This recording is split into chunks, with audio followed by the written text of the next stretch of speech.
if I'm, Fnatic, I'm worried about my spot in playoffs right now.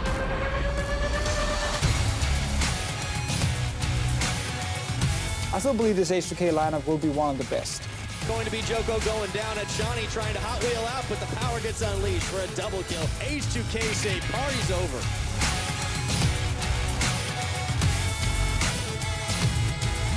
Look at the three-man body Slam! That's the team fight impact Wonder was looking for.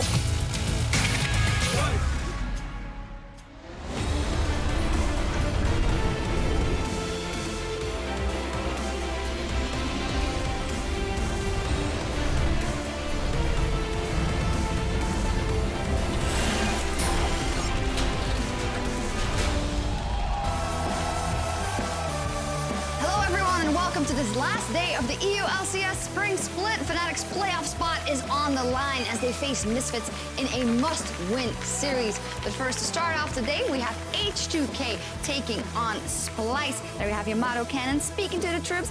A super cute poro that they're throwing in our faces, which is great. I hope we can pick them up and then they're ours. Oh, they're going to be joining the players on stage. They're obviously having a bit of fun, H2K and Splyce going into their series today. Good afternoon, everyone. I'm Eefje supporter, and joining me today on the analyst desk is Andy Verriesday and Mitch Kreppel-Voorspoels. Already the last day of regular split play because we're going into playoffs and promotion tournament next week. Time flies when you're having fun. Yeah, I for one do not condone poro abuse, and I hope H2K get a fine for their grievous actions. Whereas I appreciate the fun and juvenile behavior they're experiencing, especially with the series that they have coming up today. Yeah, no poros were harmed during the filming of that intro. And yesterday, we witnessed the biggest upset this split as Roccat did what nobody could do in the past 13 months, taking down the kings of Europe, G2. What was the X factor? What I mean, Roccat give it, but then Roccat take it away, and especially in game 2, Faxi, he ended what Roccat started so long ago, the win streak, or the undefeated streak rather, from G2 Esports, and that kill in game 2 swung the momentum. They talked about it on the desk, how they almost kind of stopped believing. Maxo never really believed in the playoffs hypes, and luckily for them, it all turned around. Journey would have something to say about that. It was really impressive to see Roccat in the final game being able to turn it around, play their style of picking a team fight composition and being able to find some fantastic fights, which resulted in them getting a very convincing win, ending in about 26 minutes against the powerhouse of G2. Absolutely monumental for them. You know, even for us, it started to build.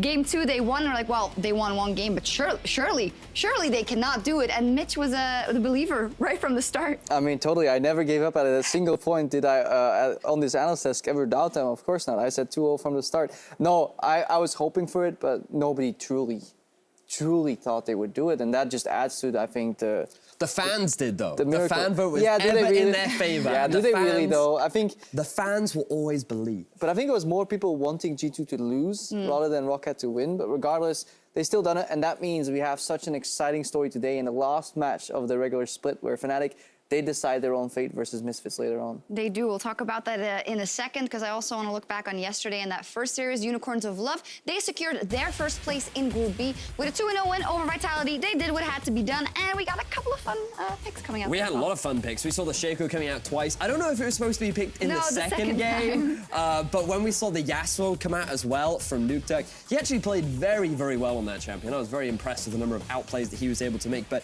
Vitality, they looked rejuvenated. They looked carefree. They looked like they were having a lot of fun. Isn't that frustrating, the fact that they can play like this? I think that the expectation, though, is that they've always been able to play like this, but the reality is that when you actually get onto those stage environments, it becomes a lot harder to do. Yeah, I think it really shows you what pressure and performance anxiety can do to a team, and in terms of locking them down, making them afraid to go for the highlight play and just playing too safe overall. Yeah, too safe overall. Well, Roccat, they didn't play safe because with their win over G2, they have now put the pressure on Fnatic in the fight for that last playoff spot. Fnatic have one series left, and it's versus the number 2 of Group A, Misfits. Now, those are the matchups we're going to be seeing today. Fnatic versus Misfits is the second one. First, we'll have H2K taking on Splyce, though, but you know, it's kind of a warm-up. We're going to see a very interesting series, of course, the best of 3 between Splyce and H2K, but we all want to know what's going to happen there, and we're going to foreshadow a little bit. How possible is it that Fnatic beat Misfits? Do you guys see it happening? And I think it's actually likely. Yeah, I think it's very possible, especially with the recent dip that Misfits have been in recently, and when you actually look back at the series with Fnatic versus G2, Fnatic were ahead in that final game 3 against G2. They looked very convincing, and then just one bad decision resulted in G2 being able to turn it around. So with their current form, I think that expectations are slightly in the favor of Fnatic. I think it's really important for Misfits to prepare super well for the first game. Like, not even just the whole series, but just the first like game of Summoners Rift that they play, because that's where Fnatic, if they win, they get a lot of momentum. But these guys, they also get mentally affected when they lose. So I hope Misfits, they get rid of the niche picks, you know, get rid of the cannon, don't allow some of these like snowball picks through, and just play a standard game of League. And I think that's where they can still shine, especially 20-40. But if Fnatic come out with some fun picks and with a lot of motivation, they win game 1, I think they can actually take the series. That's so much on the line here later in the day, but now turning to our first series of the day, we have Splyce versus H2K, and a Splyce team that are looking to put a little scare in their playoff opponents. They played the Unicorns of Love and lost that match on Thursday, but they are locked into the third place spot, and they will be placing Misfits, so they'll be looking at that match later as well. So what are we thinking of Splyce? Now, they have a history of sometimes playing the Mordekaiser mid. We have a Kled, a Singed, and a Scion for Wonder, even in the regular season. So if anyone's going to do anything crazy, it might be Splyce. I think that both of these teams are coming into this series with the intention of having fun. They're very competitive and they naturally want to win. I think that both teams will be trying their hardest, but I also think that we're going to see some fun stuff like the Scion bottom lane. I think we're going to see an Akali. I think there will be some fun stuff. Yeah, the one caveat is that playoffs is literally next week. Yeah. And that's what Jankos was saying a little bit in the makeup room. Is like, yeah, we want to have fun, but we're also playing on stage again next week, so we don't want to get too bad habit formed in this series. So they were seemingly planning on playing somewhat normal picks, but then looking over at the Splyce guys who were in the same room at the same time, that's when you know like you're having a fun match, when both teams are just kind of talking to each other, chilling in the makeup room.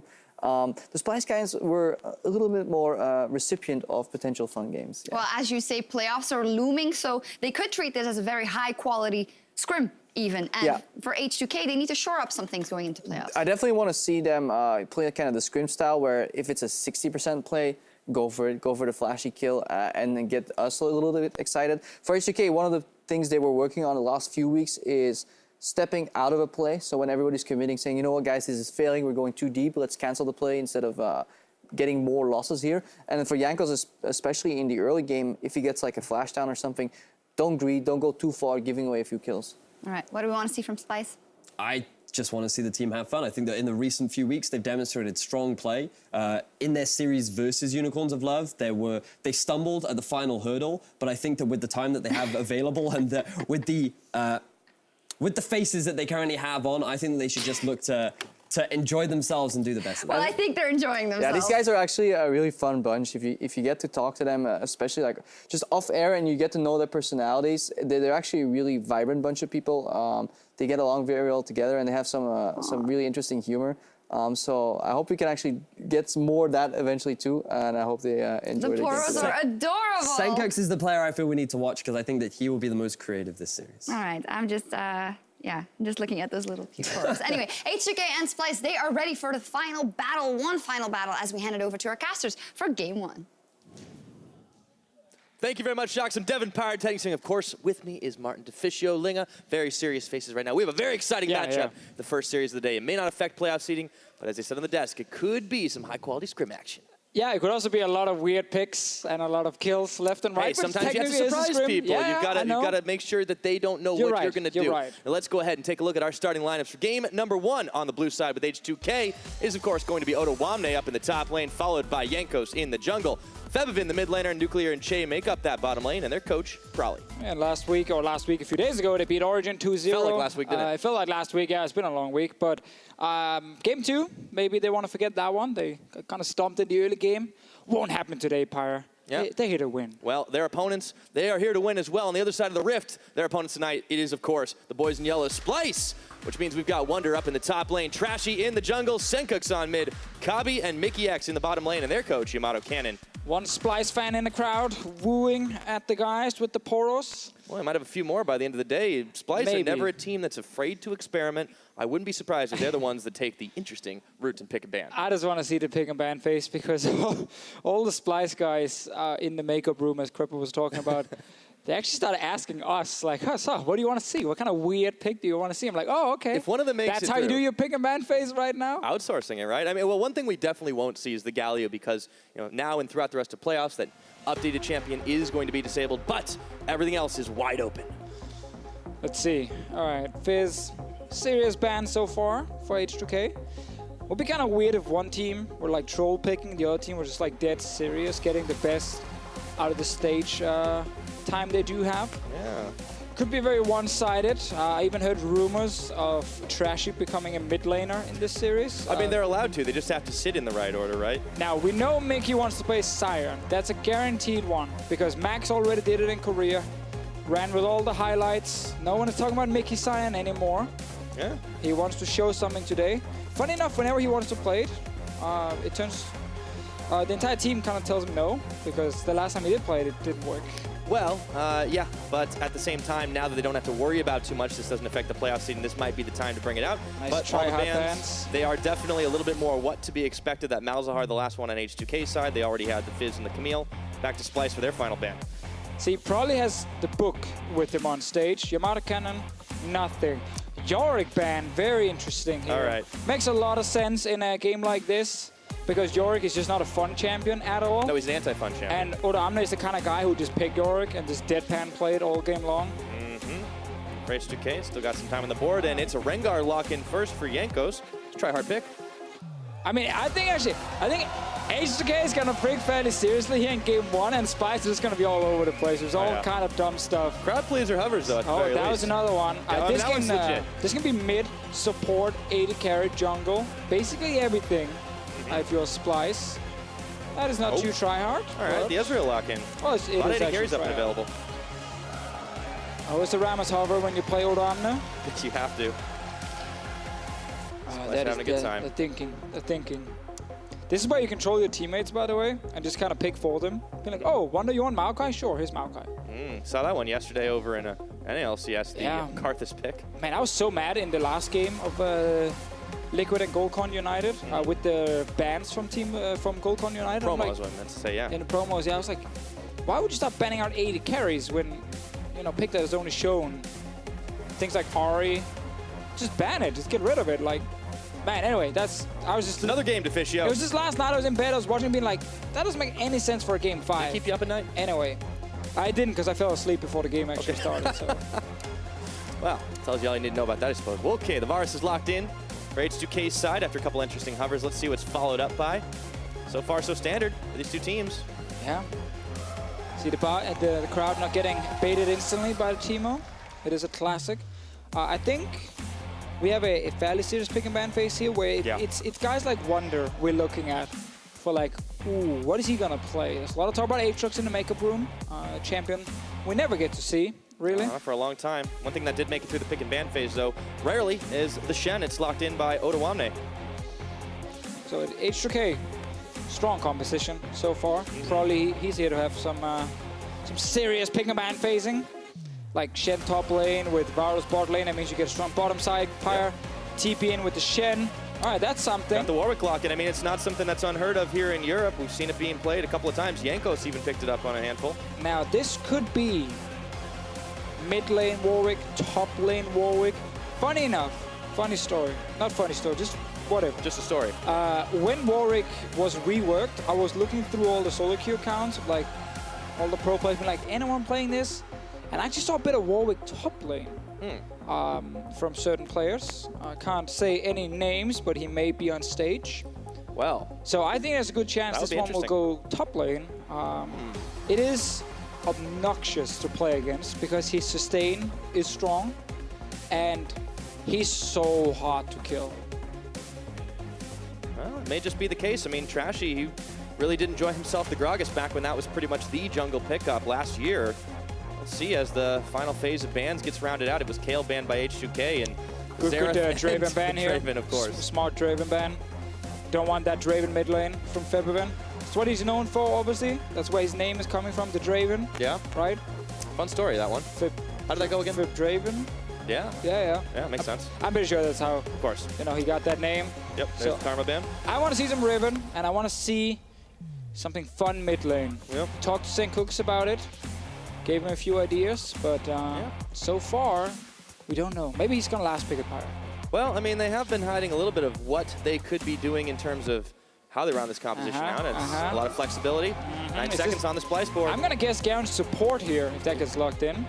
Lee Sin support is another one. Yeah, that's Lee Sin support. I'm saying Lee Sin support already. All right, so there's the Lee Sin. All right, coolio. So I'm saying right now, Warwick top, Lee Sin jungle, Gragas support. That's what I'm going with for now. You know what I just realized? There's a pattern in the way that Splyce bans actually played out. You look at the first letter of every one of those champions. That's Syndra, S, Poppy, P, Yorick, Y, and then what's the bottom? X, D. Just a little bit. Not bad, Pyre. Not bad. You're good at that. I actually got that one from production. I'm totally. You don't need to say that. It's fine. Totally it's all not fine. that smart, unfortunately. The Orion is locked in, so Febivin is going for the save. This is Probably like, this hates is a save. Probably's like, I don't want to have any fun here. Right. I just want dead serious pick and ban phase. Sad boys. Support we missing could be just, no, Kama's gone, so can't be that one. Lulu's available. Jay played this the other day. Fine. I mean, I could see the brand coming back again. Is that Mickey Cyan against it? That's the question. 2 seconds on the clock. H2K are going to elect to lock the Braum. Boo. No, boo, boo. See? Crowd is ripping. Gotcha. Actually, no, we shouldn't make fun of people for taking it serious. That's perfectly fine. Splyce guys, obviously, with a very meta draft so far. Drafting 3 junglers, 3 potential top laners, 3 potential supports. You don't know who's going to be in the jungle. jungle. Support is a thing. That's mid lane. That's a Lux That's mid lane. Okay. I'm sticking to my Warwick top, Gragas support, Lee Sin jungle. Let's see if you're right. Because you gotta, wait, is this Ezreal jungle? Could be Ezreal jungle. Oh, okay, good. That, got it right. I knew that Warwick top was going to happen at some point. I'm glad all the years and years of preparation has made you able to predict this draft correctly. That's the thing, you know, when you go through all these solo queue accounts, you get all these weird picks, but you kind of remember them because you're like, yeah, that could actually be a thing. We also saw some Gragas support yesterday. All right. So what I really want to know is assuming this Warwick does stay up in the top side, they don't have too much time on it, how does this one work? How is that going to play out? Because the last time I remember Warwick being top, it was a man named Darian. That's true. Didn't change that much, seeing as it's all about push, sustain. Shen will never kill him. Then you get level 6, your jungler shows up, and you have this ulti that you can just kind of hit from super close range, and you can stun up the Shen, and then you become this like fed bruiser who can just kill the enemy backline so easily if he's ahead. Looks like the coaches, instead of handshakes, trading poros today. There we go. We'll see who comes out ahead. H2K so far playing this one out standard, but Yamato throwing some curveballs. His team looking to have some fun on the board today. We'll find out who's comp reigns supreme. If you believe in the Splyce boys, get on Twitter at LL Esports. I mean, you have to believe in that comp. Hashtag SPY went official. I know what you're tweeting. But if you think H2K is going to crush them down and delete the off-meta choices, hashtag H2K win. Oh, yeah. H2K, the meta slaves versus Splyce, the innovators. What a game, Pyre. Man, it would be so embarrassing for all the guys on H2K side if they lose with this comp and they're like against Warwick top lane. You're putting the pressure on him, man. I mean, to be fair, a lot of the picks from Splyce actually do make sense. Like, Warwick top lane is not garbage. Lux mid lane is definitely not bad. They're just not standard picks. Of course, but sometimes you've got to try something a little bit different, and we'll see if H2K can handle it. Yeah, and we also see Trashy joining the rest of the guys here when it comes to picking fun stuff, because his Lee Sin is normally a little bit of a joke, but we will see what he can do today on it. Maybe this is what he shows. Maybe he shows, you know, the sick mechanics he's been working on. Now that is sweet. a friendly mid lane. Yeah, that's nice. This is where you actually just like ruin the whole thing and you have 5 guys or four guys in the brush. Spam emotes only, no auto attacks. It's difficult to do. You got to turn off auto attack. Yeah, I played against an Ezreal in ARAM who had who needs a map, bind it to every ability. So no matter what he did, you would just hear, who needs a map, who needs a map, who needs a map? Oh, auto hit wonder. That's not cool, man. That's unfair. Yeah. Luckily, Warwick doesn't care. Okay, he's got sustain, it's fine. Got some AP as well, well, it was fun while it lasted. Okay, yeah, we do. Doran's ring up in the top lane. So he sitting on 19 AP early on. Everyone in solo queue, take note. Let's see what magic, if he has any magic pen. Yeah, it's a little bit of magic pen as well. Sweetness. Okay. Looks like we're getting down into business. Be a leash start on the red buff. Wonder helping out Trashy. Meanwhile, Jankos is solo on his Raptor camp, and no surprise bush trickery. It was just a dance party in each lane. We had a moment 2 days ago, Pyro, where we showed the junglers, only the junglers, for like 4 minutes straight. Now we are showing different things. We want to see Warwick. Now, actually, Warwick top is going to be super boring. We can like pick once or twice, maybe. I want you to get super excited when we show it. Like, just start play by playing. Like, it's almost like a fight happening. Oh, I've been training for this. I can do it. Good, good, good. Awesome. It's like the classic one whenever we show the tanks top. I really don't know what's going to happen in these matchups. Yeah, it's going to be a little weird. I mean, well, the bottom lane you'd think is going to push a little harder because of Varus into Ezreal, but it's 2 melee bottoms, and honestly, I feel like it's up to Trashy to decide where he wants to try and make moves on the map. I agree. I want to see Trashy Lee Sin. Not something we get to see very often. It's typically things like Elise we've seen lately from him. He has been stepping up with early insects. gameplay. I mean, that's nice to see from Trashy. His evolution as a player, in all seriousness, it has been better. I mean, I just flamed him out of nowhere just before, so now he can prove me wrong. Luckily, he's always ready for some banter. Never gonna hurt him. Top lane Warwick is losing, Pyra. That's unfortunate. Suck, Wonder. I mean, he's down 1 CS. That's pretty... Yeah, he's bad. losing. 2 CS. He's losing. All right. This big wave doesn't matter. He's not gonna last hit him. Yeah, got the taunt off. Wonder taking a little low here. Back away. Keep an eye, though. He's able to start pushing back. If he gets pushed in, maybe that's where Trashy wants to head. Yeah, see, he's nervous. Gotta be careful up against Odoamne. Late in the abilities. And there's a terror in the top lane. I remember when Warwick top was a thing, man. I'm so glad we nerfed it back before we even reworked Yeah, it. this was the Darien days, This was the Darien days. But I mean, he used to feed to win, right? Maybe that's Wonder's plan. Yeah, but I'm pretty sure on Warwick he didn't actually feed. I'm pretty sure Oh, that was Aatrox. he would just be unkillable in lane, and then in a team fight he would just pick whatever target they wanted to kill, and you just couldn't do anything. Like Fed Warwick had so much sustain. All right, Pyro, look. Trashy. He's going around. He's around. Let's see if he can get the moves on the bottom. Gragas support ganks are pretty sick with Body Slam Flash. Like, you can't actually react properly against it if you don't know the jungler is there. Trashy with the setup. He's trying to make sure there's no other jungler Go for around. Che, just go for Here Che. he goes, lands a Sonic Wave, and not going to go for Che. That's... Oh, man. Why did you like that? Yeah, that wasn't fun. Yeah, that was good, man. All right, let's go back up top lane. Forget that happened, Deficio. Wonder's having trouble. One is losing lane. Ooh, we got the fear off, though. Look at that sick harass. So the AP start, Q obviously does scale a bit of AP on AP.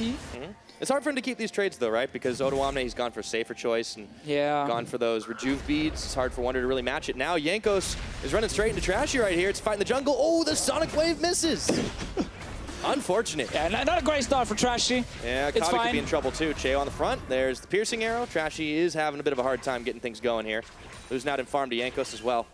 So it's funny because last split when we had a Splyce game, they didn't actually matter in the standings. They also had some of these fun picks. Yeah, they played the Jin Scion bot lane. I remember that against Unicorn. They had Sion bot lane. They had Talia top lane for some of it, I remember.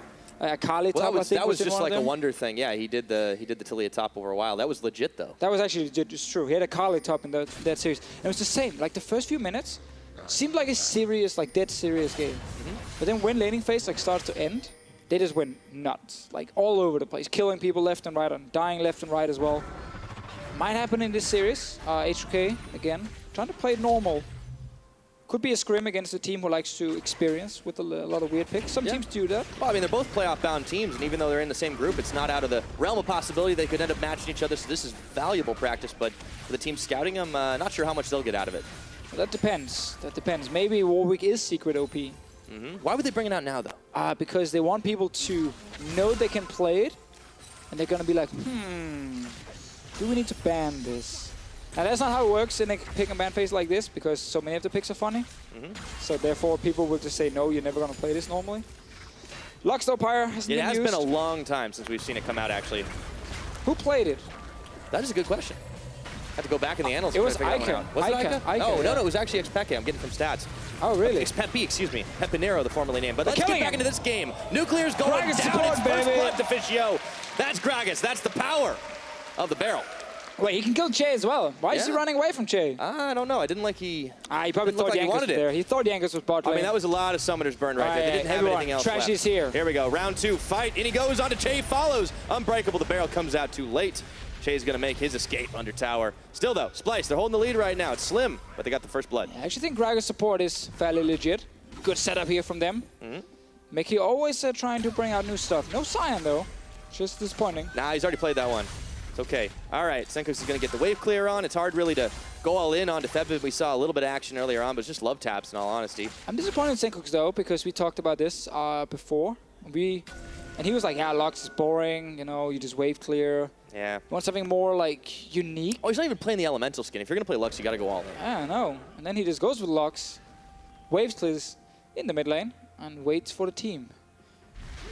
Trashy's over 5. Yeah, I mean, Trashy has been trying to make moves. He needs did 6. go in a lot of times down bot, but it's kept him behind on experience a little bit. At least Jankos isn't 6 yet, but he's got to be careful. Jankos is inside his jungle. They're giving us a lot of time to fill here. Because there's a lot to talk about, Deficio. Well, it's hard to talk about things like Warwick top. We don't have to talk about Warwick top. What would you like to talk about? How's your day been? It's been fine. It's good. I have some of these nightmares. Same nightmare I have a few times where it's like I'm late for the show, and then I'm kind of rushing to get ready, and then when the camera's about to go on and we're about to go live, I didn't get dressed or anything, and I'm just all over the place. And then they have to like delay the whole show because I have to get dressed, and it takes forever. And it's like it feels super tough for me to get ready. So if someone is really good at analyzing dreams, please tell me what that means. But yeah. I have it a few times. I couldn't tell you, but it looks like it might be in for a nightmare up top for Wunder right now. In goes Jankos, but he's dressed by the Wunder. Let's see who's going to come out on top. Uh-oh, Odoamne has the shield on Wunder. He's going to have to burn flash, but under tower, Jankos turns it back around. Oh, it looks so good, though. Wait, the laser! Oh, that one hurt. All right, now the fight's all up in the top side. Kicks flying. Odoamne on top of Senkux grabs himself a kill. Carnage everywhere. It ends up being a 2 for 1. For a moment, Pyro looked really good here for Splyce with the Warwick ulti. Said, short range, you can always hit it, ton of damage. Didn't get the kill off in time, though, and then Odo was able to get the Stand United. Here it is again. Yeah, let's see it again. So Jankos, he's spotted. Nice bait, good here, ulti as well. It's good fear. Heals back up, and then Trashy's only level 5. So no ulti here was pretty huge. Luckily, the Cooks is on his way. This was sick. Sick play, man. Oh. Well-earned gold. Okay, gets the heal off, and yeah, you know what happens next. Yeah, you know what happens. He's not getting out. He's not getting out, sadly. Like, sorry, bro. All right.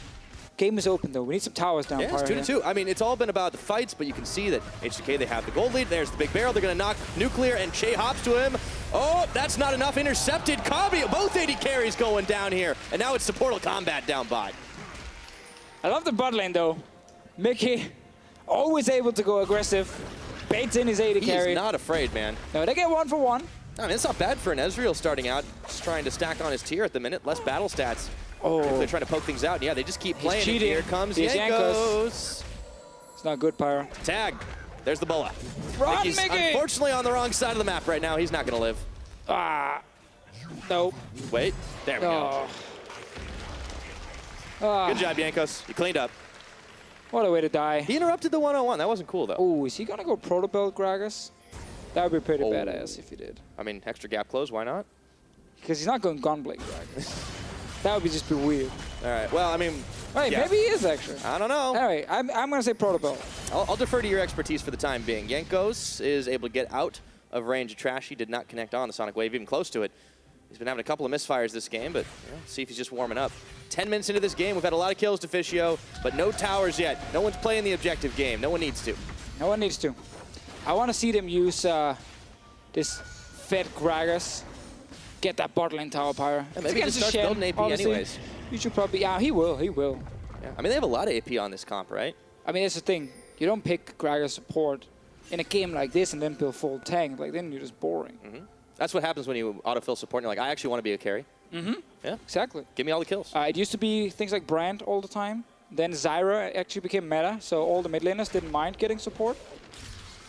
And now I actually feel like sometimes if you queue up as a support, there's a high chance you get like 80 carry instead. Yeah. It's kind of weird. I was feeling I'm getting more 80 carry than support lately. You're just not accepting autofill as much. Yeah, it's also because I queue up as 80 carry in mid lane. But there you go. Yeah, I'm always queuing up as top, but they autofill me jungle. Don't want to see that. Okay, speaking of jungle, Trashy. Ooh, Jade's flashing out. Let's see if he gets out. I don't think so. He's slowed for days. And Nuclear arrows him. Doesn't get more than a 1 out of 10 for now. I mean, that's his first death. Come on. Oh yeah, I'm just saying. To be fair, that was a good flash from Che. Okay, Wunder could be in trouble here. Jankos has been all over the map, and he continues. The Krugs are coming in tow. Maybe assisting Wunder for just a second. Under tower, that's a lot of damage dealt onto Jankos as Odoamne is forced to tank turret. In comes the True Shot Barrage, followed by the barrel into the pop of Nuclear. Mickey making the big plays, but Kabi is unable to keep pace right now. There's the heal, the double flashes. Odo's coming in. And now the dual lane to Splyce can't get anywhere. Odo right at their tails. Look at that, man. Greg is going to be meta down support. Baiting out that ulti. Here comes Febivin. They want to dive this. Baby. Oh boy, he's got a big shockwave. Gonna use it on Mickey X. No, he's dodged out. Oh, no, look at that. Okay. And now, let's see. The Cooks. He's here. Stun doesn't land. Miss. He's 0 for 2. Oh!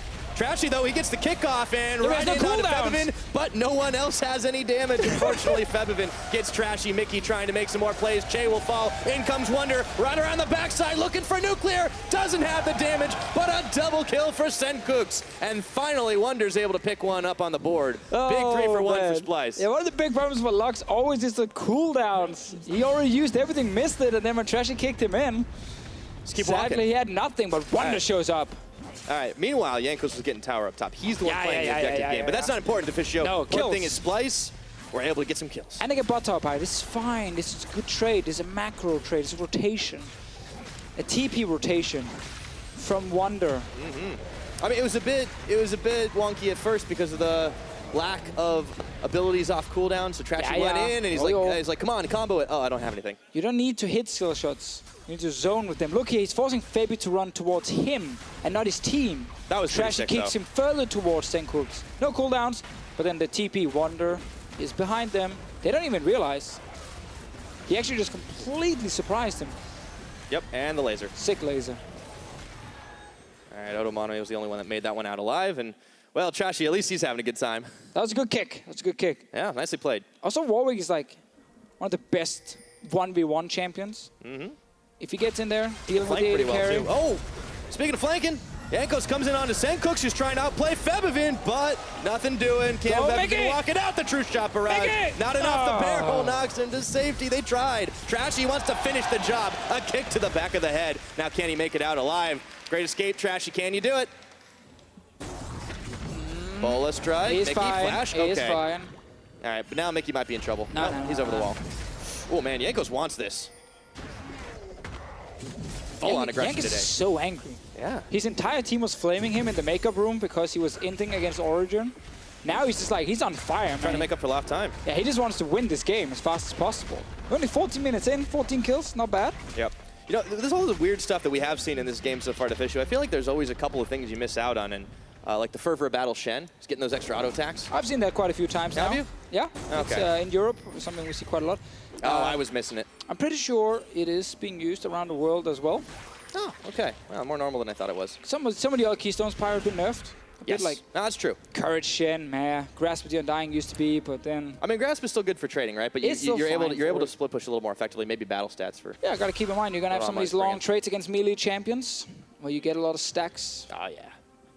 But, let's check in on items. Battle stats are important, right? Blade of the Rune King complete for Nuclear. Obviously, on the other side, Kabi's still trying to stack up, getting both of his tier upgrade item and Trinity Force still a couple items away. I like the Warwick build. Gonna need some time. The Warwick build's good. You go Tiamat, solid. then you go for Trinity Force, and then you go for your Titanic Hydra. Jankos looking to make the play. They've sandwiched Mickey. Oh boy, Nuclear gets the kill on that one. His third of the game. He's starting to stack up the damage as well. Again, I feel like while Splyce are trying to make some of these crazy plays, H2K is kind of playing fairly slow and steady. And they're just gonna take... Oh, never mind, they're not gonna get this tower. No, We'll they're have to gonna see try. here. Wave Still get plays some here. damage. Still though, it's 2 objectives, 2 towers to the 1. Splyce haven't been able to really turn around as much as possible. It's been difficult. Laser, ooh, that's not gonna land. Fabi walks it out. Let's replay that one. You are all full of flame today, Deficio. No flaming. It was a nice dodge. I'm praising Febivan for his game knowledge, Pyra. Ah, I Come read on. it wrong. I learned last I don't know, week. maybe it's been the laughing I that learned kind of last like week gave it away. that I have to be more positive, Pyra. Okay. So Well, I'm glad you learned that lesson. I think we should replay it, but only show Febivan's sidestep. Well, looks Look at like this. asking your shell receive. Focus on the see. Look, great sidestep. Oh, okay, that was pretty good. That's why he's a pro player. Yeah, that's good. I couldn't have done that. All right, checking back in with things. Looks like we've settled back in. Up at the top and in the bottom, extended laning phase, just trying to keep pushing the waves out. But the middle, everyone's been pinging around it. See if they want him to go in, make a play. And we need some A-ramming soon. I don't 5 know on 5. why they're whose still comp is playing better all 5 three and 5? lanes. I feel like it's the H2K. I mean, I think Splyce come 5-on-5 is pretty strong. Like, Yeah. okay, Warwick But you got to be careful if you 5-on-5 group is not for that shockwave, though. That's always the problem. Yeah. Like, Warwick 5-on-5 is not the Yeah, greatest. They have 2 ball delivery systems, right? 3 if you count Braum. Speaking of 1, Jankos goes in on Trashy. But whenever you have Lux in a team fight, it takes one classic H2K moment where they forget what to do in the game, and they all stand like in a row, and then a laser flies through, and then Senkooks will win the entire game for Splyce. I'm actually going to say that will happen this game at least once. Because it wouldn't be an H2K game. Well, it can't happen more than once blunder. if Splyce ends up winning the game. That's true. So it will just happen once. Okay. But it will happen. When will it happen, Deficio? He will get at least a 3-man laser because H2K is walking through a choke point. Someone note it down.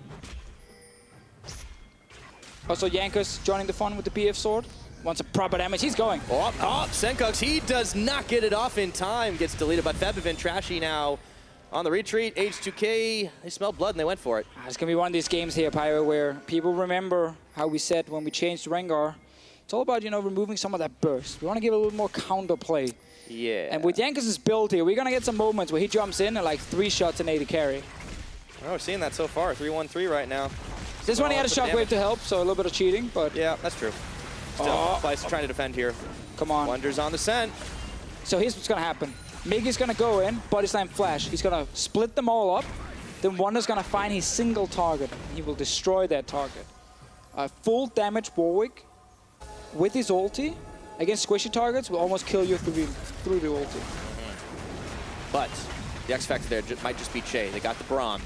Oh yeah, Braum is the thing. They get a big knockup. But that's why we need the ulti from Mickey to split them up. Yeah. You can do it. Splyce looking like maybe they designed the comp just with that in mind. Everyone getting a preview of potential semifinal here. There we go again. Senkux, yeah. Right, let's see how much he got deleted. Jankos did. Actually, it was just shockwave, whatever. Soon he will deal damage. Yeah. If he doesn't go Infinity Edge with that BF sword, then I'm so disappointed. Well, keep an eye on the build for sure. A couple of Trinity Forces on the side of Splyce, speaking of item spikes, and see if Wonder's able to do enough damage with that item. Still trying to play it out on towers, but meanwhile, Nuclear is knocking down the last of the outers for the Splyce boys. So, getting closer and closer to that 20-minute mark. The gold lead's growing. We're running some ARAM. We're getting it from Splyce now. There we go. Mickey has flash. Wait for it. See if he goes in. He's walking. Just like body slam in, and then Senkux can land his snare. Odo's around the side. Here comes Jankos, though. They're getting collapsed on, but Wonder, he's going to try to do some of his own. Kabi able to shift out. Yanko still waiting just at the side. Goes in for Kabi. That's a lot of damage. And he gets a stop up on Mickey X on the bullet strike, forcing the flash out. True shot barrage. Gonna get intercepted by Che. H2K as a unit right now. Hard to break through. Yeah, Wonder needs them split up. He's good 1v1. He's not very good 5-on-5. He's going to find Nuclear. They're going in. There's the laser. Is it enough damage? Right now, it is all over the place. Nuclear getting kicked forward, but he's got the Shen shield on, and it's a double kill over to Che as he was wreaking havoc in the Splyce backline. Trashy Senkux trying to scramble out of here, but Trashy's gone down. It is only Senkux left up. That's a 1 for 4. Oh, okay.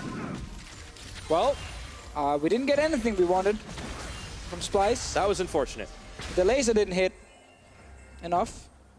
No one was split up either, Pyro. They'll have to go back and check that one out again. That became a... H2K just fought it a lot better. Yeah, they did. I mean, H2K played their comp, basically. Always a good statement to make. Yes. That's the thing. When people want to become casters, they got to learn. We need some of these empty statements where no one can disagree with you. Like, they're very important. Very important. Here we go. Here's a fight again. Yeah, H2K just doing their job, you know, doing enough to win the fight. Here's the Jankos damage. Oh, that's nasty. Yeah. It's a lot of damage from Jankos. Just doing what he needs to do here to win the fight. Yeah, I mean, they forced the flash out of Mickey so he couldn't do it aggressively, and then Che intercepts the true shot. So Mickey, where are you, man? You need to get in there, because now when Wonder goes in, he's useless. He's full damage. That does nothing. And then laser was only on Nuclear. And the Nuclear gets the Shen shield. Big play from Trashy, but that's about it. Everyone got split up at the end of that one. That's nice. Yep. It's not enough, Pyre. It's not enough. I mean, it's hard. You need to be able to do a lot more than that in a fight. I mean, and they have a little bit of mismatch in the composition. Trashy trying to do things early. A little bit of mismatch? A little bit of mismatch. Just a little bit? Yeah. That's a play-by-play one. Talk about getting those little phrases out there. That's one of mine. Okay, Mickey. Oh, barrel dodged. Nicely played. It's apparently all part of the Yamato plan. What is Yamato wearing, though? What is that green thing? It's not a scarf. You're asking the important questions today. But it's not a scarf. It's not a tie. What on earth is that? I like that about him, though, Pyre. Yeah? He tries. Keeps you guessing. He tries. That's one way to put it. All right. So far, we've only seen one dragon taking this game, by the way. The next one will be a mountain. It's a ways away. H2K controlling vision. Yes, I'm going back into the objective game because that's the one H2K are playing. I love how you just dive straight back into the game, Pyre. Yeah, that's what I like it. Every time. Ooh, Jankos, he might be regretting the fact that he was diving, but Mickey, what a low health bar on that one. He stays alive, but just barely. Whew. Close calls. So the great coach probably, whenever he talks about his team, he's always really happy. Except when you start mentioning Baron. He kind of goes like, ooh, no, we don't like that one. H2K has a habit of, you know, having some issues when it comes to Baron. Not necessarily, though. I mean, it's a time-honored tradition in Europe to have a few Baron oopsies. Chris, the manager, feeling like a young kid again with a poro on his head. Probably just angry. He's just so mad right now. Well, you want to play out as clean a game as you possibly can looking ahead into the playoffs. And you know. Yeah, but how do you do that against Splyce? I mean, that's they're trying. They're trying. Maybe that's the point, what Splyce is trying to bring out here. Maybe they're trying to tilt Probably. I just want to see if H2K then can actually like play properly around Baron, because it's not necessarily, you know, they don't understand how to set up vision. It's more during the process of setting up the Baron, something just clicks in the brain of the players and they're like, oh, let's take this really bad fight for no reason when no one from our team is here. And then they lose like 1 or 2 guys and then lose the following fight. And then it's like, but you guys know what to do. I don't know what's going on. I mean, sometimes you just get a little bit unlucky, too. Like, split-second decision-making is one thing, but sometimes they just get Baron stolen away from them in really rough situations, and maybe it's because they forgot to take Smite, but maybe it's like at Worlds where there's a Karma queue coming in, and you're like, oh, okay. That one was sad. That one was unlucky. God. Okay, here we go. The fight's on again. Mickey and Trashy getting the kickoff, but they're losing members already. Nuclear takes down the support. Kabi getting jumped on by Jankos. Forces the heal out. Wonder's a little late to the party. He gets a jump onto Nuclear, but the rest of H2K collapsing on top of him. That's a 5th kill for Jankos. Laser comes in, and that tickles Che and Odo. I feel like this Warwick has been countered a little bit. QSS on Nuclear, and Warwick wants to actually just be a split pusher. But his team is 7k gold down, so he's forced into fighting. Splyce guy's still smiling and laughing. I'm glad they're having a good time right now. It is looking a little rough for this game, but H2K on the Baron. No Smite available for Trashy, so the steal would be pretty damn difficult. He's coming in anyways. Let's see if he's able to make something happen. No, too late. All right, collapsed on, wrong neighborhood. H2K are able to grab the Baron, grab Trashy's life as well, and it's 24.5 in. Big lead. Okay. Whoa, what's he doing out there? Trying to make the outplay right now. Let's see if he can make his great escape. No tower to go back to. Che flashing forward, and Febivin gets it. Ay, ay, ay. What was that? Ay, ay, ay. Ay, ay, ay? Yeah. That is the only thing you can react with in a situation like this. Wonder getting the fear off, and he gets popped. Mickey goes in again. It's 1 by 1. They're high-fiving to death.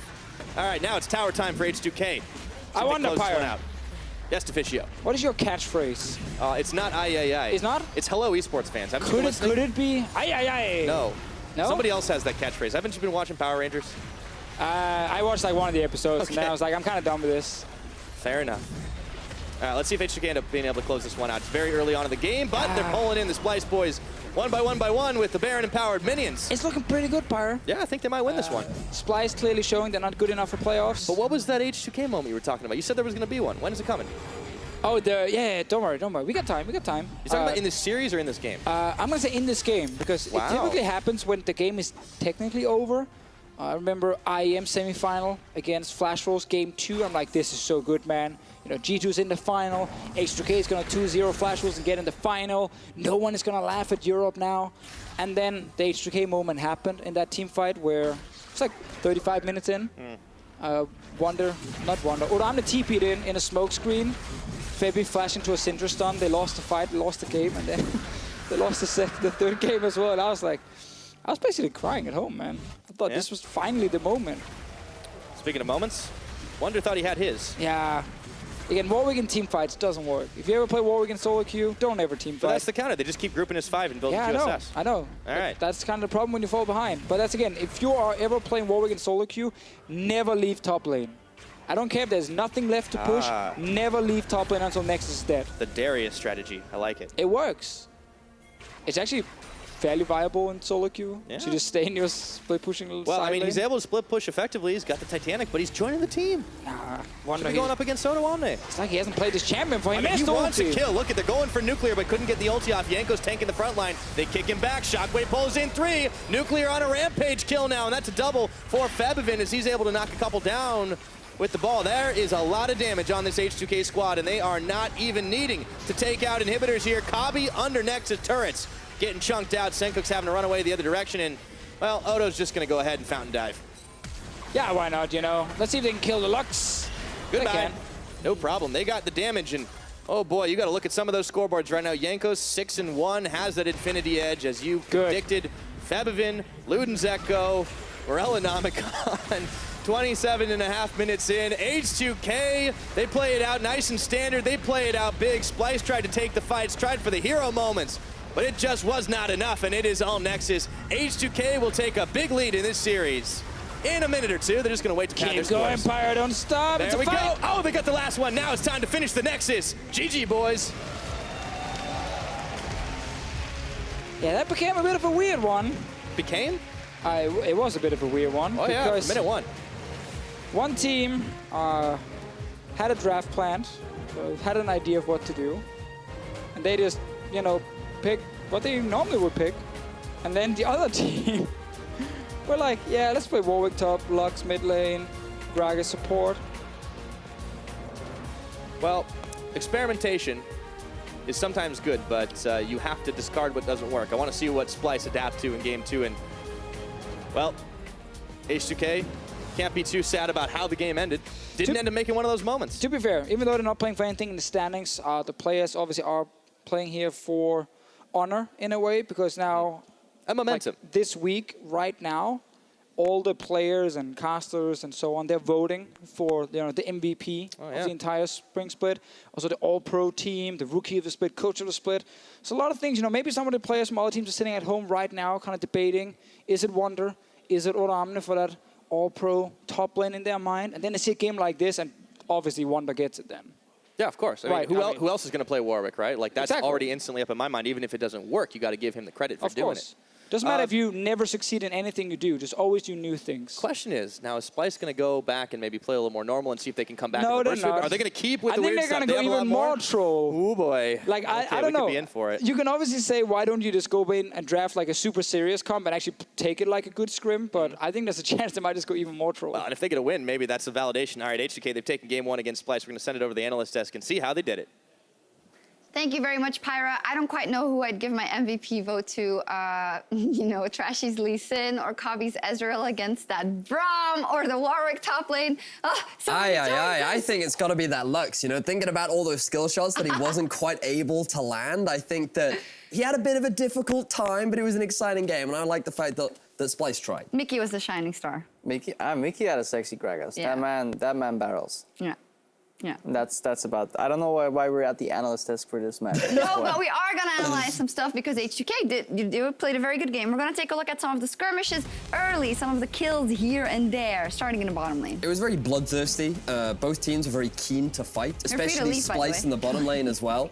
And I think that this was one of the key defining moments where Splyce really demonstrated that they are a playoff team, right, Mitch? Oh yeah.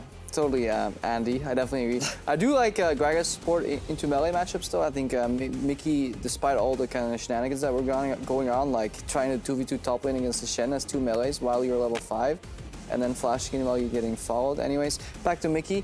I think he showed that you can definitely abuse melee matchups as Gragas early on, relying on base damages and good flashes.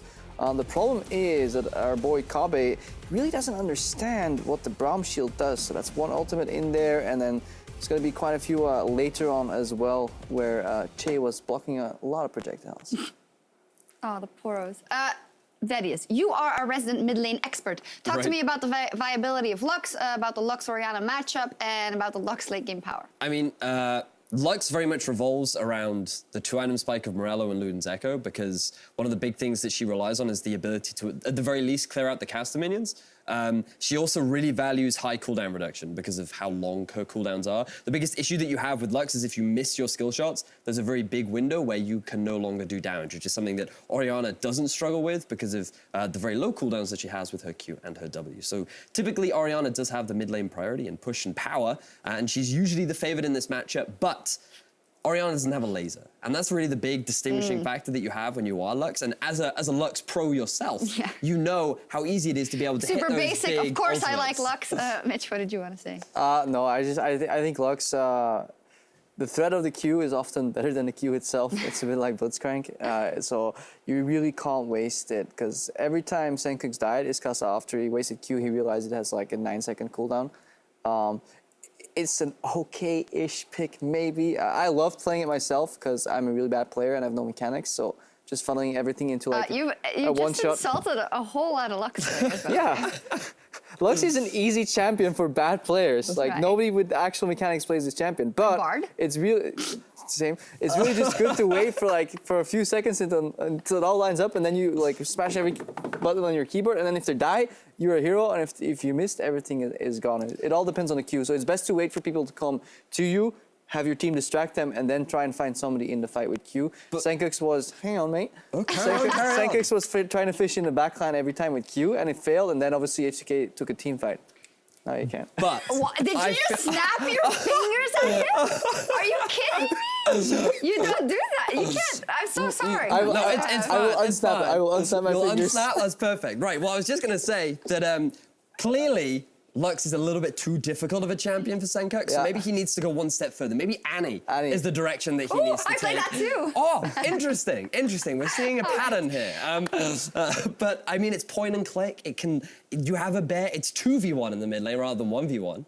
There's a lot of variation that you can go for if you need a simpler mid lane champion to play. Yeah, I got the note. We have to move on because I think we're straying a bit. But H2K, they were like, no, we do want to try this comp in game 1. They played it out. They didn't get derailed by any of the shenanigans, and they closed out game 1. So maybe that opens up. I know that probably Febivin is one of those guys who's like, oh, come on, let me play something fun. Come on. I think that if Prolly were to just sit this game out, maybe we could see a few more interesting picks. I just think that right now, a lot of the players have a lot of respect towards their coach and they want to please their overlord. And that's why we're seeing a lot more seriousness. Yeah, but it is also a mindset thing. This is the last time these guys will be on stage before they enter it again for a playoff match, and you really don't want to get any bad habits to please the viewers, right? And I think that's where H2K is coming from. They were developing some slightly over-eager habits in the last few weeks, so keeping it like super kind of clean, I think, is a good approach from H2K. Obviously, it's less exciting for us. When a match doesn't matter much, we want to see like the scrim environment, but I totally get it from their side. So do I. Well, H2K with a good start to this series. We'll be back for game 2 after the break. You actually have to put on your seatbelt. Ay, ay, ay. Ay, ay, ay. That's not a seat. Jankos turns it back around. Oh, it looks so good though. Wait, the laser! Oh, that one hurt. Fortunately, Febivin gets trashy. Mickey trying to make some more plays. Che will fall. In comes Wonder. Right around the backside, looking for Nuclear. Doesn't have the damage, but a double kill for Senkux. He was wreaking havoc in the Splyce backline. Trashy Senkux trying to scramble out of here, but Trashy's gone down. I blame coach for this one. Next time we get him. Nuclear on a rampage kill now, and that's a double for Febivin as he's able to knock a couple down. H2K, they play it out nice and standard. They play it out big. Splyce tried to take the fight, tried for the hero moments, but it just was not enough, and it is all Nexus. H2K will take a big lead in this series.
Welcome back, everybody. Both Splyce and H2K are in the fight for the finals of Hamburg. This game may not be the decider, but if you want to join us there, go ahead and check out eu.lolesports.com, where you will find more information on how you can get your tickets to those finals. Oh, baby. We could be seeing these teams for sure, and a lot of Poros soon to come as well. A lot of Poros. Maybe there will be in Hamburg as well. But yeah, two teams. Obviously, Splyce made the final last split in Krakow and wants to do the same again, even though it's not really been their spring split so far. No, but they've been on the up and up the last couple of weeks. That first game notwithstanding, hard to tell, in all honesty, when you play a composition out like that. And the question is, I mean, a little bit unfair for Splyce. Are they going to go back and try something more serious, or do we get to see more fun stuff to Fischio? Picks and bans are going to tell us. Both teams didn't seem to agree on what to do today. One team came in prepared, serious. The other team came in with fun picks, and it meant we got a very weird and one-sided game. Yes, we did. Maybe that changes this time around. The Rengar is banned by Splyce as they're now on the blue side, so they won't be giving that over to Jankos. It was a pretty disgusting amount of damage he was dishing. So we're not getting their Spy XD bans from them this time around. More serious from the Splyce guys. Let's see what the picks. We might actually just get like a completely normal game, but we also mentally, Pyro, have to reset a little bit. Just treat it as any other game in the EULCS. Yeah. That would definitely be throwing people for a loop. Maybe it's all part of the Amato Cannon plan. Lose first game on purpose. Do some weird stuff. Reverse. Throw people. H2K. Yeah, maybe. Hey, it's good for confidence. Yeah. Really bad for their confidence. That's a Gragas ban. There we go. I mean, again, Gragas support is... It was pretty legit. It is pretty legit. In the laning phase, it helped them set up some big plays. Unfortunately, they couldn't really close out early kills, and, well, you know what the rest happened. And yeah. Now Splyce. We also know no one's ever going to play that because it's just not fun playing Teemo. Not for anybody. Not for anyone. Even the crowd doesn't get it this time. Or the They're Teemo. like, yeah, we don't care. No, not like, anymore. It's always the same. Always. They're going to pick serious, Pyro. It's going to be like a Graves, Elise, something. Yeah, there's the Elise. Okay, that has been a trashy special the last few weeks. He has really been stepping up on that champion, especially in the early game, something he used to be criticized for. Very true. Now, Graves is still available for Jankos, so is his Lee Sin. Definitely enough picks for him to go with. And also, AD carry choice. We see a lot of Ashe, but also we see like a lot of Israel. I think there's a lot of different AD carries being valued at different times. Very often we don't even see AD carries in the first pick phase right now because there are so many, but I like the Ashe. Simple man here. Just give me something with good laning phase and some good utility, and I'm happy. Same style. Nuclear had been playing a lot of Varus as well, and this is still comfort for him. H2K trying to shore up their play and make sure that they have all the holes plugged going into the playoffs. Might just go Karma Lulu here, unless again they want to just take jungler and then see what Splyce picks and then react with FIP events, and that is what they're doing. Graves up and available. Oh, not going to lock it. There's the Lee Sin. Jankos wants to try for the style plays and also very comfortable in this champion. To be fair, also last time Jankos played Graves, one of the worst games I've seen in a long time from a Graves player. We had Froggen on the analyst desk, and in North America they love their Graves. I don't think he really understood that Jankos maybe wasn't playing 100% serious, but he was like this, like the worst Graves ever. He flashed in and died a few times, cost his team a lot of gold. Well, he went a little in, and unfortunately wasn't able to get out. So Splyce, they lock Ezreal as their AD carry once again. Let's see what they round out with their first rotation, or their first phase of pick ban, I should say. If someone text Splyce and tell them it's not fun to have a Teemo anymore. Not 3 times in a row. I think what we're going to see, if we're going to see anything funny from them, it's going to be Wonder again in the top lane. Oh, but he did it! Okay. The absolute madmen. Lock the Teemo in for Splyce boys. They're going in. Just when we think we're getting a serious... Oh, wait. This is not Jungle Elise. This is not Jungle Elise. This is either mid lane, top lane, or support Elise. One of the 3. See, I thought for a moment we had a serious pick and ban phase here from Splyce. I think H2K thought that too. Well, they're sticking to their game plan. Yep. Which is pick everything that's super strong and win the game in no time. You can see Odamne thrilled on the player cam.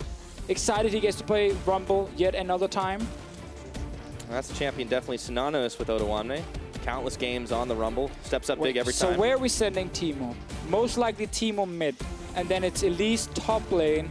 And we're still going to get that science support from Mickey. That's what I'm going to say. Karma ban means all the H2K players react and look at their support.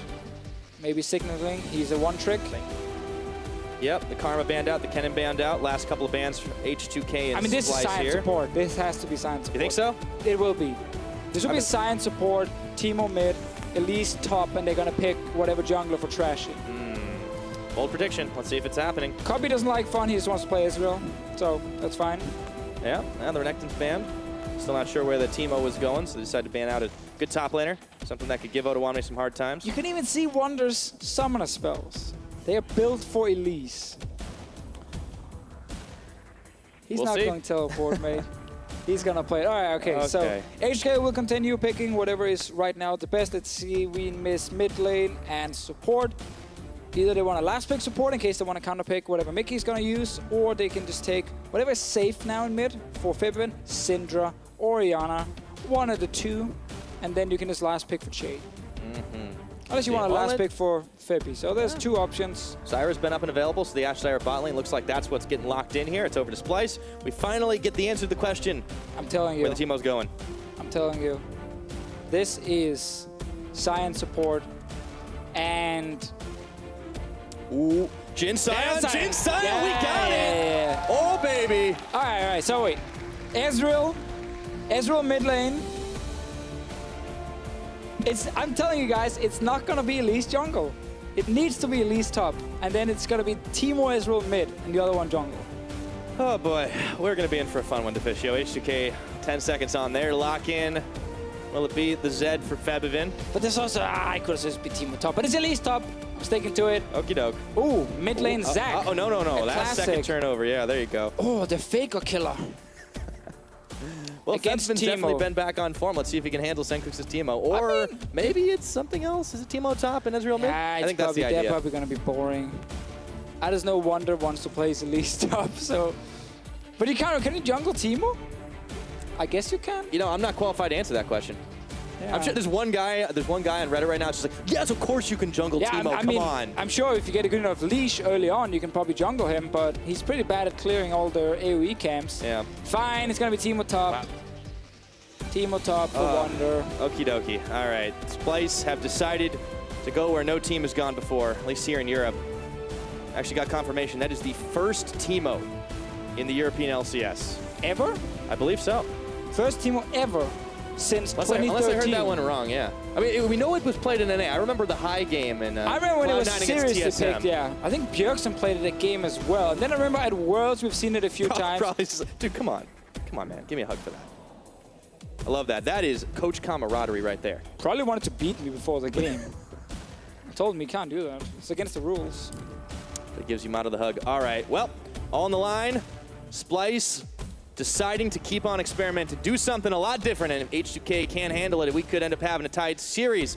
Will that be the case? Will H2K shut it down, stop it from happening, or is Splyce gonna bite back? Let's find out. Let's load onto the Rift for game number 2. Senkux missed his summoner spells, didn't get Smite. I miss the days of Smite Israel. No, you don't. I do. That was actually fun. Well, it was fun-ish meta. Okay, I believe you. Smite I believe you Orianna in as air well. quotes. Smite Orianna, where Power Weaver got his pentakill. Yeah. All right, so Wonder is the kind of guy to pick Teemo top. Of course, doesn't really surprise too much. All in for laning phase, Pyre. All right, all in for the laning phase, but all eyes will be on what Wonder's Teemo is able to do. It would be Wonder. It would definitely be Wonder. This guy has played so many different top champions, so many different styles. Aggressive. Yeah, that's He's going actually all in the with the thing. Ignite. Like in a game like this, we know he's just having fun, but other times when he's picked things like Talia top, he's actually been serious. Like the guy is trying a lot of things. There's a fine line between serious and trolling. There is. And I think this game is walking it. Well, Teemo top against Oramna's most played champion. All right. Now, Ashe Zyra, I want to talk about this bottom lane because this is what we've seen so many times. I'm Yeah, I with the know, crowd right? here, They're breaking the armistice. Kick these players off stage. They don't have a bot lane this game. Kabi and Mickey have a great all-in, though. That combo, we saw them do it at the end of the last split when they didn't have too much else to play for either. Basically, what you do is, Sion sits in the side lane brush. He charges up Q, so you can't see the Q unless you're in the brush with him. And then when he lands the knock-up, you then Jin W after, so you're guaranteed to hit it. And then you actually have pretty insane burst. Problem is, you need to get these guys to check into you a little closer, and that doesn't look like it's happening with Nuclear and Che. I mean, that was kind of a fun thing when this was played by Max in LCK, because everyone just saw the highlight. They didn't see like what happened early on in the game when he got the quarter kill and it was on Reddit. People were like, "Whoa, MVP sign! That was insane." Before that, for like 25 minutes, he was completely useless, complete garbage, and like his AD carry had 25 CS when the enemy AD carry had like 80 CS.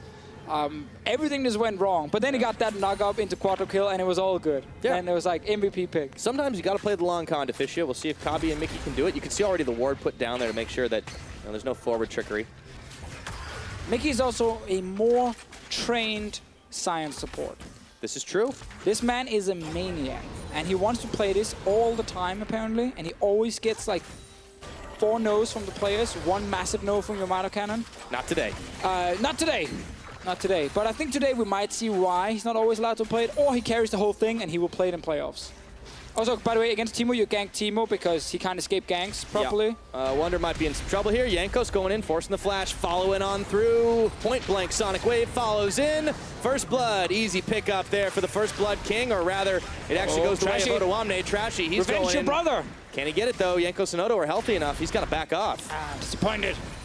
Trashy, you got all in for that one. Ooh, Stop Nuclear. Oh, wait a minute. They get the knockup, forcing a heal and ignite. Bouncing grenade. Auto attacks. It's enough. Mickey X with a return kill in bot. Oh, that's another one you can do with their long-range E poke into W. Trashy. Oh, Che! Flashing forward, follows. It's Kabi now. Bottom lane getting spicy. So Nuclear and Che with Ashe Zyra, one of the best 2v2 picks you can get, just got dumpstered by support Sion. Sometimes it doesn't always work according to plan. Oh man. So Mickey, once you get the replays, there's long range E arrest into W from Jin, into knockup from Q. Let's see it again. So long range E, W. No flash actually right now from Nuclear. Did I miss when he used the flash? That was too late. Did we miss that trade? Looks like, no, he used it, but it was a little earlier than that. Why do I not remember him using flash? Do you remember him using flash? I don't.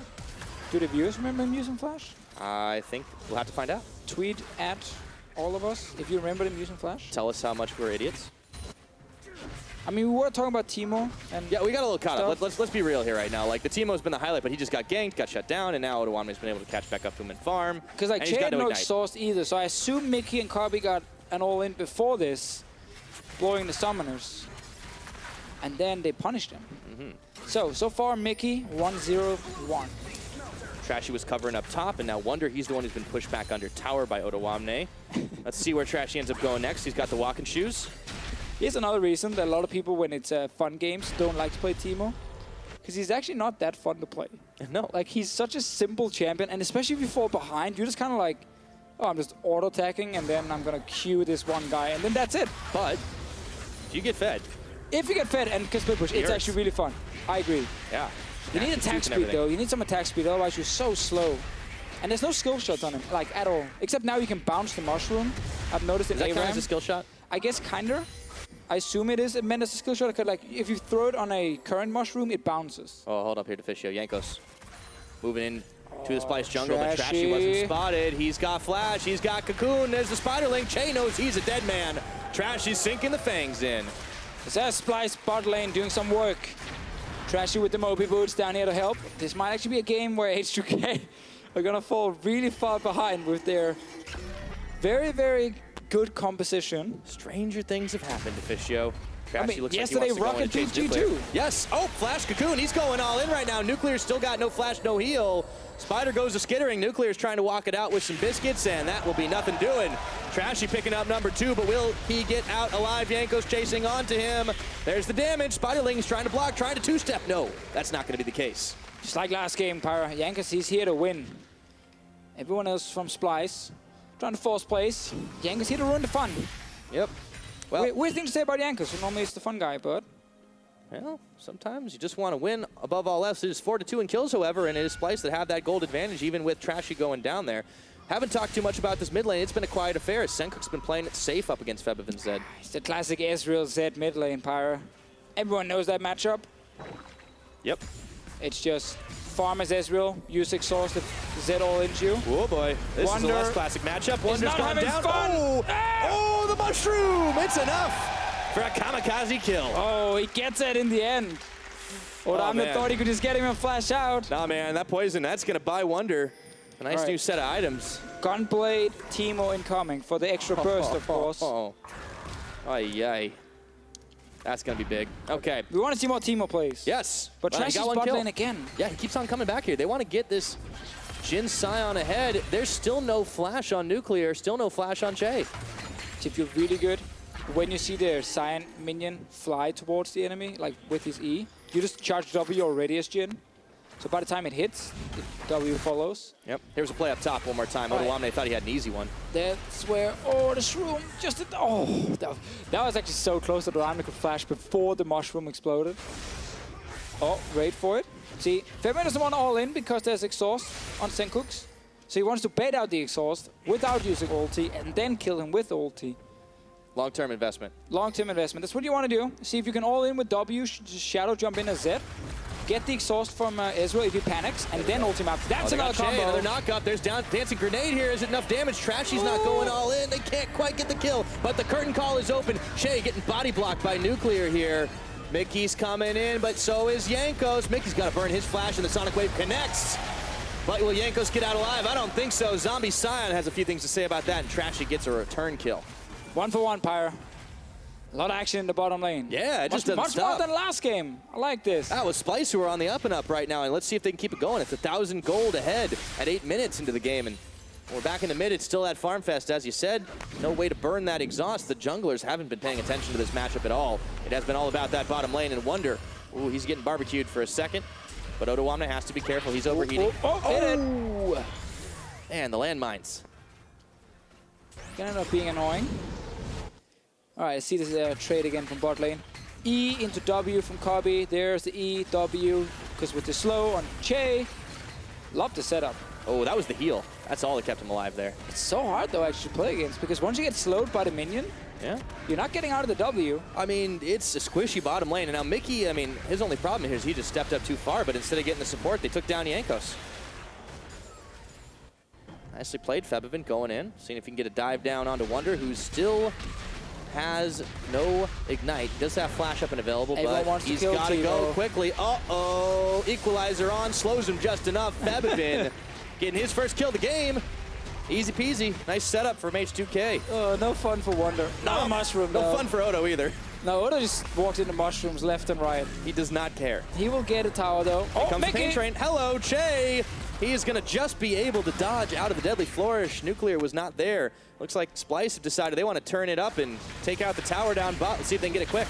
And if you've ever played like these low mobility squishy supports against things like Blitzcrank, Nautilus support, you know how annoying it can be to lane against things like Stein now that can just hit like one E on you, which is just a simple skill shot.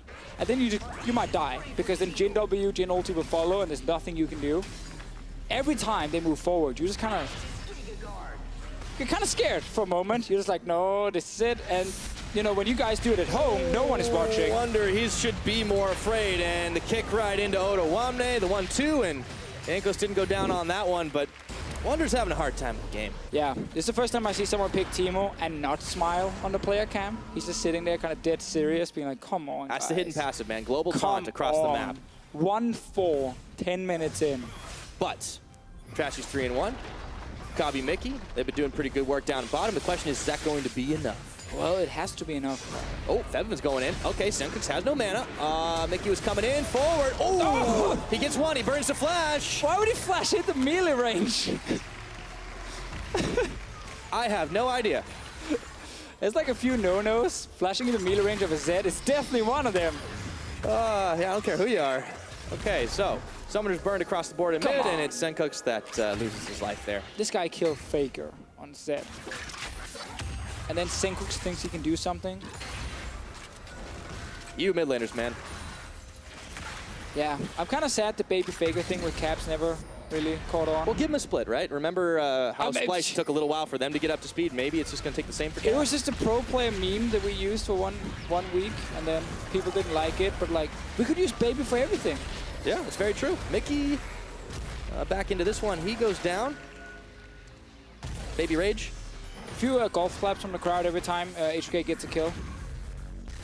Well, they've come back into this one, and they've got themselves the gold lead as well. So they've started to shut down the silliness, not allowing Splyce to run away with the early game. Let's see what Senkux can do. This time, he gets a chunk out of Febiven's health bar. No summoners for either mid laner down in that bot. He just hit every single skill shot. Yep. Oh, Cocoon on Jankos. Okay, curtain call getting open. Jankos could be in some trouble. One shot the second. He's out of range. Trashy on the chase, though, but there's help coming, and Jankos gets out. All right, so let's see. 1-3-1 H2K. Rumble mid. Equalizer on. Trashy taking a little bit of damage, but in comes the pain train. Mickey stopped up by the wall. He's got no backup. Praying right into the pain train of H2K's making. It's always the problem with Sion. It's like once you start the ulti, you're not getting back out. Like you're only going in. It goes one way, Pyre. Yeah, one direction only. Here's the deadly Teemo gank. There we go. It's in the bush. See if you get the pick off on a nuclear. That's a lot of damage, and there's the cocoon. Do they have it? Yes, they do. It's going to be Trashy finishing the kill off. You gotta remember, by Wonder. Has the Hex Tech gun here. Every time he deals some damage. Trashy does a lot too right now, though. He's able to get the finishers off. Like it's not. Just wanted to praise the Teemo. Fine. Yep. Trashy's good too. That was a good Spec Ops mission. But did you see that burst damage when he Q'd, it procced the Hex Tech? That's basically all his damage right now. All right, here's the start. Here's the pain train. Problem is the rest of Splyce is running out. Mickey didn't really get the message. Well, unfortunately, he can't stop. Well, he could maybe direct it into a wall earlier, but... Now, Mickey obviously is not the most outspoken person, so he's not the guy who's yelling in comms, go, go, go, go, go, but... Or at least not loud enough for us to hear it. I would love to see, like, Odamna play Sion. Oh, that would be something. Oda, one of the louder players in that top lane. And yeah, Wonder, he was able to get the flash out at the end of the day, but still H2K with this lead, keeping moving on the bottom side. Trashy getting chunked out by Febiven Zed, who's been honestly pushed on to side wave duty. It's been a vision war as well around this river. Nobody's really gone for the neutral objectives. It's been Mountain Drake on the map for 13.5 minutes. But the game's been a little bit too crazy to try and set up for anything reliable. Says a lot when your support Sion has done more damage than your mid laner. Also more damage than the enemy mid laner, to be fair. It's a pretty good support Sion, that's what it says. I mean, it's a beast. Yeah. He might still die a few times. Cannot accuse Mickey of being a KDA player, unlike other guys here in Europe. I would say the same is true for Wonder. Yeah, I agree. Give him some credit. I mean, he's playing for the team as well. Like you've seen, everyone's seen your Teemo and solo queue. They're just trying to make solo plays all across the board. He's happy to get assists. I think Teemo solo queue is pretty decent. Yeah. He's not terrible. No, I'm actually gonna go check what his win rate is in high elo. Does Teemo have a win rate in high elo? Yeah. Okay, well, I'll let you get back on that. In the meanwhile, I'm going to talk about this play that is already in progress. Teleport down on the bottom side. Febiven is able to pick up a kill onto Mickey, whose zombie is chasing him. Kabi, a big Ash arrow there. Nuclear coming in. H2K, the gank squad had arrived, and they take down 3 members of Splyce, looking for more as Senkux is shifting away. Wonder trying to turn around, and Odawamne has a shield, but he's not going down anytime soon. Shay is trying for the grasping roots, but that will be just a grasp too far, and now it's time for H2K to take down this this outer turret on the bottom side with Senkux and Wonder just having to look on. All right, Pyre, I'm finding Teemo here. So for top laners, keep on it. High elo, he's ranked 14. Hold on a second. Oh, and Deficio, hang on to that thought because he's dead Splyce again. lose the rest of their members, but they did take down Febiven with them. They tried. Back to Teemo. Tell me about it. Rank 14, 51% win rate. That's pretty decent. All right. That's pretty decent. But how do they play? Are they with the team as much as No. You only split push. That's what I'm talking only about. Only split push. And then you put like 10 shrooms on the top side, and then you take whatever you can up there, and then you go bot lane, do the same. And then at some point you do it around Baron, and you take Baron. Lowest win rate, funny enough, for top laners is Ryze. Not a real big surprise. Who plays Ryze top? Come on. Well, we've seen stranger things. Now, this was how it all began. Mickey X getting killed out by Febiven and the rest of H2K collapsing. And that was about it. They're all dead. They're all dead, Pyre. Part 2. Part 2 of them dying. Wonder Senkux think they're safe, but it was not to be. Wait, they killed Febi though. Yeah, no, he goes all in, and there he dies. There, okay, yeah. okay. That was, I feel like that Zyra ult was overkill. Nah, yeah, maybe. I think worth it if you're Splyce. Why not at this point? All right. 14-8 in kills to Deficio. We're only 16.5 minutes into this game, and nobody's looked at Dragon. There've only been a handful of towers taken across the map. It's Mortal Kombat on the Rift. It is, Pyre. And I'm happy I'm casting with you today and not Trevor, because yesterday with Rick and Morty coming out. Oh god, too much. Oh, bye Che. Okay, okay. All right. That cool, dude. Well, it's curtains for the sport. Now it's Splyce's turn to take down a tower. Look for it anyways. But you know Trevor's sitting at home right now. He's watching that episode and he's writing down every single thing. And he's gonna say it next week on air. Well, give him some time before that all happens. And in this game right now, it's Nuclear that came up with 1 kill. A lot of damage grouped for Splyce. They were trying to get out of the equalizer, but nothing doing. Febvin coming for a flank around, looking for Wonder. Oh, and he goes in. That's going to be enough. Yeah, Yamato and his brilliant strategy, it's falling apart. Well, he doesn't seem too phased by it at the moment. He cannot be happy. No food for these players tonight. Well, that's serious. I mean, Prolly has told me about some of his techniques involving beating his players, so... We do not support that, though. We don't condone these actions, but effectiveness, I guess, can't be denied. I mean, they're showing discipline today. Yes, they are. They definitely are. I mean, it's hard to do when you're bringing out some crazy stuff on the other side. And Splyce, I mean, you had to just look at some of the champion choices. Wonder, when you look back at the match history, you're like, wait a minute, this must be broken. He played Warwick top and then Teemo, what? See, you say that, and then yesterday, Pyre. Yeah, oh, that's true. See, Nuclear? Yeah, we've seen strange things. Okay, Nuclear, Yesterday, let's see if we we saw AP Nasa's mid lane in a game that decided if Rocket were going to make playoffs or not. Well, gave them a possibility at the very least. Remember, later today, we get to see if that's still the case. It is out of Rocket's hands now. Yeah, these are the show matches before the big final today with Fnatic Misfits. That game will decide a lot. Fnatic, if they win, will make playoffs. Fnatic, if they lose, will be the first Fnatic lineup in history to not make playoffs for the organization. Big stakes right now, but Rocket, against all odds, could make their way into playoffs. What a story that would be. Going 6 weeks without getting a win and then turning it all around. How insane is that? And against the likes of G2 nonetheless. It's so insane that I see a ton of Fnatic fans on social media actually kind of go like, I really want Rocket to make playoffs because the story is just fantastic. Like, even though they obviously want Fnatic to make it, they're also like, yeah, you know what? Rocket kind of deserve it. Oh, by Sencooks. Yeah, I was talking to Caps the other day in the interview, and he's just saying, you know what? Like, you can't take anything away from Rocket. Like, this is such a cool story. Exactly. We'd love us to win, but, I mean, the best case scenario is Rocket wins all the games and we win games. So we make playoffs, but everyone feels good. I mean, that's fair, too. That's fair. A lot of people would be a little bit sad on social media if Rocket cannot make it after that comeback made. Yeah. Well, we'll see what happens later today. Back in this game, Defish, I got to pull your attention to not just 1, but 2 Hextech Gunblades. Sencooks has got 1 too. League of Gunblade. It's happening. New meta. It's actually a really good item on things like LeBlanc as well. Fair enough. Well, we've seen LeBlanc is not dead yet. Yeah, no, LeBlanc is definitely not dead. You know, I did tell Mickey he should play support LeBlanc today in the room, waiting room, and he was like, yeah, okay, but we didn't see it. Hoping for game 3 just for that. I think all Mickey hears whenever you name a champion is Cyan. It's like, no matter what champion it is, just Cyan? Yeah, sure, Cyan. That's not fair, man. He plays a lot of Bard. Or used to. Used to. Split behind, at least. Funny enough, the split where he actually played a lot of Bard was the split where he died the most out of any player. I believe right now that is Mythy in Europe, at least used to be. Wonder who's actually died the most, because there's something we stopped tracking after the old days of Kiwi Kid setting the record. People don't really follow that much. Sencooks, he's dying quite a lot as well. Tried to get the true shot off, but Febvin popped him right quick now. 4 deaths on that Ezreal. We're seeing it over and over again in the sidelines. Did you watch EULCS in 2014, Season 4? Oh, I did, in fact. Oh, hold on. Dance, can Febvin 2-step? Can he dance? Yep. What is he doing? Oh, he hit him. Well, Cavalry's arrived. Oh, he's not getting up. Nowhere to go, unfortunately. Shields aren't going to save you this time. Shut down by Trashy. He only got hit by 1. That's pretty good. Meanwhile, though, mid lane, H2K, the rest of them are on the tower. Oh. That's number 4. Yeah, they're always doing towers while Splyce is trying to fight. You had a point about Season 4, though, It's just because Kiwi Kid obviously set the first record there, I remember, with like the most deaths. And then fight again, Pyre.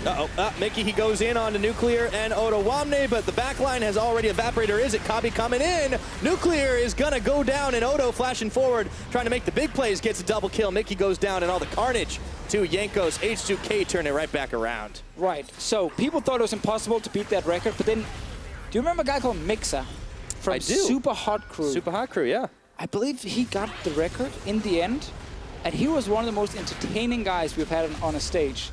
With their nice, yeah. That's what that all began.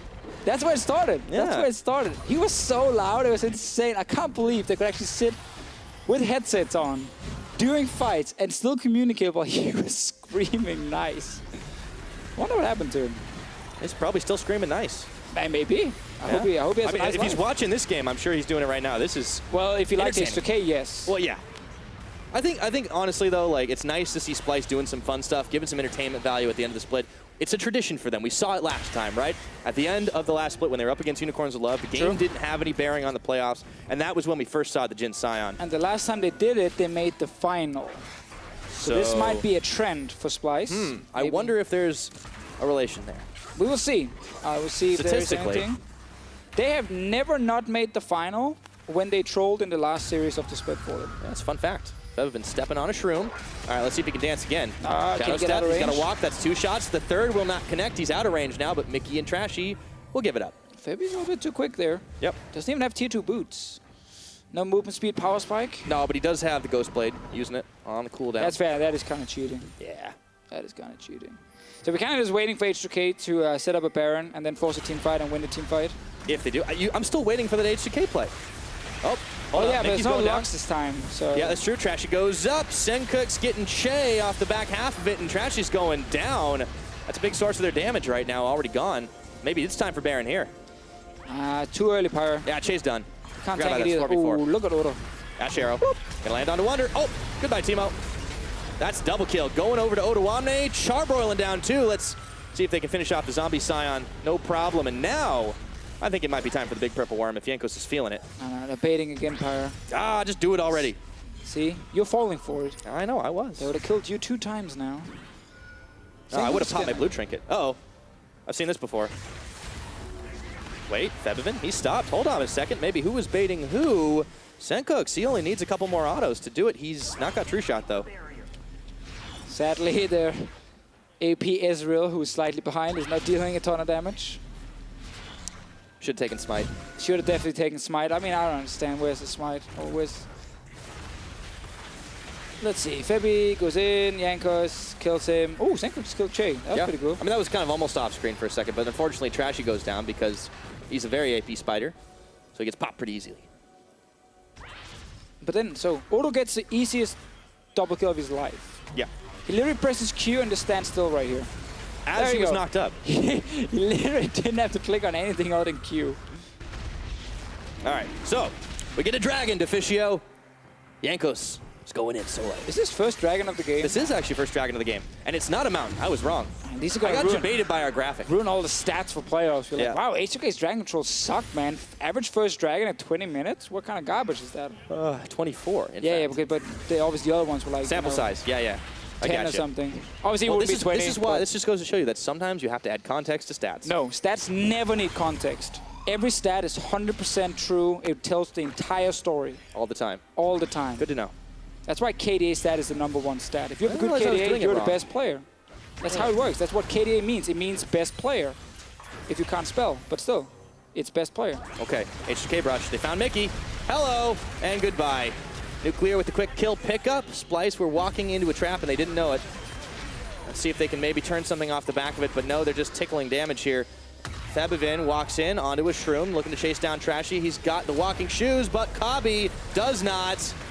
Swifty's not nearly enough right now. Tried to outplay Nuclear, but nothing doing as Sencook's turning around the backside, getting taken down, and well, this is starting to look mighty like the last game. Deficio, Trashy onto Febivin, or is it Febivin onto Trashy? Wait, it's the bait for Wonder. Can he do it? Nope.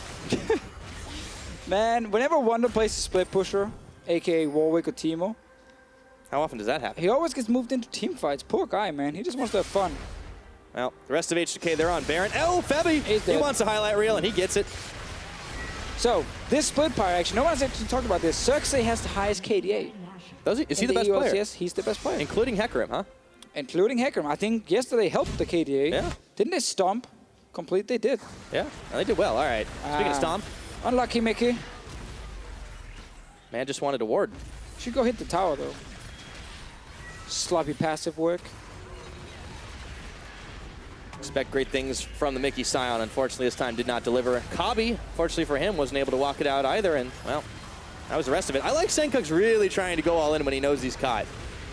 Yeah, sadly for the Splyce guys. That's not enough. 29 kills in 22 minutes, or 26 minutes for H2K. It's crazy. That was, by the way, that was second dragon. I was totally wrong because they did have a mountain break. So the and graphic was actually wrong. was wrong. Yeah, we That got was debated it. by graphics. All All right, in goes Jankos. Equalizer on Odoamne, chasing out Kabi. And that's redemption for Splyce, but will they be redeemed? It's Mickey, who's taken out by Nuclear. The stray arrow nails him, and now trying to hold on in the base. Febivin inside of Splyce territory. Seeing if he can get a pick off. Oh, that's a stat you don't want to have. Most death in a game among top players.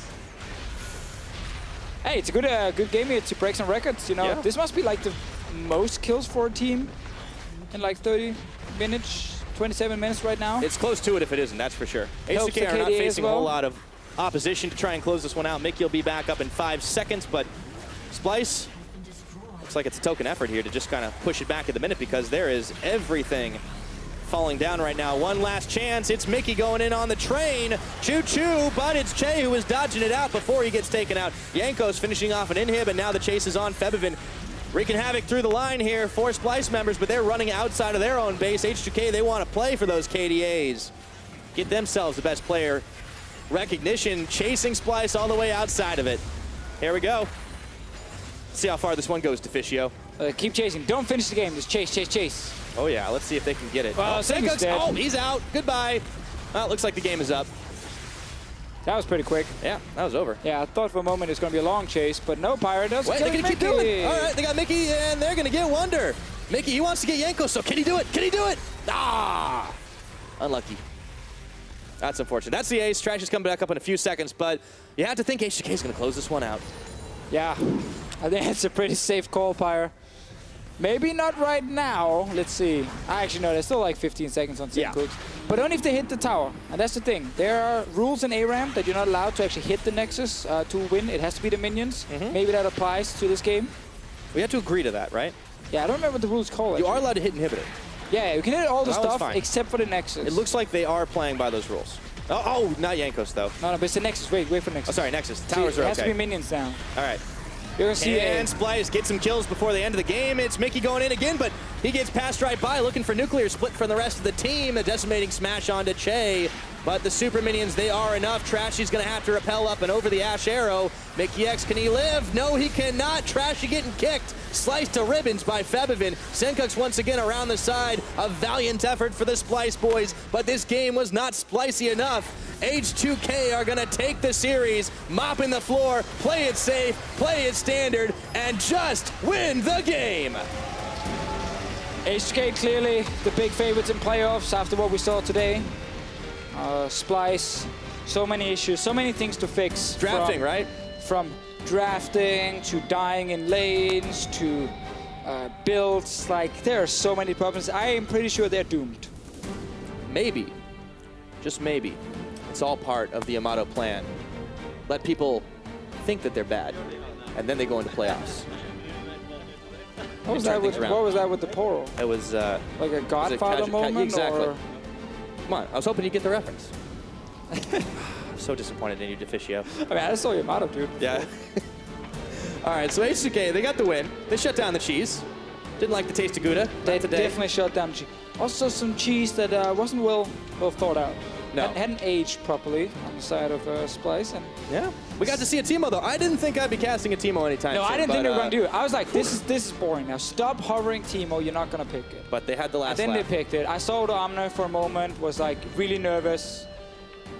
Sadly, he just kind of killed Teemo a few times. Well, he did have a little bit of help, right? Like we saw it all start at the beginning where Jankos made a trip up top and Wonder was a little pushed in, and that was pretty much the story of the game. Yeah, I think this was the least troll game we've seen. Because normally both teams kind of do it, and this was just on one side. Yeah. Big smiles from Prolly, satisfied with another 2-0. Last time we saw this, he chased Jankos off the stage. Not this time. No. Not this time. No. But H2K, they showed that in the face of some of the stinky cheese, they can triumph without really breaking a sweat. Even if the very beginning it looked a little bit odd. There was some lane all lanes. They were having a hard time doing it. Yeah. Hey, you can't really take it away from Mickey and Kabi in the bot lane. They were tearing it up. Because right now, H2K are looking... well, H2K is locked second, so they will face either Rocket or Fnatic. That is What we obviously... see later today. That we'll see later. Both teams, not saying cheese here, but both teams do play some unusual things. And they're not afraid of, like, mixing it up. Like Swain, we see from Betsy as an example. We've seen a lot of different picks from Fnatic as well. So obviously that pick in man phase, you have a week to prepare. which is important, but there might be a lot of new things happening in a full BO5. That's very true. We won't be changing patches. Galio will still be disabled, but It's all gone. the same, you get a little extra time to think about it. And honestly, if you are H2K right now, I think you can definitely be happy that you've been able to play out against a lot of like strange stuff over even the course of the split, because it's not the only team that's been doing it. No, we've actually had a lot of unique picks this split. Obviously, the new pick and ban system is part of that, where there is more room to kind of ban out certain things and then get adapted your on the new fly. things. It's been adapted on the interesting fly. to see it throughout several regions and throughout I thought the actually series we as well. would see more diversity, especially across regions, because I've noticed that so many of the regions just play the same things. Now, that is not unusual. There's a meta. But I always felt like I could go in and watch like LPL and I'd get some really unusual things, and then NA would have like some very key things for them, and Europe would have some here, and Korea would be different. But it's actually been very, very, very, very close to the same across everything. And now lately we've gotten some one-offs. Lately we've been getting some of the more unique things. Yeah, but that's because people have to get a little bit more comfortable for it, Sure, and especially yeah. in games that don't mean as much, they're able to do a little bit more. And Or if they mean everything, you play AP Nasus. yeah, well, of course. I And mean- you don't win that game, but then you win the next two. Or so you it's play okay. 80 carry Cannon like Yeah. the man on stage right now. You guys can't see him, but we can. Yep, Reckless getting set up there. I mean, we'll see how it all shakes out later on today. But also, we had to highlight some big plays. I mean, man in the mid lane, Febivin, he's our player of the series, and honestly, well earned, especially with that Zed in game 2. I mean, I won't say Senkux was making it easy for him, but he did make a couple of oopsies. He did just a flash few. into him, and he killed him. Yeah, that gave one of the kills. But yeah, then it was all Febivin- it was Teemo hunting from that pretty much minute going on. 20 kills, 2 games. Not bad. Pretty Pops good up the score. stat a little bit. Well, I mean, it's by KDA, so obviously it's the best player. Exactly, that's of best course. player. That's how it works. Absolutely. All right. After their last one of the split, we're going to hear from H2K's jungler and coach. Thank you very much, gentlemen. Now I want to start off by talking to you, Jankos. Now I have a bit of a theoretical situation I want to guide you through. Let's say you're the coach of a top team. You're in a series where the enemy team has been picking constantly weird things.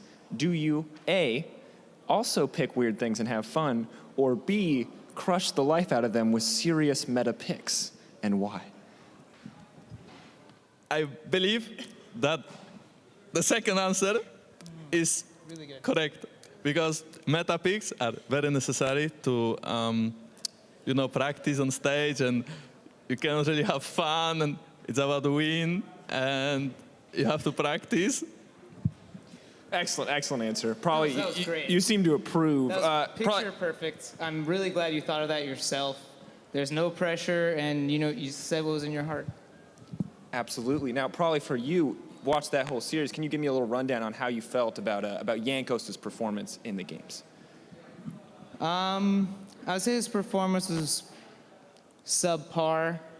Teemo was only killed like 3 times during laning phase, and it was a pretty strict game plan from Champ Select that this needed to be kind of like a 0-8 Teemo, something like that. So I'm really upset that he was able to get farm and survive the laning phase. I will play better next time. I'm so Wait, sorry. no one's talking to you, Jankos. Jankos, You're not allowed please to. wait your turn. It is your turn, conveniently. Jankos, to kind of the final, just to cap off the series, do you feel like you killed Teemo enough? Do you think you needed to kill Teemo more? I believe that I had to kill Teemo at least 6 times more. I believe that in the laning phase he didn't dive enough, and I also needed about 100 more CS and way more gold, and the pressure on the map was not enough, and I played miserably, and next time I'll correct my mistakes. He'll try harder. Yes, he will. Yes, I will. I think that's good to hear for H2K fans. Now, hoping never to talk about that series again, let's look at the playoffs, focusing up serious time. Now, you guys potentially going up against what is either Fnatic or Roccat coming into this, and I'm curious, which opponent would you rather face at this point, given how the teams are looking so far? And we'll start with you, Jankos. I believe that my coach should answer that question, because what I think is irrelevant. My coach has the first right to talk, but if I would be the coach and I will have a right to say something for once, then I believe I would prefer to face Roccat, simply because they are my old team, like as of organization, and I would like to play them. All right, well, when you get the right to speak in this interview, we'll be sure to come back to you. I guess probably then, in your case, which team would you prefer to face and why? All right. Yeah, I think I would still like to face Fnatic, even though they're in the spot, or they're predicted to be in that spot already. Rocket just plays a lot of really weird, kind of annoying picks, similar to what was practiced today. And so far in our whole split together, we've only played 2 games against weird meta picks, really. So playing against Rocket, I don't really have as much style against this kind of off-meta stuff. So I'd be much more comfortable playing against a team that I'm more familiar with and can kind of, defeat with my mind. All right, defeat with your mind. We'll see how it unfolds. Jankos, for you, moving forward to playoffs, I promise you can answer this one, I swear. Probably doesn't need input. He might, but he can say that. He can say that. How does preparation for you change going from a week to week in the season of LCS going into playoffs? Is there anything that shifts for you as a player? Any big focus changes or something special that you focus on when you know you're only going to be facing one opponent in a week? I think it's very similar because normally we play one opponent too, and it doesn't change much, especially that there is no break between playoffs and regular season right now. So next week we'll play either Rocket or we'll face Fnatic, and we kind of know those teams, and we'll watch some of the games, probably like if we play Fnatic, even like the Misfits game. I believe we are kind of confident in, or at least I'm confident in quarterfinals, because I don't expect a lot to change, I feel like the meta will stay exactly the same. So it's kind of like the regular split is still going. It's just that next week is BO5. Obviously, I will play 30 games of solo queue a day, 10 scrims a day. I will analyze and watch replays. It's good. Good discipline. All right, final question just to kind of cap things off. Next series will be Misfits versus Fnatic. Can I get some quick predictions from both of you as to how that series is going to go? And we'll start with you, probably. I don't know. I feel like right now, Misfits is playing pretty well, but they don't really want it that bad. There's no real reason. So I think Misfits has just the natural edge of skill, but I think Fnatic has kind of this aggressive edge because they really need this kind of thing. So I think they'll put forth a lot more effort than maybe Misfits right now. All right, and from you, Jankos? I think Fnatic will play under pressure because they have to win this game in order to get to playoffs. I think players like Broxa and like Caps that didn't play under pressure just yet because they are new to the scene, then it could be really tough on them. So I actually can't say which team will win the match. But as for now, if both teams would play kind of try hard and both teams, the game would matter, the game would be playoff game, I would say that Misfits would win. But simply because Misfits play for nothing and they play for Rocket kind of, so they play for something but for nothing at the same time, then I would say Fnatic has the edge. All right, so it sounds like it's a lot about pressure. Well, thank you, gentlemen, so much for taking the time to sit down and talk to me. We will be back with that series right after this. Misfits versus Fnatic going head-to-head. Don't go anywhere.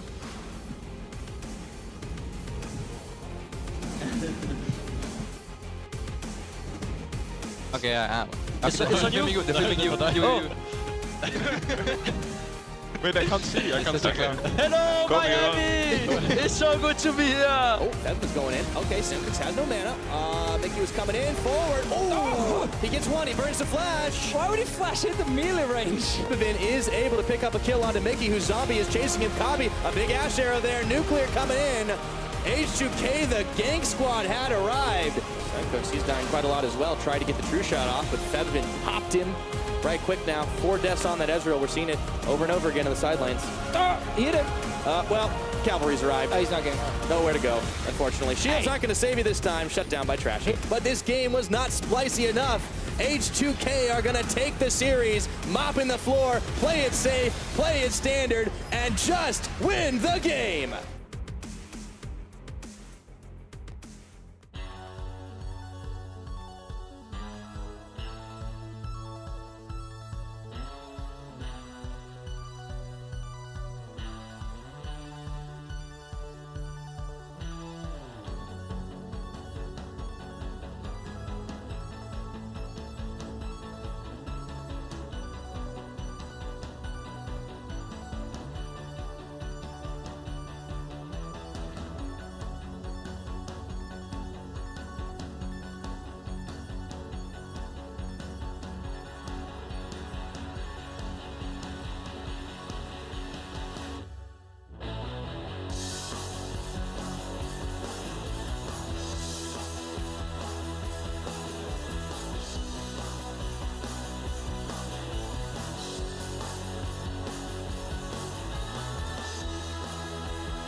Welcome back to Berlin for our last series of the EULCS Spring Split regular season. It all comes down to this for Fnatic, who need a win or they will miss their first playoffs in the league's history. And we cannot overstate how monumental that would be for Roccat and how terrible that would be for the organization of Fnatic, especially looking at their story this split, the fact that they came in with a plan with that all-European roster and they haven't been able to mesh until just a little while ago. They wanted synergy. They even had the 10-man roster in the event that they wanted to try and mix and match players during the regular season of the LCS. But what we saw from the team was that they weren't, right? They struggled throughout the regular season. They weren't really having any impact. And I think that right from the get-go, everyone was kind of disappointed. Yeah, 100%. There were veterans. We thought there were some leaders in there, like Reckless, Amazing, but clearly that didn't work. And Amazing got subbed out pretty quickly as well. And it takes time to build culture. It takes time to kind of find the right synergy, I assume, between certain players. Maybe they have to make more changes. We don't really know. If they don't make playoffs, then I'm definitely expecting something to change for next split. Well, they also stated we just have to do what we can with this roster right now. And recently, we got to be fair, we did see some improvements. They had a competitive match over G2, which is a good start. Yeah, it started, the whole thing started with us like overhyping Fnatic coming into the split, and now we kind of underrating them a little bit. Like this series to me showed that Fnatic are still a decent team. Good enough definitely to be in playoffs, I feel like, but maybe not good enough then to do much more. But this was a really good series from them. I think last week as well, we also saw some good games. And I actually think Fnatic right now are good enough to take down Misfits. To take down Misfits, that is the big question. That is what they have to do. It is win and go to playoffs, or lose and don't go to playoffs and be in that safe spot, and that's not what they want. So Misfits, they haven't been delivering towards the end of the split, or not to the highest level that we'd come to expect from them. We heard it from Hussein and we've heard it from the players, where in the last few weeks they've been in a bit of a dip. Against Giants last week, they definitely had a good performance. Power of Evil was one of the standout performers. His Orianna was fantastic, and I think that right now we are in a meta that really does suit him and enables him to succeed. And I think that him versus Caps is actually going to be a really exciting matchup, because we've got fantastic growth from Caps throughout the regular season, and in the last few weeks, he's actually been really stepping up as well. So I think the mid-lane matchup could be an exciting one. Yeah, I think with Misfits, it's a kind of luxury problem where coming into the split, we were been very happy to see them play like a middle of the table team that was slowly progressing, but because they were so good in the start and they got so good as well, like during the first few weeks, we were like, damn, they're a top team now. We got to judge them like a top team. We got to expect them to win every series almost they're playing. And then when they obviously lose to G2 and lose to H2K, it's kind of, okay, maybe they're not all the way up there, but then when they lost to Roccat as well, that's where we realized the slump obviously was happening. I think a lot of it comes down to Kakao. I've talked a lot about this already. I think whenever he's on things like Rengar Graves, he's not really been able to force plays with the team. They've been very passive in the mid game because of it.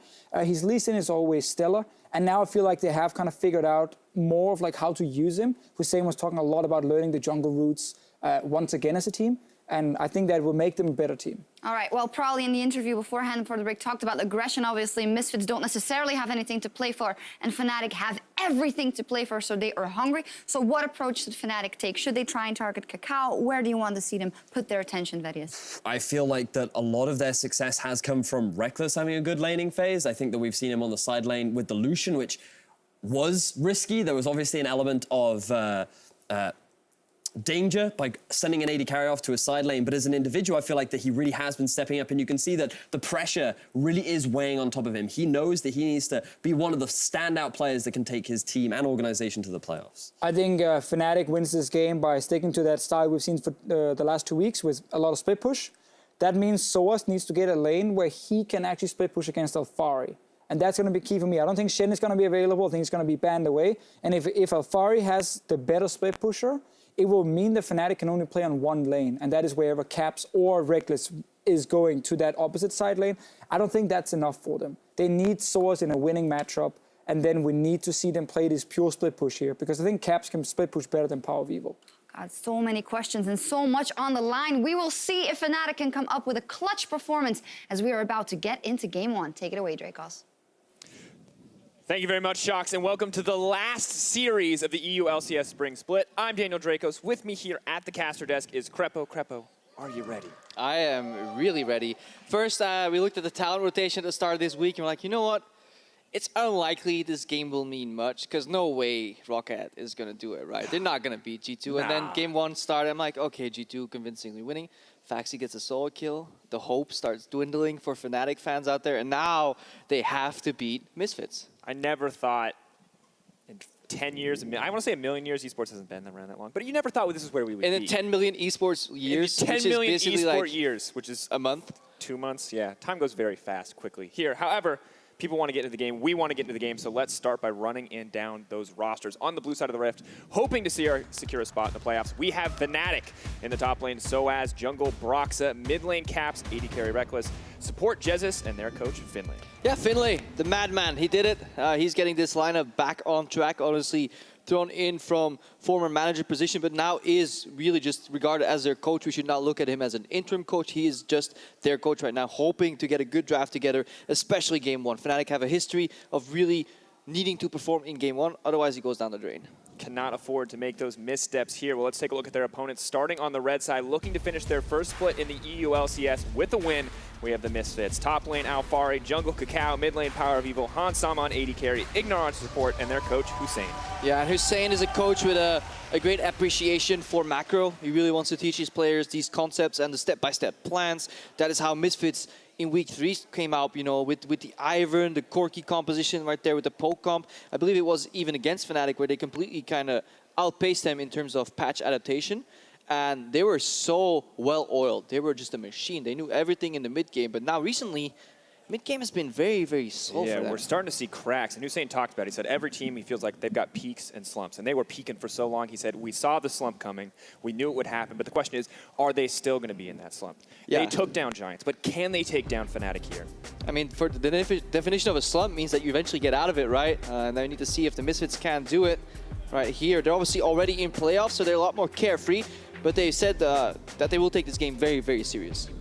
Every bit of stage practice is important, and for Fnatic, it's not just stage practice here for them. It is everything. Yeah.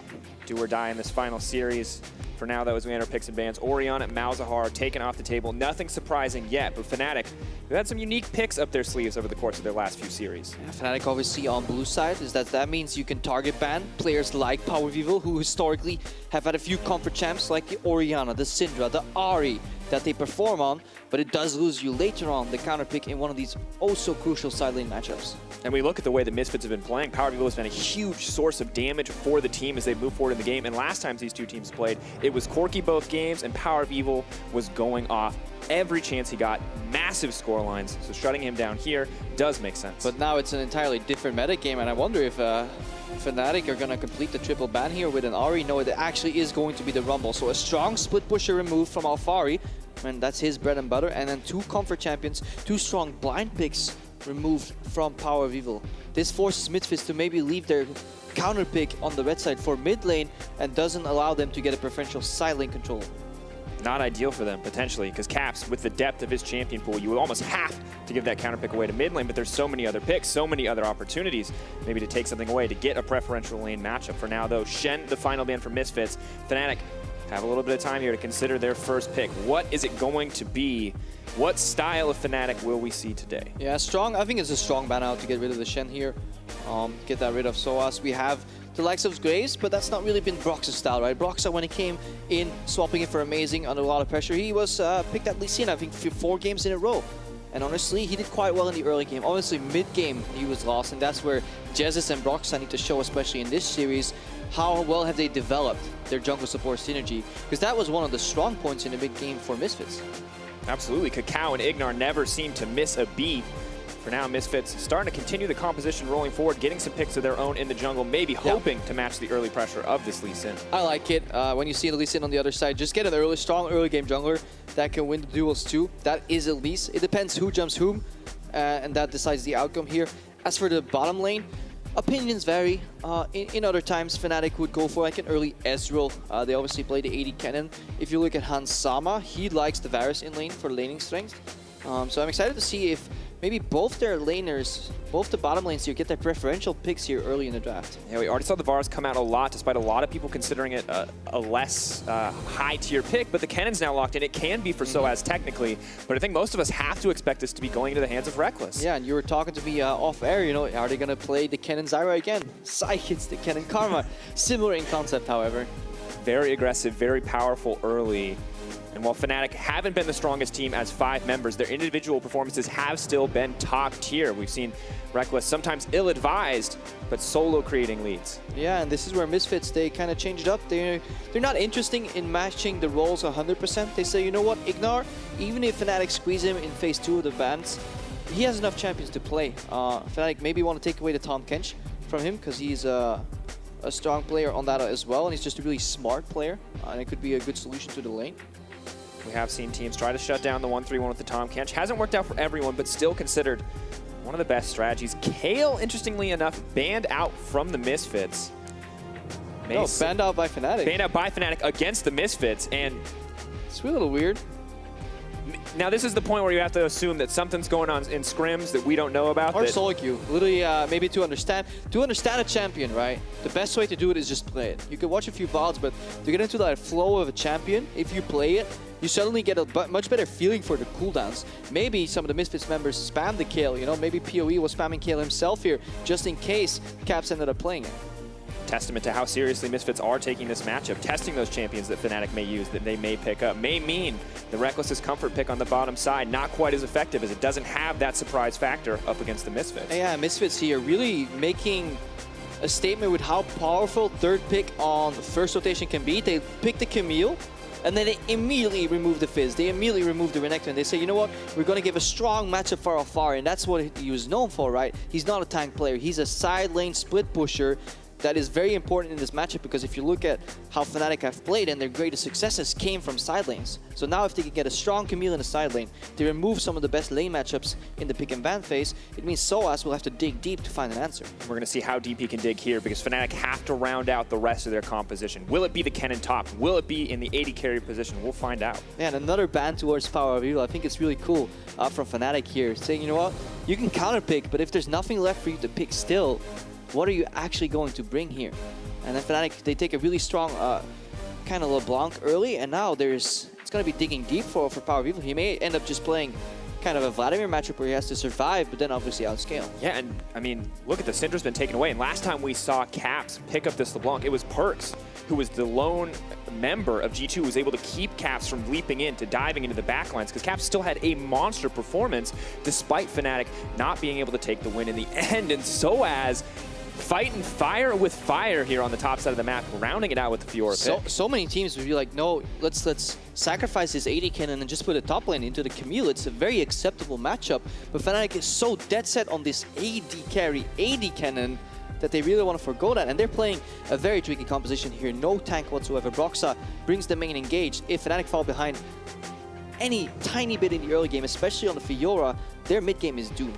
Well, if you're going to gamble, now is the time, right? You've got nothing left. You might as well take one final shot. You might as well give it your all. If you know you're the team that's not going to be able to fight the 5v5s, you might as well try to beat them as individuals, and Fnatic have the tools to do it. But Misfits round out their composition with the Ryze pick, and this is not something we see quite as much from Power of Evil. No, but it is something he has added to his arsenal throughout the split. PoE was notoriously known as a small champion pool player who never played the Ryze even when it was metagame, and then suddenly he brought it back. Ryze has seen many iterations. People are afraid to see so many of the rework potentially of Ryze because his champion is either broken, busted, or bad.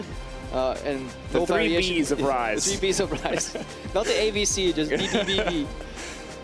Rough to see. And of course, right now the meta fits Power of Evil perfectly, but still with everything banned out, has to find comfort somewhere else. We'll see how his Ryze can stack up against Caps, because each and every one of these Fnatic lanes has the potential to blow the game wide open. And then we go back to what the analyst was talking about, you know, Deficio said it right there, Fnatic. So that's it on the split pushers. Fiora in a lane. LeBlanc can go in a side lane. Kennen AD carry, who technically likes to be in a side lane. Fnatic again drafted 3 split pushers with only 2 lanes to split push on. So it'll be a fight for who ends up. The shortest straw ends up mid lane. And then Misfits, they have kind of Alfari, who has always been a perennial split push player, doesn't like tanks. He needs to go off on the Camille. So I think we track the junglers in the early game, because we see where they go. Can they snowball? And Broxa on that pick that he made his name on the first few weeks in the LCS stage, dodging Cassio ults, outplaying. But here we are, ladies and gentlemen, game 1, Misfits versus Fnatic, a playoff spot on the line for Fnatic, and Misfits looking to exert that dominance.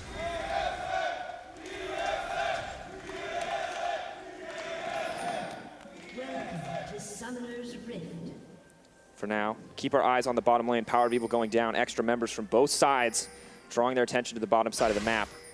I like this, what Misfits are doing here. So often, teams stop doing this here. A way to beat Zyra is to step on the plants in the early game, right? So what you do is, you just send somebody to help. So Reckless is going to ward here, or just walk in, and then they could technically trade, but Misfits aren't even ready. They usually send in support so that the bottom lane can play a bit forward and get the plants out in the lane. Karma wants to poke early to stop that, because it all depends how many seeds you have planted far enough in the lane to influence the push. Because pushing now means winning a lane. It's no longer about killing. And the thing is, we've seen in Fnatic sets, specifically in their set versus G2, how crucial that level 1 can be. It was Fnatic who got overeager, who gave up first blood. But for Fnatic, we have to remember the stakes. It's not just a higher seed in the playoffs, ladies and gentlemen. It is playoffs. They have been in every single one. And I feel like this is the first time where it's been at risk. Yeah, and this is excluding 2012 when there was no LCS. They were still playing in the version of playoffs back then. They lost against a great team. Sadly, they fell. But obviously, with so much talent in their opponent's team, it was very hard for them to advance. Truly a great team. I can't remember any of the players' names or what happened to them, except for the mid laner. I've heard he's doing okay. Yeah, he's doing okay for himself. For now, though, lane's even, kind of waiting for a few levels under their belt before they can start the aggressive trading. And Krepo, you talked about it. While the bottom lane is important, we have to keep our eyes on the jungler. Yeah. Lee Sin and Elise, kind of all about that explosive early game. Both starting topside. Let's see if any of them go for kind of Korean clear into gank, or if they both end up pathing towards the bottom side of the map, leaving that top lane matchup purely skill-based. Alfari versus Soaz. Alfari looks like he has the push early on. Let's see if he can get good warding down if he's not afraid. In the bottom lane though, push for Fnatic is great. Also Reckless playing with 3 potions definitely will win him the sustain war. Yeah, maybe in very, very long lanes, the lifesteal for Dorans will outweigh, but for now, 3 pots can be way superior. Kennen already such a bully in the early laning phase, has the Karma as well, so 2 champions very well suited to controlling the early laning phase. Misfits though, no slouch, not falling too far behind just yet. Let's see what Alfari does here. So he does the classic push. You know, some teams do this on the bottom side of the map as well, where they fast push and then they avoid the enemy Gromp.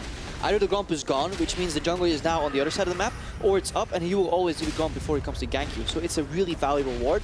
And Alfari now plays with the information that Broxah is on the other side of the map, so he can play a lot more carefree. Yeah, because if we're talking about it, the teams see it as well. They know this is the big threat. Yeah, here. they're smarter than us. They know they got to respect that jungle. They need to respect that Lee Sin. For now, though, all is quiet. But the first gank timing is coming out. And it looks like both junglers just content to continue clearing. Yeah, and while Reckless and Jezzy's got the push off, they never got a deep ward off on the Gromp, so only now does Fnatic know the whereabouts of Kakao. I think he just missed Broxah there. Yep. Broxah is level 3 though. He can punish this Raptor contest. Kakao, he's smart enough. Kakao backing off a little slow on the reaction. Caps is coming in. Power View on the way as well. Broxah heals up a little bit, but that's first blood. Overextension from Broxah. Yeah, but I don't think he had vision there. So let's go back into what happens here between Caps. Can he survive if he drops his big? On Power of Evil. There's no hope to move out. Nice movement up from Reckless, but Kakao's here as well. Cocoon is going to land, slowed up by the hail of arrows. Just a bit more damage. Nothing else going to come through. A lot of things happen in this replay, and we have to break it down step by step. So Broxah, not only did he sidestep kind of the vision, so Kakao had no knowledge that Broxah was there, right? Broxah said, you know what, I think this guy is going to take my Raptors. I'm ready to jump in. He called over his bot lane. So because bot lane is pushing, it is dangerous for Kakao to invade. So technically, Broxah made a good call there. The problem was that Kakao wasn't actually going for the Raptors. He was setting up for a mid lane gank. Broxah gave it 1, 2, 3 seconds. He waits. Look at the top banner, right? He doesn't, like, they don't see each other. Broxah's like, okay, I think this guy's gonna start Raptors. I'll let him start, waste cooldowns, so the 1, 2, 3 seconds. Then he dashes over. He called over his bot lane. Reckless and Jezzy are already moving. But unfortunately, Kakao was so quick on the trigger, and PoE moved in time to support his jungler in case of a collapse, that it worked out. Jezzy with a slightly unfortunate flash right there. But in the end, I think it's an okay play from Fnatic, and it only failed really hard because PoE was ready to support Kakao, and Kakao was honestly laser fast with that Cocoon. So good. You talked about how important it is to get the jump. Kakao's got the jump again. Broxah now has to turn tail and run. You need your mid laner. You never fight unless you have mid lane priority. That means that you have the push, which means your mid laner can escape first. The same way, skirmishing the junglers, check where your bot lane can react. Don't blame your bot lane for not being there. You should check the minimap first, see who's pushing, and that is exactly why push is such an important concept in today's League of Legends. Right now, Misfits have the push almost across all 3 lanes. Camille coming back to top lane with the TP just to keep the push going. And suddenly the Varus and the Zyra have started to take control of that bottom side. Yeah, and then we look at Kakao, and he's obviously sporting Tracker's Knife. We shifted away from the Red Smite, and that means with pushing lanes, he can always path safely into jungle and plays deep wards, who are much more valuable than normal, shallow river wards. Very true. You see one placed on the Gromp again by Alfari, keeping that vision up, keeping it consistent. Knowledge definitely in the favor of Misfits for now, but Broxa thinks he's gotten in, thinks he can find the angle on a gank. Really hungry to find a lead in one of these lanes. We've talked about it already, but snowballing is such a big factor here for Fnatic. Kakao also just keeping the pacing up is very important, and it's a very tough balance to find between ganking and farming for junglers. For now, Kakao continuing to farm up. Has the Tracker's Knife, as you mentioned, which will give him the vision edge. Scryer's Bloom as well, just to make sure he's safe as he approaches the bottom side. They're just going to opt to back as we see some small trades in the mid lane. For now, they're in favor of Caps, the Tear of the Goddess not giving Rise quite as many beneficial stats, and Kakao taking some time to clear out the vision, courtesy of that Scryer's Bloom. That lasts long, because he did Skullcrab first, and then he went for the ward. I need to see about what PoE, how he deals with the pressure. This is like the 3rd Gromp ward, by the way. Alfari, if you're scouting Misfits right now, and you're in playoffs, perhaps you should notice a trend in Alfari's warding patterns. Does that make you a biased caster, though, if you're like, hey guys, here's this really obvious thing that you can exploit? No, because these guys already know. I think it's a standard, but it also shows you that you'll eventually see junglers moving around that ward. If you see junglers moving like funky pathing that is honestly inefficient, it's probably because they're dodging standard ward locations. Well, Broxa did just leap over the wall, hiding now in the brush. Well, they obviously want to hide the blue buff because it's really hard to steal this buff if it's in the brush, but if you just do it in front of that ward, any strange projectile looking for a home can steal that blue buff. And there's no Korean Ezreal in this game, or Ezreal at all, so it's safe for now. Couple Koreans. Couple Koreans. Lee Sin, though, spotted out on the ward means Alfari does know it's time to back off, to relinquish some of the pressure on the top side of the map, but the CS still very much in his favor. The lane almost balanced and still with more than a 15 CS lead. Waiting for the game to explode here. PoE not being hit too hard in the game just yet, playing that Rise. Going even farm, even though he got triple banned out pretty much, or quarter banned amongst the 2 ban phases. Kakao, he's in counter gank position right now. They just want to find his Lee Sin, because when Broxa hit level 6, that is his window. Of course, he gets much more value out of that kick than at least gets over becoming a slightly better spider. That is the playmaking period. For now, though, as you said, Kakao focused on the defensive angle, focused on keeping PoE safe. This could be a dirty combo here, because snare into flash cocoon is a kill. Oh, Caps snared up. Here comes the cocoon. Will we see the flash as well? Chains land, but Broxa may be looking to attend the party. Cocoon goes wide. Defensive mindset from Kakao. You know, get the inside track, get the push out. The distortion back was allowed, so Caps was already back in his initial location. If you can get a LeBlanc before she can jump back, before she gets that, 0.25 cast time on distortion, and you can just snare into Cocoon right there, she just dies. And that's why Caps can't play as aggressive as he wants to unless he has vision at the race, at the Gromp. In recent weeks, we've seen a huge kind of shift on the side of Misfits. Usually their early game is pretty solid, consistently finding leads for themselves, but they've been slumping, and this is something we talked about. And Fnatic, they've had excellent early games, explosive early games up against the likes of G2. And this may be an opportunity for Fnatic to exploit it, but we haven't seen that so far, Krepo. It's been so very even in this laning phase. Yeah, it's been pretty stagnant. We're going to see if any team finds an opening. And again, it's the junglers needing to pair with the lanes. We have some cool pairings, though. Elise and LeBlanc can always open something up. Elise Rise is obviously a great ganker.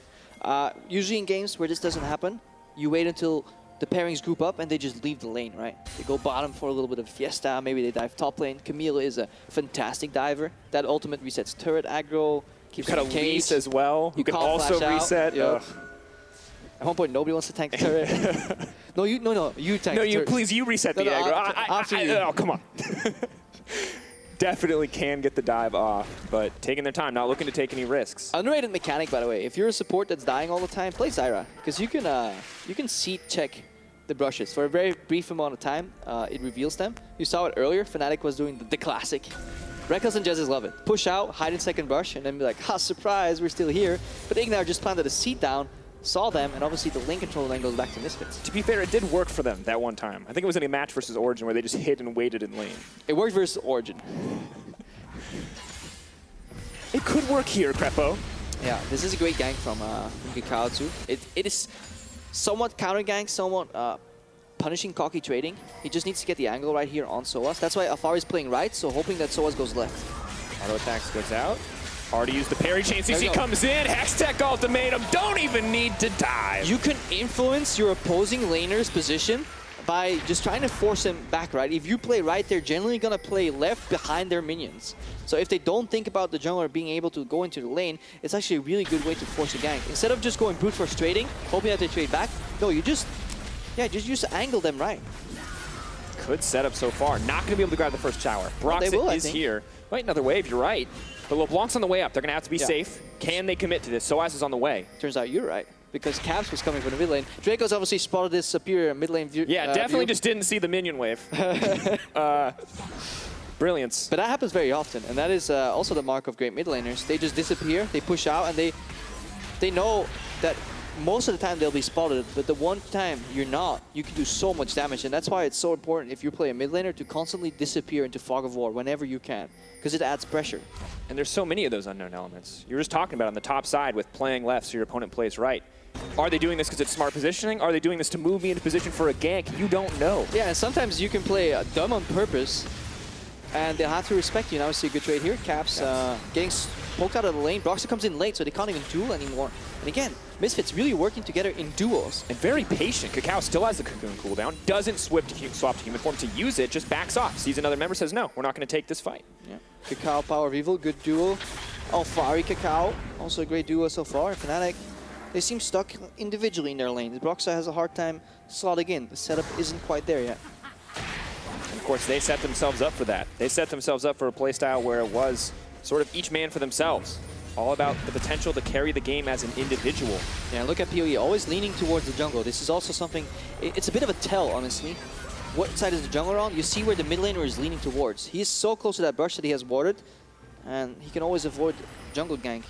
So many lower tier entry-level players, they play as far back in the lane as they can, but they don't go sideways to match jungle pressure. Too nervous about the monsters hiding in the brush.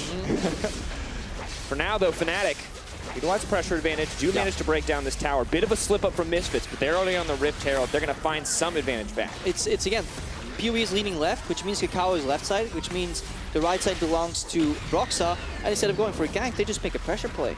They make it completely known to Misfits that they're alone on the bottom lane, and they take the turret. Herald is usually not a great objective, but in a matchup where split pushing is such a great contributor to who wins the map between these two teams, I think it's okay when you already have a gold lead to get the Herald buff. And not just a gold lead overall, but a massive lead in the hands of Alfari. Almost 30 CS up over Just check the gold. This guy is 1,300 gold ahead of his opponent, and he now has the Herald buff. That's a phage. That is an entire phage in his inventory just from CS differential. And that means that Fnatic have to change their style. They have to play group up with your top laner and split the map style. That's what they're doing right now. Soaz can no longer deal with Alfari. Reckless can no longer deal with Alfari. So you go back to the lane swap era where you try to kind of out-tempo your opponent, but in essence, that's only accelerated the gold. And guess who benefits the most from that? Global Gold is the Rise scaling in the mid lane in Power of Evil. Happy to have it, Ignar and Hans Sama making the most of the Living Vengeance buff on that Varus attack speed, keeping pace so far. Misfits, you are trading a second turret for Dragon here, or I guess they're going now. They're going to help their bottom lane. Okay, they're going deep into these trades. Yeah, this is hyper aggressive. Now keep in mind, Camille does have the Sheen. It will speed this up, but they're 3 members fast. Oh wow, that was actually insanely fast. Do you remember the times where we'd start the game, take 2 turrets on each side of the map, and then somebody would yell go, and then we'd start playing? I think that was the pinnacle of casting, because you had to find anything to talk about for that period of time where it was formulaic. There was a certain beauty to the kind of like little changes people started doing, but it was so specific that not many people appreciated the beauty in it. Now Misfits, because they're just stronger on the map and their push ends out on the bottom side, they obviously pick the residual objective, which is the Cloud Dragon. I don't think it matters as much, but what it does do is it spawns the next dragon sooner, which they can take because they're technically in control of most fights. However, it is the Ocean, so once again, not a dragon that you necessarily want in the mid game. Very happy to get early, but neither the dragon RNG working out in their favor thus far. Yeah, this is the vision for Misfits. It's really good depth vision, and that's a problem when you lane swap. You eventually have to move back into an area that you previously did not control. And if the enemy support played it well, it is literally with wards, so you're essentially face checking. Jesus right now needs help getting the vision back, And he needs to do it fast because Soaz is pushing out in the bottom lane. And he can't do it safely. He is completely in the dark right there. And while both teams have traded vision, Fnatic on the top side, Misfits on the bottom side, there is no one even remotely near Alfari. He is completely safe. And that is because it is really hard to, one, gank a Camille. Two, it's much harder to gank a Fed Camille. And you basically need 3 people for that. And Misfits, they can deduce whether 3 people are going to Alfari. And he is now so confident. And that is the problem when you play an open map and you have a weaker laner. No focus on the dragon. Still far away from spawning. It's Misfits. about 5 minutes, guys. Looks like they're walking in circles, probably looking at their vision, maybe hoping to find a pick here. They're waiting for the wave to push out. Look at Soaz, right? Like he was also waiting for people to be revealed. Now we can push out safely. It's literally just waiting for the minimap, check the dots, how many people are missing. If I can't see them, I assume they're trying to kill me. No one trying to kill Soaz right now. He's free to push. Pressure continues. Alfari backs off on the top side, shifts the lane matchup, so he will go up against Soaz again. And Misfits continuing to roam as a pack of 4 here, laying down a little bit of vision, trying to gain control of this map, trying to make the next move. They've been passive so far, reactive so far in the plays that they want to make, and it's working for them. And now it's really important that these teams keep communicating who's missing, where can there be wards. Do I need to push this wave fast, slow? How much time can I take? Because the map is too big for a single support sidestone to ward it. So you'll need to make some assumptions. Otherwise, you will be at risk of getting picked off. Still yellow trinkets for the team. They know this is still the period of the game where they don't need a blue. They don't need to worry about checking the Baron, so they will have a little bit more vision available. Lee Sin as well with the Tracker's Knife. Oh, yeah. But poor Soaz. Triforce Camille with Tabis is so hard to deal with. And Rift Herald buff, man. It's just, and nasty. Yeah, just Cloud Drake as well, so even if you do manage to start to get away, she'll chase you down eventually. The lane is long enough. Alfari will kill Soaz. Yeah, Reckless is stuck in the mid lane. That's what we were talking about in champs, like 3 split pushers, 2 lanes. Someone's got to bite the bullet and go mid. You have the Karma for additional wave clear here. But Hansama is much more comfortable clearing on his own. Now it's a different duo that we need to look at. So early on, we were like, oh, Alfari and Kakao. Power Reveal and Kakao, but right now it's Kakao and Ignar versus Broxa and Jezis, and that honestly has been a weak point for Fnatic. I believe it wasn't until the middle of the season where we saw Jezis shift his attention from buying early laning items to getting the early Sightstone to help support the team. No more tier 2 relics, as you said, or Spell Thieves rather. Ruby Sightstone, investing in wards as fast as they can. You see how much they pair together for vision, but it definitely seems like Misfits is using that power in the bottom lane. Push out, yeah, push out in. Get Soaz revealed, then have Alfari group with the team, which means double save vision deep, which means then you go mid prio. And look, Alfari is with the team while Soaz is still kind of scared in the bottom lane. And now he has to join his team, so he's going to lose farm on that slow pushing wave in the bottom lane. Fnatic, yeah, they're getting pushed around the map. They have to be careful too. They can't commit just a single member to defend this. They're going to have to back off and give this up. You can't risk getting dived by the Camille, the Elise, the Rise, the whole team there to back up. So Fnatic just concede an objective, and suddenly we're looking at a little bit more than a 2K gold lead in the favor of Misfits. Yeah, Soaz wasn't sure, like, do I push out here? Do I help my team? He ran over to essentially do nothing. Luckily, the lane wasn't slow pushing, as I said. It was in a soft freeze, so he didn't really lose too much farm there. He lost time and what we call tempo, but he's just desperately trying to catch up. He's even, like, taking his time here. What Fnatic is trying to do is funnel as much of the gold into Soaz while taking mini hits on all the other members, hoping that he can become relevant in the duel versus Alfari. That's why he's freezing in the bottom lane. It's a long-term investment at this stage of the game. One of the weaknesses of freezing bottom lanes is that the rest of the map has to play 5v4, right? And it's so interesting because when we first started seeing those deep freezes, teams were like, how do we counter it? How do we deal with it? What is this strategy? Season 3, Season 4 era. And now it's like, oh, you want to freeze? We'll take every other part of the map knowing that you can't come 5 strong. I do distinctly remember SK Gaming fighting a lot of the freezes in the bottom lane. This was Season 3, I believe, where you would get a lane advantage, freeze bot lane, and you tell your team, yeah, these guys are toast. They can't do anything. Well, Nif would just run mid, siege mid lane, and push in our mid lane turret and just take it. I'm like, but we have a freeze. We're supposed to win.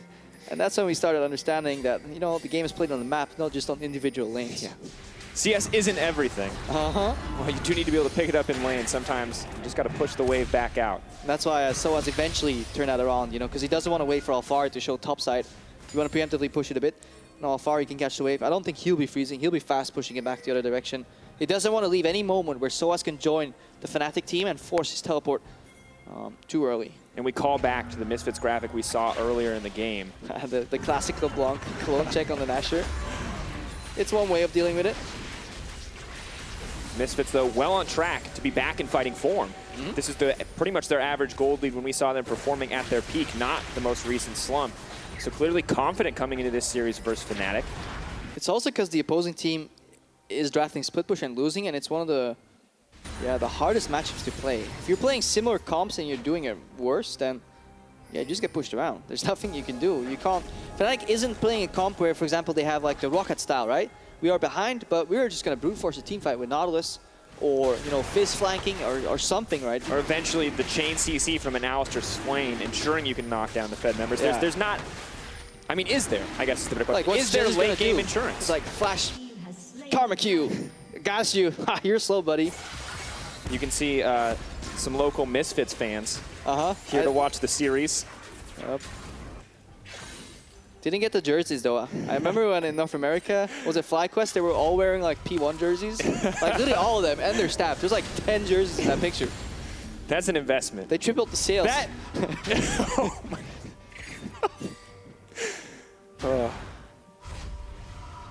Yeah, they're definitely cheering for the Misfits here. And it's going well so far. We saw a lot of smiles on the Rocket lineup. Because again, for people who somehow have been living under a rock, if Fnatic lose this series, not the game, the series versus Misfits, that means Rocket go to playoffs after a totally unprecedented win streak for them. What is it, 6 series in a row now? 6 series in a row, taking down the only team to take down G2 this season.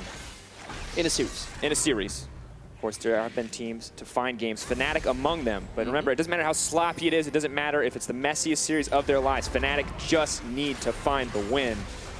And right now, things not off to a great start. No, and the more important part is what does it do with the mentality for Fnatic here. You know, this is a team that plays on emotion. If it goes well, it goes great, and you'll see the smiles. But so often during defeating losses, we saw Reckless leave the stage briefly and then come back and just kind of sit on his own. And we saw Reckless at the start of this game, head in his hands. He knows the pressure is on. The whole team knows the pressure is on. The prestige of Fnatic. But he was drafted as a leader. He's supposed to rally these youngsters and just kind of be at the front of the team, right? Be the veteran that the team needs to rally behind, but it's a very, very tough task to be in. And how quickly things change, Crepo. You come in, the all-European roster, no communication issues, everyone on the same page, the hunger to win, but things just don't work. Yeah, play up against Cacao, washed up in the, what is it, LSPL? Not even LPL anymore at one point. And then, nah, this guy can't be good. No way we No, get he's not still good. He's done. You know, so many players from that era. Oh, nope, Cacao can still play League of Legends. Don't give him Lee Sin. League of Legends really well. Yep. Showing that so far in this game as well. 2-0. A little bit of a split between the tanky and the AP And build. just really safe ganks. Like, yes, Cacao only got 2 kills, but he was pathing pretty smartly in ways that were very hard to punish for Broxa. That's a clone? That's a clone. Stacking up the tier there for Rise. Never mind, it's already stacked. No excuse. They thought it was the real LeBlanc for a second. Just got to show him, you know, no mercy. Not even clones survive. I mean, it's slow and steady for Misfits right now, Crepo. And this starts to feel a little bit like the Misfits of the start of the season, where we're taking it a little slow. But right as I say that, suddenly their attention shifts towards the Baron. They're just hiding. They're, it's all about the perception, you know, the illusion of Baron being done. The only way you throw this play is, ooh, right there. That's a kill. If you have a ward over the wall and you see LeBlanc dashing in, into a snare, dead. So Fnatic right now, they have to make life-threatening plays to even see whether Misfits are doing Nashor or not. And Misfits, if the life-threatening play fails for Fnatic, lose nothing. Unless they start the Baron. Starting the Baron, Soaz splits on the bottom side. Blue Trinket comes out, briefly reveals before it is disabled. But Ignar is looking for a massive zone here. He sees Caps, but alone he can't do it. They turn on to Jez. Jez is just going to get popped. Caps can't even make it to the back of the pit. In comes the Realm Warp. That's 1 down. 5 people rotate swiftly into the mid lane. Soaz is in the base. He's looking for a teleport, but Fnatic as a team are lost. So they're split. Look at Reckless. He reveals on the top side, which means Misfits, at worst, they will run to 3 people in the mid lane, and they're just going to take that trade. And they're so good at diving. No one from Fnatic can even risk approaching this tower. It's all too easy. They're going to keep going. Yeah, keep your eyes on Alfari. He can BD engage here and reset the turret aggro. No, Fnatic aren't even giving up a fight. Reckless is too far away. This is falling apart for them. Yeah, Broxah looking for the fight, but their AD carry is in the top lane, pushing in minions, so that it is 2 turrets, an inhibitor, a kill for Power of Evil squad here in the Misfits. And honestly, Fnatic, they're not fighting back. And Caps, a half-hearted chain, the only sign of commitment to that engagement. Misfits. But you need 2 chains. At least. That's the rule. All right, well, for now, Fnatic have given up a pretty major advantage. They're not out of the game. They're down 5K. Misfits, they're just camping. Get the s'mores out, boys. Can you out Fnatic Fnatic? Can you death rush better? So tired of that. The issue is every EU team does it now. Yeah. So does NA, so does a lot of people. Yeah, because it's smart. Sometimes it's the right choice. Denying vision and then forcing people into a face check is a great idea. Oh, the clone goes into the pit. Misfits have a ward in the Baron pit, so that's really good because you need to know when people are checking. Soaz with the riposte, but that's Alphari. Hextech Ultimatum goes in. Grand challenge is issued as well. Alphari just taking his time, waiting. In comes the Kennen, buying a bit of time. Alphari getting locked down, trying to leap back in on Soaz. Flash to extend, gets the kill. Reckless wants one back. He's going to get it. Caps is here as well. Cacao, have you overstayed? In comes Rise. In comes Rise. He brings the minions to Cacao dies. He needs to kill Reckless. Power Evil going back in. Can he kill Caps? Can he lock him down? Arrow goes over the wall. It's not enough. Reckless all alone on the front lines, but he keeps dishing out the damage. Hansama bit off a bit more than he can chew. That's the shutdown. That's 3 kills for Reckless, and that was a very late teleport for the Misfits. So we see when the game accelerates and they need to make very swift decisions, Misfits, they break down a little bit because that play wasn't necessary. Alphari did not need to go for an E-flash aggressive there without the teleport. We saw Fnatic respond much faster with the teleport of their own, and now they just buy themselves some time. High tempo, Fnatic kind of thriving in those chaotic situations. So many veteran voices to make the right calls. Misfits. That's the strength too of these kind of duelist champions. Kennen, 1v1, 1v2, great. You know, team fight, not so much. Unless he gets, he is unperturbed and he can really stack the marks on multiple people right there. Fnatic regaining control over the pit for now. The lead is not insurmountable. 4K difference, 2 dragons, and not the ones that are going to make a difference in the late game. Yeah, and then also they just removed 3 minutes of that inhibitor downtime. So not only is Misfits being denied mid lane farm because if their lane is auto-pushing, they couldn't capitalize on an objective. They tunneled on the wrong side of the map for no objective. Fnatic did a great map play there. Fnatic all back off.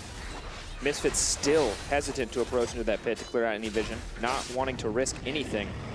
Now grouping as they push down to the Mountain Drake. They know this is theirs. They know their advantage is big enough that they can take this, but will Fnatic respond? No, I think they're just going for vision trade.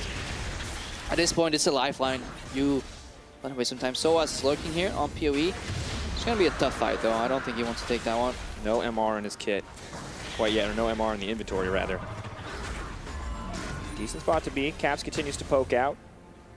Just trying to burst down Ignar before a fight can start. He got very close earlier after the fight. But Ignar walking away with his life. Look at Fnatic, they're happy because it'll take Misfits at least 40 seconds to remove the setup that Fnatic have done right now, and they need to move in again. There is 2 more wards onto Ignar. Let's see where he can place them. One in the, that's a plant actually. We'll place that one. Maximum value out of the sweeps. They're not stacking it. Cacao still has a sweep ready. But there is a more priority in the bot lane. Soaz is slowly like putting the pressure on Alphari. Or Alphari might be baiting him, but it's definitely Soaz pushing in now. This Fiora on 2 items, quite strong. A lot of armor. A lot of health on the side of Alphari, but won't help against the percentage true damage. Right, good parry right there. Parry versus riposte. Ah, and Reckless, this is a classic Reckless move. When everybody just assumes that it's a Baron dance, he likes hiding in corners. Soaz is just going to play Dumbo right here and take a bad trade and be like, oh, I don't know how this matchup goes. Surprise!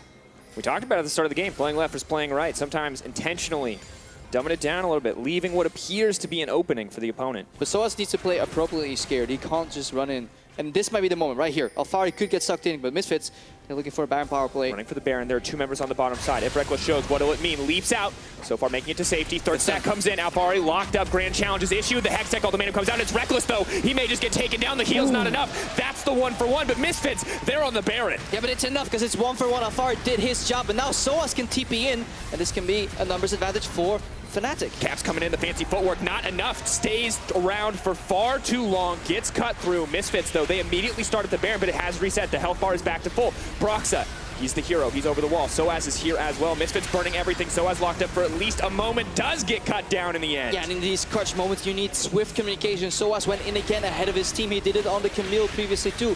With Caps down, they didn't want to go for the Broxa 50-50 steal. He's on a ward, too. Or is that his own? Nope, he's definitely Broxa spotted. locked up. Chain CC coming in. They're holding. They're waiting. They deny all the vision. Broxa is going to walk up again, and he will die. Look at the patience here from Misfits. This is really solid execution. No option. Out comes the Realm Warp. Brox's going to try to leap to safety, but Hansama's just right there. That's the Rampage, that's the Baron. Misfits, 8K up. I like the idea from Fnatic on the bottom lane, but the execution from Alphari meant that there was no reckless pushing. Because imagine if Alphari drops, the entire scope of this Baron contest changes, right? Because it leaves a cannon on the bot lane on a push who can thread an inhib. So then the mission from Fnatic is no longer contest the Baron, it is stall the taking of the Baron, forcing Misfits into a bit of a rush, which means it's much easier to steal for Broxa. So Reckless falling at the last hit here, follow this fight again, is so crucial, because nobody can come to this bottom lane. There is no teleport on Power of Evil. If Reckless somehow survives here, it's an entirely different story. And it's this last hit right here on 35%, by the way. Precision protocol, the Titanic Hydra proc just cuts through the life bar. Again, because right now, Soas comes in, and I think he goes over eager. I think Caps also goes over eager here. Because they're so desperately contesting this Nashor when they can take more time. Look at Soas, he goes in alone, but to what purpose? And where's Jesus? What is the goal here? You need to steal anyways. Wait until it goes low. And that is the problem with Swift calls from Fnatic. But imagine right now if there's a cannon on the bot lane. It changes the entire scope of this play. Alphari really saved the Misfits there. Solid 1-for-1, making all the difference. It's Reckless who tries to metagame him, mind game him. You don't expect the cannon to be there. He may not have expected it, but he reacted in time. And now Misfits, they're looking to break their second inhibitor. Alphari trying to make sure that second one's locked up. They take it again. But it's a pretty easy siege at this stage. Yep. So locks up. Alphari, V2. Hextech ultimatum goes in. Hookshot wall dive. He definitely wants to hug the wall every time to not give Fiora the opportunity to proc that full ultimate and get the heal off. Pretty massive, but both inhibitors fall. Baron buff still up and available. Another dragon spawning in a minute or two, but it's all too easy for Misfits at this point to move down to the bottom map to continue the pressure.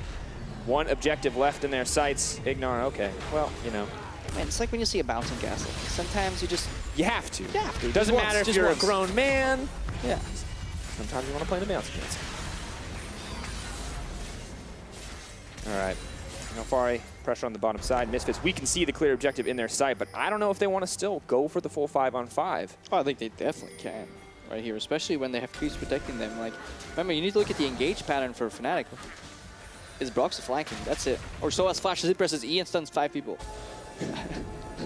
Or Reckless flashes and immediately dies because Yeah. he does not have Azanias. That is the tragic death of a cannon who gets a 5-man ultimate and then remembers he is not a cannon. I've tickled them. I've tickled them all, team. Time to go. My job here is done. My yordle people need it. Now with the flank, trying to lock up. Caps. Look, this is the a lot of joy damage. playing Ignore. That's a ton of damage. Oh, wow, far. He comes over the wall. Fnatic looks to find a way back in, but Broxa goes down. No flank to find the engage. Yeah, Sama died with flash and heal up, so he must have done something wrong. Do you manage to get the 2-for-1 in the end? Maybe it's Ignar who wears the pants in that bot lane relationship. That was an aggressive flash. Sama, you are the support now. Look at me. You ult. You are just an ult. I am the damage. Yep. Side still? No. Misfits moving in to take out the third inhibitor. This is all but over for Fnatic. Now, it is a series. They do have a chance to come back, but at this rate, Misfits... No, this game 1 is so likely to be over, barring any major tour. What we need to think about now is the mindset that Fnatic will enter the second game in, because nothing is lost. It's still a best of 3 here. The type of draft they will want to play, because playing this heavy of a style where it all relies on split push and targeting Power of Evil in picks and bans, it was actually Broxa with a good kick there. Hansama could have flashed. I think he greeted a tiny bit there. But again, like, look at Fnatic's stock control, right? Okay, Power Evil, small champion pool, let's push it, let's squeeze it. Did it work? No. Rise, still formidable on Power Evil. Now, what is the key element in this entire series? Split push. Well, then maybe cater your draft around enabling Soas a bit better and targeting Alphari, not giving him the Camille and allowing them on red side to ban out the Renekton and ban out the Fizz. Or maybe just put more jungle pressure top. Have Broxa start bottom side. A misread, it would appear, on the game for the side of Fnatic. And when game 1 was all too crucial, we talked about it before, Fnatic, a team, needs to find those game 1 wins.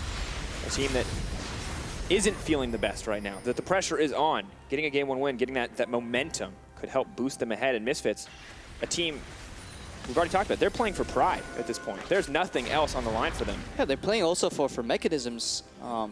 They want to practice what is it like shot calling against an opponent who is doing everything to win. also who can get creative. If there's ever a team you want to play, it's teams like this as you're heading into a best of 5 for playoffs.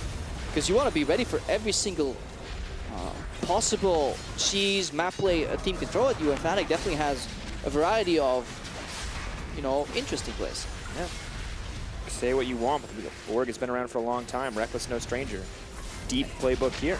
It's actually, this is the sad part. When you go from 2 inhibits to 3, the amount of super creeps in each lane triples. It goes from 2 to 6. And they're all piling in right now. Oh no. Just continues to move forward. Misfits to slow and steady siege. They get a little bit of poke. They wait for the creeps to move in. Yeah, this is Protoss versus Zerg right here. Oh no. Right now the Zerg are winning, but Cap's trying to make a difference. Leaps forward. His little version of the Messiah play does get knocked up. Out comes the Redemption. Hansama is in trouble. Kicked back. They do not have the follow-up damage. They do actually, in the end, not manage to get him.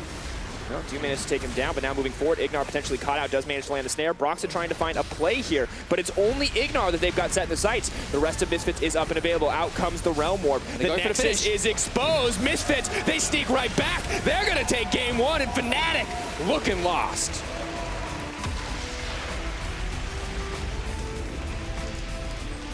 At the end of the day, such a solid start for Misfits. Yeah. Slow and steady, they definitely won the race, and Fnatic have to be hurting after that one. They got their comfort picks. I really love the way Kakao approaches series on this Elise. Instant lock-in from Lee Sin. Early on, aggressive jungle. Kakao says, you know what, I'll match your aggression. We'll go gank for gank, and he just completely outpath. He was always ready to defend Power of Evil, not chasing into rushes too far, not waiting for Broxah to counter gank. You know what, you get scared out of the lane, he sits mid, pushes out, and then top lane, that sneak, where he played with Alphari and they targeted Soas, and then the side lane pressure was all for Misfits. And again, a matchup that is so decided by who has a stronger split push.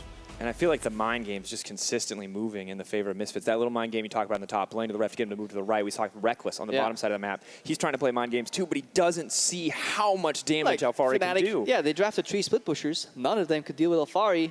All you need to do is draft 1 and camp, well, the hell out of that guy, and that's what Misfits did.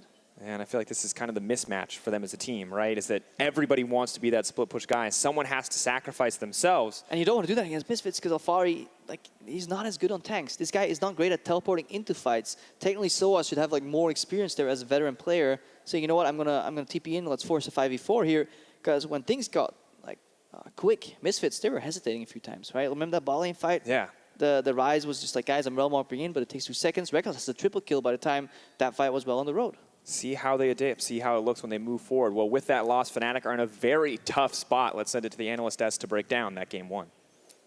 Thank you so much, Drake. Also, not a good game to start off for Fnatic fans, and a very controlled game coming out of Misfits. And we wanted to take a look at the draft specifically, because we are in game 1 for Fnatic of a very important match, obviously the most important series they're going to play up until now to get into playoffs. And you guys had some question marks as to the strategy that they drafted, especially with that top lane matchup, opting into something that is on a knife's edge. Literally. It comes back to what we were discussing during the beginning of the game, which was very much that we wanted to see Soaz in a winning top lane matchup. We wanted to see him having a successful side lane. And when you pick a Fiora into a Camille, you're going for the skill matchup. You're looking to try and get the outplay onto your opponent when they had the freedom to move the cannon up into the top lane. They drafted it early. They had the flexibility in the champion. And instead, they said, Reckless is going to have this. We're going to see if Soaz can outplay Alphari, who's been pretty impressive throughout the split. I mean, I think just big picture, Fnatic sticks to the same strategy they played the last 2 weeks. We can't fault them for that one, which is obviously split push, only split push. This is go all 3 lanes at all times and like very chaos-acty style. The fact that they don't put Kennen top lane, when Source is a fantastic Kennen player, has played it for years, and just take a much safer laning phase and then pick a Lucian AD carry for Reckless, he's second choice right now, to have a more well-rounded comp that is not based purely on can Source by any means survive that top lane, because you're normally not going to survive against Camille as Fiora early on. Yeah, and TLDR, we wanted to see something happen there, and then it goes a bit worse, because with Kennen being in our bottom lane, we felt like Soaz did want to try and make a play there, but they're not able to, which puts them even further behind. So in the top lane in particular, we looked a lot at whether or not Soaz was able to get a lead, and usually in the early game, you do see a Camille take the advantage, but he played the lane a little bit weird. He didn't use his teleport possibly to set up a play for later on, but also when you are playing this 1v1 matchup, you have to be so careful with your use of the riposte, because the key skill you have to dodge is the stun from Alphari. It mitigates so much of his damage, and it makes trading in the lane so much easier. And after the death, it transitioned into a Rift Herald for Alphari, and at this point, with a 40 CS lead, a top tower taken at 12 minutes into the game, things are looking bleak for the side of Fnatic. Yeah, this is again the problem now when you play split push, is if you're losing that side lane already this early on, you suddenly don't have anywhere where you shine. That's the thing for Fiora. If she falls behind, which is why she's not played very often, because she is fairly weak early on, she can't really go anywhere. Source for the rest of the game was just trying to push out the side lane as much as possible, but whenever he did so, if Camille showed up, he ran away. Until the point where Reckless would actually start joining him. But that was obviously where Misfits had full map control, because it was 2 members fighting versus 1 in the bottom lane. We have that as a replay as well, coming in where they finally get the Baron. And that was the thing, like Misfits, from watching this game, I think we were just saying around 17, 18 minutes, like, no mistakes, they're gonna just win this. Because they will push in mid, they can push in top. Alphari's gonna win the side lane here. This is the only time where he's in trouble in a 2v1. But then if you look at your minimap, well, the rest of Misfits are now doing a 4v3 Baron. It becomes a 4v4 with Source TPing in. But Fnatic's can't really team fight. The Kennen is not the strongest team fighting AD carry, and he's obviously not here at this point, but even if he was, it would be super difficult for them to actually win fights. So you can't win split push, you can't really win team fights, and that is a problem then with your composition. Yeah, everything was just on a knife's edge for Fnatic, and that brings me to the question, was this just too risky of a draft or too risky of a game plan to do in game 1 of a series that is so important? I think this is where you show your liability as a team when you rely on one strategy, which is split push. When Shen gets banned away, the Camille blind pick basically just said, you know what, Source, there's nothing you're gonna pick right now. We don't think you're gonna pick anything that's gonna beat this champion. So your strategy is now gonna suffer because you're gonna lose that top lane. And the Ryze counter pick to LeBlanc made them also lose that lane. Yeah. Or at least go even. So the strategy kind of falls apart. Yeah, obviously very ragging on the Fnatic game because this is what they had to win. We did see from Misfits, they played it standard and they played it well. What is your judgment on how they played this game? Their Baron was super, super clean, at least. I think that the majority of the game was promising. I thought that a few of their mid-game decisions were a little questionable because there were many times where they could have actually taken that Baron at a much earlier point. Something that I think that teams in Europe don't fully utilize is the Ryze ultimate and its actual ability to make a swift rotation for 4 or 5 members from one part of the map to another. And all Misfits needed to do was push mids. They already had top pushing. They had Alphari down the bottom, use the Ryze ultimate over to the Baron, take it, and Fnatic have very few answers. And that could have made it a little bit faster. But regardless, aside from these few mistakes, yes, Misfits overall had a very promising game. Yeah, I agree. I really like the draft. I like the order, especially from Hussein and the rest of Misfits here. Getting that top lane pick in the first phase so they can ban 2 top laners, Renekton and Fizz, gave Alphari a big advantage, and then last picking for mid lane as well. So Power Vivo can get a good matchup against Caps. It just shows to me like really good preparation for Misfits, and they knew which lanes to worry about, which was top and mid, in order to prevent this split push from happening. All right, let's take a step back because we must remember that yesterday in the Do or Die series, Rocket also lost game 1 to G2 and then fought back. So do you guys see it happening very short? Do you see Fnatic coming back? And what do you want to see? No more split push? I think that the pressure is going to mount too much for Fnatic, and I do not think they'll be able to bring it back in game 2. I think Fnatic wins through split pushing. So I think they should stick to the style, but in this kind of game here, give it a Kennen top lane, pick Lucian. A little bit more well-rounded comp that can actually fall a little bit behind and then not completely, be out of the game. All right, let's see what happens. They started in Challenger, now they here. Misfits are 1 game away from keeping Fnatic out of the playoffs for the first time in EULCS history. We'll see how hard Fnatic fight back in game 2 when we return. Oh, Mom, I got the camera. Auto attacks gets out. Already used the parry chain. CC comes in. H2K ultimatum. Don't even need to die. Alphari just taking his time waiting. In comes the Kennen. Buying a bit of time. Alphari getting locked down. Trying to leap back in on Zoaz. Flash to extend. Gets the kill. Reckless wants one back. He's going to get it. First stack comes in. Alphari locked up. Grand challenge is issued. The H2K ultimatum comes out. It's Reckless though. He may just get taken down. The heal's not enough. Out comes the Realm Warp. Brock's going to try to leap to safety, but Hansama's just right there. That's the Rampage, that's the Baron. Misfits been available. Out comes the Realm Warp. The Nexus is exposed. Misfits, they sneak right back. They're gonna take game 1 and Fnatic looking lost.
Welcome back to the EULCS for Game 2 between Fnatic and Misfits. The finals in Hamburg are not far away, and you still have a chance to watch the action live. Check out eu.lolesports.com for more information on how you can get tickets.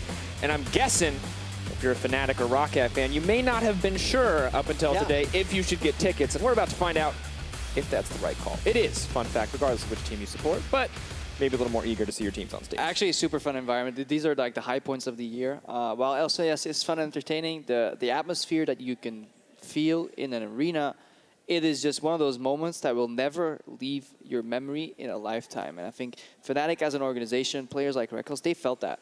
They've been on multiple stages. They've had fans cheer their names, and now they are at one potential loss eliminated from having even the opportunity to fight for that exact feeling. Whereas Roccat, some of these players, they're just fresh and new in the LCS, and they could actually experience that if they keep this win streak going, and they're obviously rooting them for the Misfits.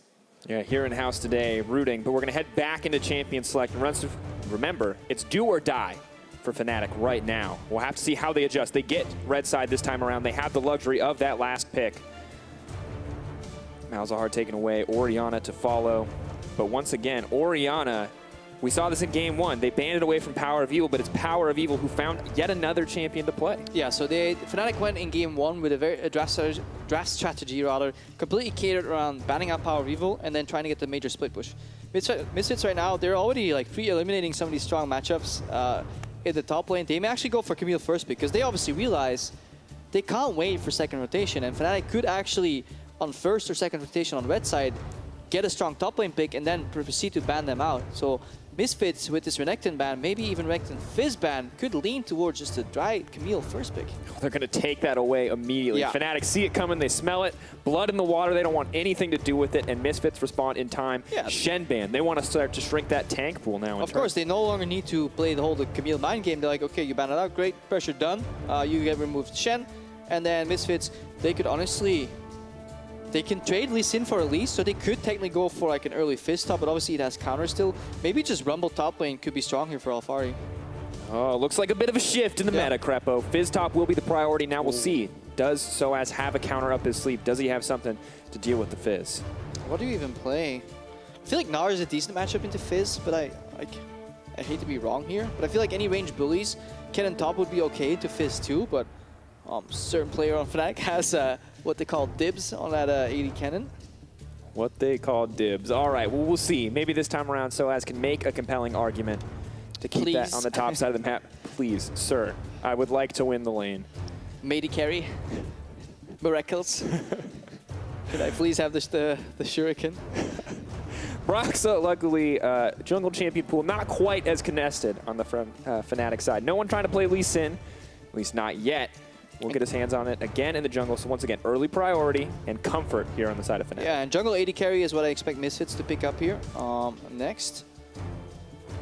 Rengar coming out.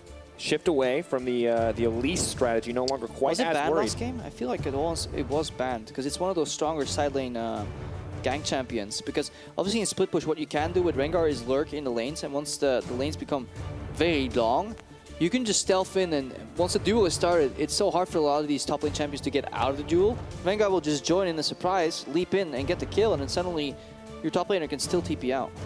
It's just good to have. You now see two laners with CC setup. Makes it easy for their Rengar to come in, even in the earlier levels. Yeah, a bit of a shift here on Dracos. The Syndra locked in early. Power Evil say, you know what? You're done squeezing my champion pool. I'm just going to pick one of the most broken champions that you can blind pick. In the Syndra, Orianna is out, and he's playing into LeBlanc, but I honestly still prefer the Syndra right there. And last time we saw Caps really go off on this LeBlanc, it was against Perks on the Syndra, but late game it didn't matter. In Power of Evil, if he can play to that same level, it may be the same case where Caps finds something in the mid game, but late game, the zone control of Syndra is just too strong. And even now, if Fnatic win the split push, there are 3 decisive engaged champions on the Misfits that can still force a fight, right? And I think that is a great plan B to have in your lineup. And we look at it too. Once again, 1-3-1. The setup, double TP on the side of Fnatic. No double TP for Misfits. They've got a strong mage in the mid lane. But we have some interesting bans coming out in second wave. Trundle taken off the board. If you want to learn about counters to unconventional picks, just watch the second man phase. Because Trundle, it makes sense, right? He is really good in proximity. When Fizz double E's out, he gets pillared in front of him, and then he has nowhere to go. And Trundle has really strong trades in proximity, so he just auto-Qs the Fizz, steals some of the damage, and it suddenly becomes really hard to play that Borg Fizz into a Trundle who can also steal resistances. So it used to be one of the strongest kind of counter melee matchups in the top lane, and Misfits say, you know what, don't want to deal with it. I mean, to be fair, it's still been the case. We've seen, I believe, Visit Chachi pick it up once. It's not going to provide nearly as much to the team in those fights outside of a tank meta, but it does offer a lot. And now, the double Ashe Caitlyn ban, is Reckless just going to pick Varus here and give the Kennen to They've already Soaz? banned Varus away. I mean, what is left? Is it just trying to set up the Kennen so he can secure a winning lane? I think so, yeah. With that in mind, obviously, I really need to start looking at third ban here. There's 5 now, Crepo. I know it's hard to keep up. There's a lot more pictures. But just an Ezreal pick safely being played in the bottom lane. Or I want to see the Hans Kalista, but Kalista's actually really bad into AD Kennen. Yeah, but then we could see Gwinsu's Rage Bait Kalista again. No. That's done. That is such a horrible item. Han says it's a personal preference. Says it's still good. We'll see. We'll see. Not going to disagree with Hansama on air. I'm just going to presume he's going to pick the Ezreal on these 8. Just smile and nod. Not sure what he wants to pick here, but at the end of the day... He wants to pick the Ezreal. I think he wants to pick the Draven. I think Hussein is back to like, yeah, so... Draven's really hard. Again, Draven's not that great into AD Kenny. Any of these single target like auto attack champions, they are so prone to getting stuck into just auto trades with a cannon, at which point he WQs you and you're stunned. You can't pick up your axe, you're done for. Like again, Cannon plays fine into Draven and Kalista. A lot of safety here on the bottom side of the map. You got the Karma, you've got the Ezreal. This is kind of an old school Fnatic classic back when Yellowstar returned to the team. All right. I was about to say I really hope this Nautilus is support, because putting Soaz, oh boy. Wait, we've seen people lose this matchup. We've seen solo kills. We saw it yesterday. Expect versus Foxy on the top side of the map. We saw solo kills on each side. You can only win this if your jungler helps you. So in that sense, if you go Zyra Cannon bot, automatic pressure, LeBlanc should be fine. Broxah needs to save Soaz. Well, you said someone had to sacrifice this game if Fnatic wanted to succeed, and right now it looks like it's Soaz. They do bring hard engage, and he can group with the team too, but he will fall super far behind. And late game, he will be forced to match, right? Teleport versus teleport. A very tough matchup for him, so I really hope that Misfits don't get the opportunity to give Soaz a Dyrus treatment here. Fnatic need to help him. Absolutely. Now they have some tools to do so in the early Lee Sin. Maybe a little bit more mobile, a little bit stronger than that Rengar pre-6, but a lot of pressure on Broxah, and it was Kakao last game who was always in the right place at the right time. And now it's Hansama who also has to show up and say, you know what, a couple of bans thrown my way, can I deal with it? Ezreal Karma, super safe lane, but it'll still likely lose pressure to perceive just all-in trades by Reckless and Justice. Can the Misfits bot lane survive under pressure? Is it going to influence Kakao's jungle pathing? He can't be as active 1-6, right? This is Rengar. He can't just force these ganks like Elise, which means Fnatic have a unique window 1-6 and even on the 6 with the kick to really snowball the early game. A lot of pressure on this lineup. Misfits once again playing for pride. Fnatic playing for everything. Be the first time this organization had missed playoffs. Guys, if you want to vote, if you want to participate, at LO Esports on Twitter is the place. Hashtag FNC win. Or hashtag ROC win, of course, for the Misfits. Oh Crepo. Will be Rockcat contesting them for that playoff spot. We'll find out who's going to go as we make our way into this game too.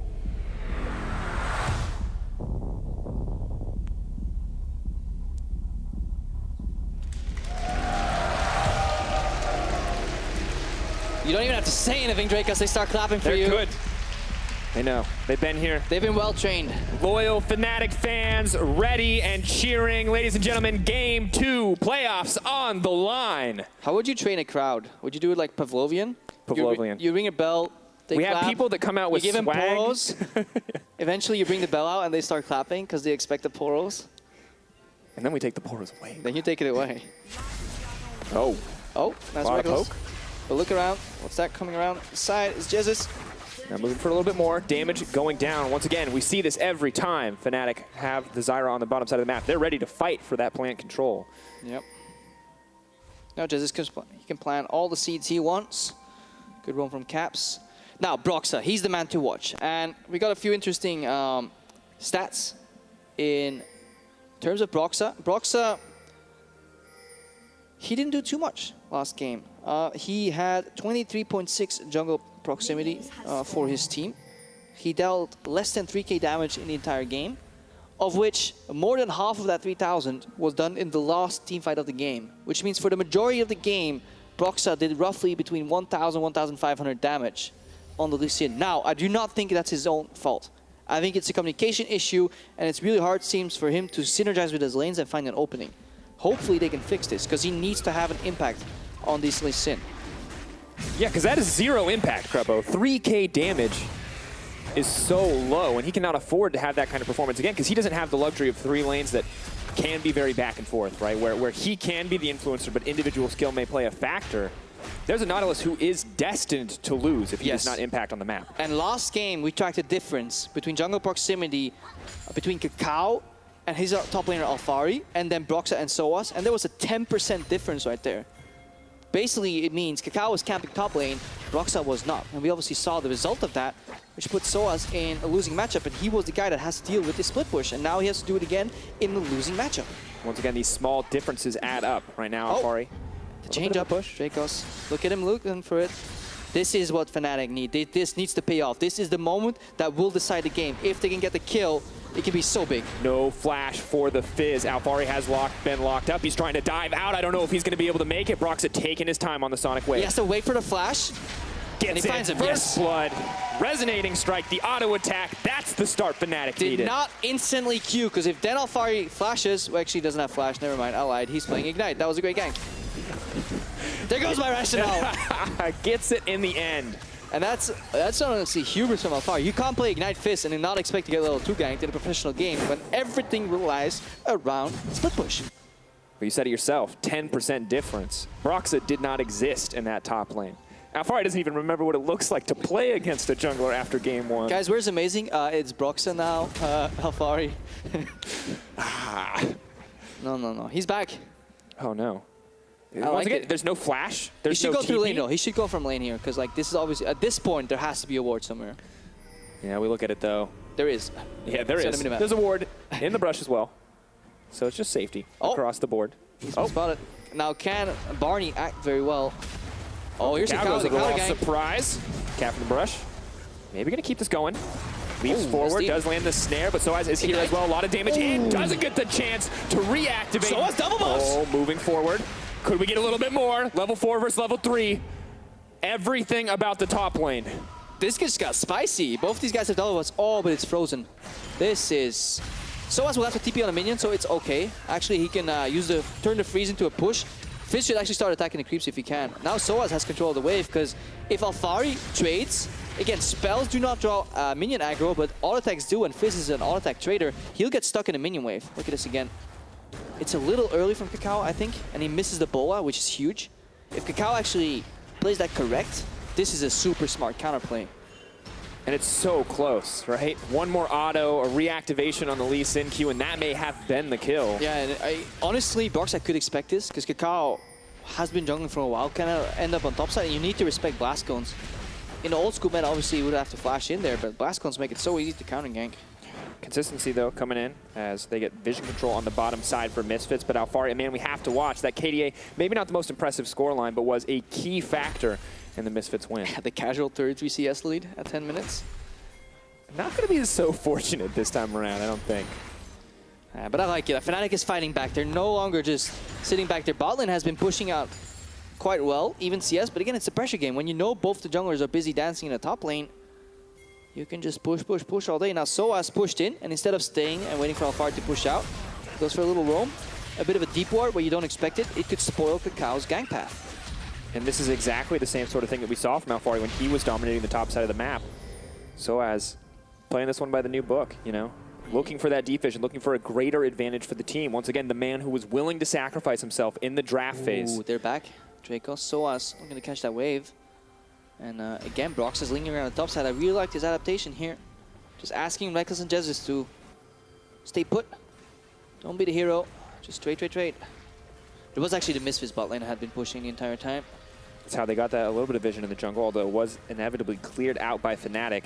Yeah, but you don't need to know where the junglers are. They're going to be top lane anyways this game. It's not about the bottom side. It might have to be, though, as we move forward, because right now, Hansam is dominating in terms of CS. Look at the ping, Dracos. They found Kakao. They know exactly where he is. They're even pinging him in fog of war. That's how good they are, Fnatic, right now. Again, one single ward placed deep in the jungle can give you so much information. Right now, Caps and Power of Evil trading blows. Power of Evil missing a few too many skill shots up until that point. Okay, level 6 is big too. If Kakao runs to the mid lane and you get the QE combo from Power Vivo, potentially flash QE onto Caps, Rengar one-shot still a bonk. Caps, where are you going? Top lane, of course. Leaps in. Oh, just a honey fruit. We'll be able to leap back to safety just in the nick of time to make it back to lane.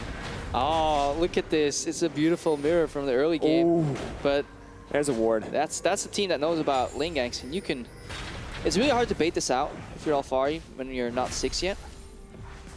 Yeah, but Kakao, he's waiting in the wings anyway.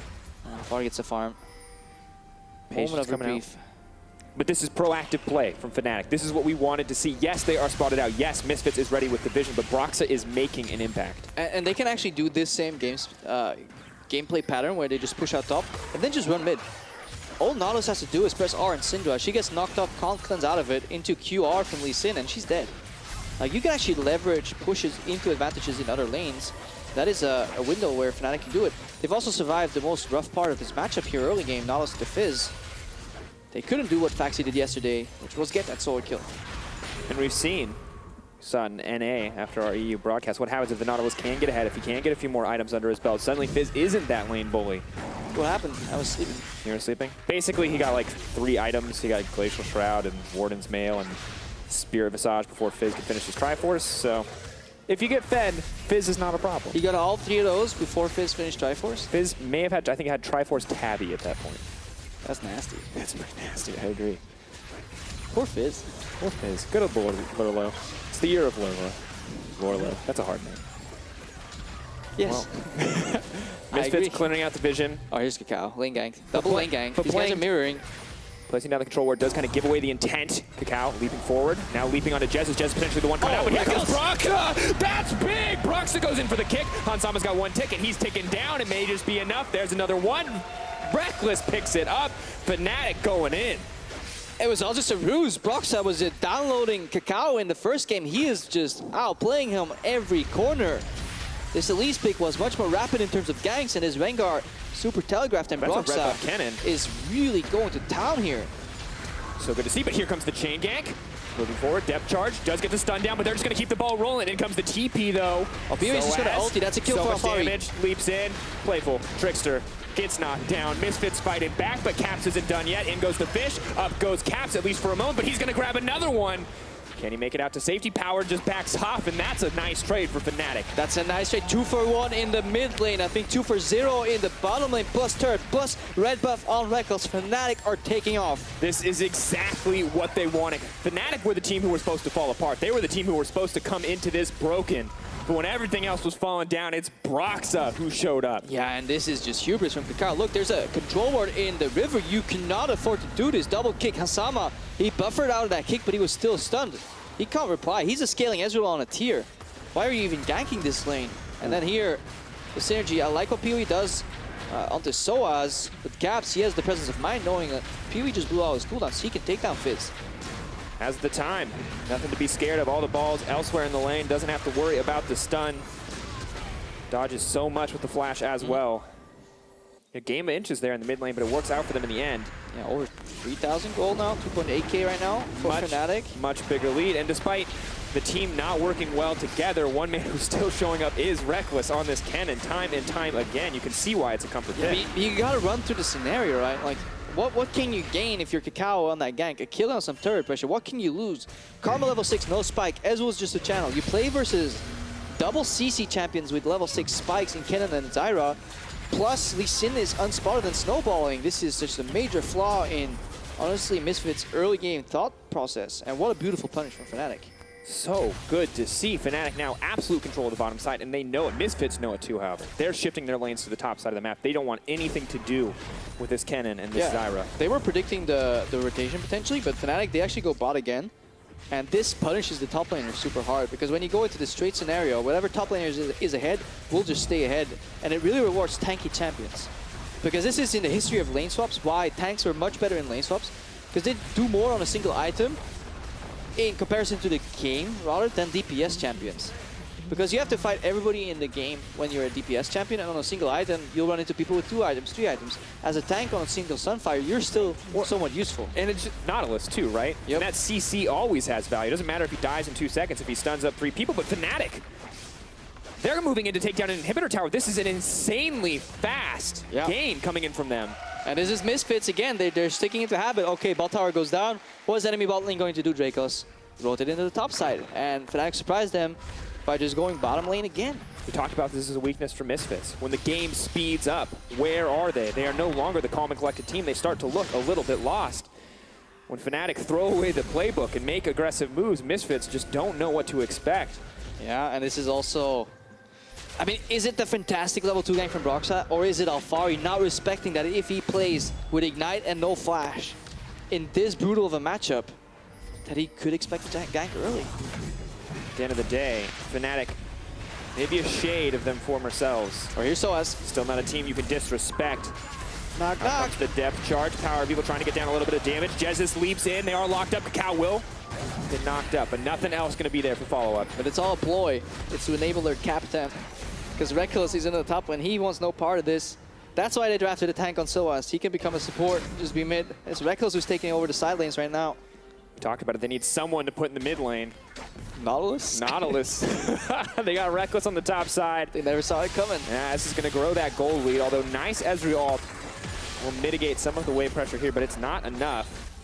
No, it's not enough. It'll just bounce the wave, if anything. Alfari and Hansama sharing farm, looking for a reaction. And Fnatic are just going to do the same thing here again. Push to the next turret. They're so much faster on these plays that they can always go for 2 turrets instead of 1. And they're not waiting on the scaling Ezreal. Kennan's hitting hard, and Kennan's hitting now. Hansama just waiting for some damage in the kit. And he's... That's such a bad place to be in. You know, tier and then Cutlass. It feels bad, man. Feels weak. No Trinity Force. No Muramana. Still so far away from those item spikes. But Kennen spikes on that first item. And Fnatic continue to keep the tempo game going. Continue to find these big leads. 3 tower advantage. Cap's playing with his food in the mid lane. Says, hey, you can spend some time fighting me. My team will just take the map. Misfits just continue to walk away. Tiny trades. They think, hey, maybe we got a tower. But Fnatic consistently taking 2. Doubling down on anything Misfits get. Yeah, this is where the Rocket members in the studio are probably getting a little bit scared because the momentum boost this game in this fashion could provide the Fnatic lineup. That is definitely something to be scared of. Fnatic took some risks in game 1. They tried banning out Power People. It did not work. This time around, try to shut down Hansama, and already you can see he's struggling. Behind in the tempo. Him and Ignar, no longer does Ignar get to roam free. They are forced to stick together. And it's shutting down a lot of what Misfits are trying to put together. Yeah, last turret still standing. PoE needs to look for the QE combo into Kakao's gank, but his on the hunt is on cooldown. And now it's actually Misfits that have a hard time finding engages because they're so pressured in. To see if Jesus can get the necessary amount of deep vision with this Moe with Zyra to find picks. It's a moment of reprieve. The lanes are really long right now, so it becomes the minion game. Absolutely. Well, Reckless not playing that game quite yet. Waiting in a brush, hiding, looking for an opportunity to find a pick that he knows will open the map up. They're basically bleeding Misfits right. They've hung them up upside down. They're suffering because both side lanes were pushing in. If you can actually play a game state where you let both side lanes push into you and you don't lose anything mid, well, you're fine. You're just denying double side lane CS from your opponents, forcing Misfits to actually go for a 5-man Herald. This is how dire the side lane states are for Misfits right now. And this is not good. There is a Zyra, there is a Kennen, and there's yes, a it is not an AP Nautilus Kennen. looking for a play here. Bottom left side. Ping, ping, Misfits, where are you going to go? Broxa looking for the engage. Misfits for now, forced to back off, but Fnatic are 5 members strong. Fnatic actually sent 1 guy to the mid lane right now, and that is Reckless again. Get the push. And these 3 remaining members, they just want to zone Misfits from walking into the mid lane. Cap's dewarding, should not be hitting that ward. He has a control ward anyways. Misfits playing so safe, giving him the respect. Hansama leaps out. Kakao has to leap over the wall. Looks like he's going to get taken down. Nice Sonic Wave coming in. Depth charge comes out. It buys time. Fnatic get a tower. Massively. Look at the top lane. That wave has been pushing into Fnatic for well over a minute. Reckless did not go to push that out. Instead, he joined his team for pressure, forcing Misfits into, honestly, a forced error. And now, somebody can just walk top and pick up that juicy, juicy wave here. This has been just denial across the board. We talked about it. Fnatic, they are playing for everything. Misfits, it's just pride. Misfits maybe feeling a little too confident coming to this game. We didn't see Broxa once. We don't have to respect him this time around, but that is not the case here in game 2. Yeah, look at Kakao. Just gets sniped out, double chains. PoE has to flash, which is huge. The turret falls. Fnatic in control. Over 5,000 to 6,000 gold right now in the lead this early in the game. Oh no, Power People. We've been taken down. Push the skill button, but not enough skill to take out Jez's. Can't even kill the support anymore, man. That's when it's over. I mean, you're buying Merc Treads, man. This is survival instincts kicking in. It's no longer about who can carry the game. It's about can you survive to the late game and pray. This is PoE getting Origin flashbacks. It's like, no, wake up. It's just a dream. This is going to make a very exciting game 3, honestly, because it all comes down to that early gank. Like, it really is a butterfly, a snowball effect. Shutting down Alphari in the side lane. So has much larger impact in this game. Fnatic is in control of the side lanes themselves. Misfits have no answer. I do think the Rengar was a bit of a gamble here. Maybe an early release could have done more. Especially when it was so successful in game 1. We'll watch this one more time. Yeah, Soa's not wasting any time. Even though PoE has no flash, they're just not taking any risks. They're willing to expend summoners. You can debate the usefulness of it, but then again, you're not in their spot, right? These guys are on the verge of being eliminated for a chance of playing in playoffs for the first time in 9 splits. And that's a stain you do not want on your record. Fnatic doesn't want it as an organization, and you, as the a player, majority, yeah. yes. Of course, they all haven't been there, but Soaz was there in the start. Reckless has been there for I mean, think if you're Broxa, if you're Jez is fresh to the team, who are they going to point fingers at? It's a rough place to be. That's not insane the coach. for pressure. He's gone. He's gone. You know what to say, man. When you're pointing fingers at somebody, there's 3 of them pointing at yourself. Yep. Well, Fnatic, they saw Misfits try to take down the Rift Herald. They decided it might be a good idea for them to pick it up as well. And they have the luxury of doing it because they own this map. They'd be taking a Baron right now if we were any later in the game. But they're going to have to wait.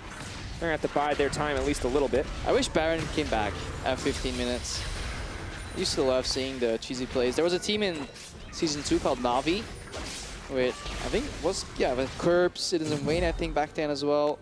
They were so incredibly good at doing 15-minute Barons. And they were known. It was their trope. Like, it was their thing, right? When if casters had to make a storyline for a team, they were the 15-minute Baron team. Still knowing that, teams could not prevent them from doing it. It was honestly quite impressive. Take me back, Crepo. Take me back to the good old days, the 15-minute Barons. Fnatic was actually, for quite a while, also a really great early Baron team when it was a 20-minute Baron. Obviously not this iteration in this lineup. Oh no, Flash in, all but dead on the side, but Reckless doesn't manage to walk away with anyone. Caps leaps in, leaps out, he's gonna get one for himself. Oh, nope, that's gone. The Merc Thread's not paying off here, Draculus. In hindsight, PoE is wishing he picked up some Magic Pen, because that's a low HP member on the Fnatic lineup twice in a row now. And this is desperation. Fnatic can burn their cooldowns, they can play aggressive, but Misfits have to make everything count. And right now, the only thing they can count is the gold lead stacking up against them. Fnatic are running out of objectives to take. They need to look at jungle camps and be happy with that right now. They're essentially waiting for Nashor to spawn. Let's see how their Baron setup goes. Can they get the necessary control wards and an upgraded sweeper? Jez is just hit level 9, so he can upgrade that in base. 3 control wards coming out from Jez here. Let's follow the setup. Best part about this is Reckless with the lead, split pushing in a side lane with the Rift Herald buff. Fnatic, we can disagree with that win condition all we want. You can be skeptical of if it's the right choice, but they play to it 100%. Oh yeah, but he's Bork Runans. Nobody's going to deal with this guy in the side lane. He's essentially a top laner right now. He's level 11. Let's see, where's Alphari on the map? Can't quite spot him right now, but Alphari's level 12, Rex is level 12. He's equal level to the top laner, probably sitting on way more gold. Yeah, 7k for Alphari, and Reckless is sitting on 9,000 gold. Well, and imagine being Hans Sama right now. You got a Blade of the Root King, you've got some mana in your kit, but you are 2 levels below a Kevin. All right, Kevin. Kevin? What's Kevin doing here, buddy? I hate it when I'm 2 levels below Kevin, man. That sucks. Oh, ooh. All right. Yeah, that's close. Audience clearly fans of thriller movies, you know? Yeah. Little jump scare there. The cow. Oh, Broxa. Can we get an ooh? Kicking for more. Caps. Going forward. Ooh, yeah, there we got it. I had to make me do it too. It's close. Definitely close here. And I got to take us back to game 1 again. 2.5k gold lead just about for Misfits in game 1 at 20 minutes. When Fnatic win, they win hard, Crepo. Oh, man. 31.7 to 40.5. Let's see at this Baron bait. Are they going to bait as long as Misfits did, or will we see like super rash Baron? They need Kennen there, though. DPS it down. Caps as a LeBlanc. Not the best Baron taker. He's a really good assassin on the way there.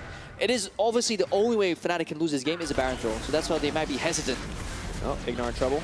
Broxah back off. Broxah goes in. Is he going to make it out? No. Yes, makes it to safety. Alfari pulling back. The team is simply too far ahead. Power Fuel doesn't have any mana. He's got the blue buff, but it is not enough. Down goes Kakao. Caps on a killing spree. Doesn't even matter. No one can stop the Baron now. Yeah, that's 2 kills on the board. Good patience for Fnatic. You're going to take a victory. Scuttle Crab on the way. Nope. Mercy for the Scuttle Crab. No mercy for Misfits, so this is going to be a free Nasher here for Fnatic, and they're all but certain to take it to a Game 3 here at the end of the Spring Split. The last series that we're playing. We're going all the way to Game 3. Amping up, man. Look at this level of performance. Making Misfits look like a bottom-tier team, taking them down, not giving them a chance. Damn. All right. Calm down, Dracos. Look, man, 10K gold leads. They got cheese, man. It's okay. They got level 2 guys. What, they got cheese? That's a cheese? No, it's a creative use of gang pathing. Here, Ignar doing the classic. I'm going to flash Lee Sin and actually put him in the back of the fight. Soaz, much larger presence in this game with the Nautilus. But we can't just think it is just a comp. It does come down to the early game. It was literally decided on that single play. Alfari could not flash out because he did not have flash. He was playing Ignite Fizz. Small decisions, small mistakes. Call it cheese, call it what you want, but was not prepared for Lee Sin to be up in that lane at level 2. Nope. It all got worse from there. Fnatic relentlessly breaking down the towers, the over-aggression from Misfits on the bottom side when Reckless flashed in at that level 6 mark, and now everything is in favor of Fnatic. Yeah, and I'm super excited to see what's going to happen in Game 3 in terms of drafts. Maybe just hit the cannon ban. Just throw them off. Don't give 2 comfort picks in a row to a team like Fnatic. Even if it's not the problem, it could be the solution. Kennen, the Lucian, that's all Reckless has really been playing. See what else he has in the kit. Caps waiting over the wall. Just buffing the creeps here. Split up the Misfits, play 1-4, and then just group up, engage, take it home, Fnatic. 12,000 gold in the lead right now. The tank that's ahead. Lock into the Iron Solari on Soaz. Hansama locked up, but makes it out. And there is no tank on Misfits. They did not have the luxury of falling behind in this game, Crepo.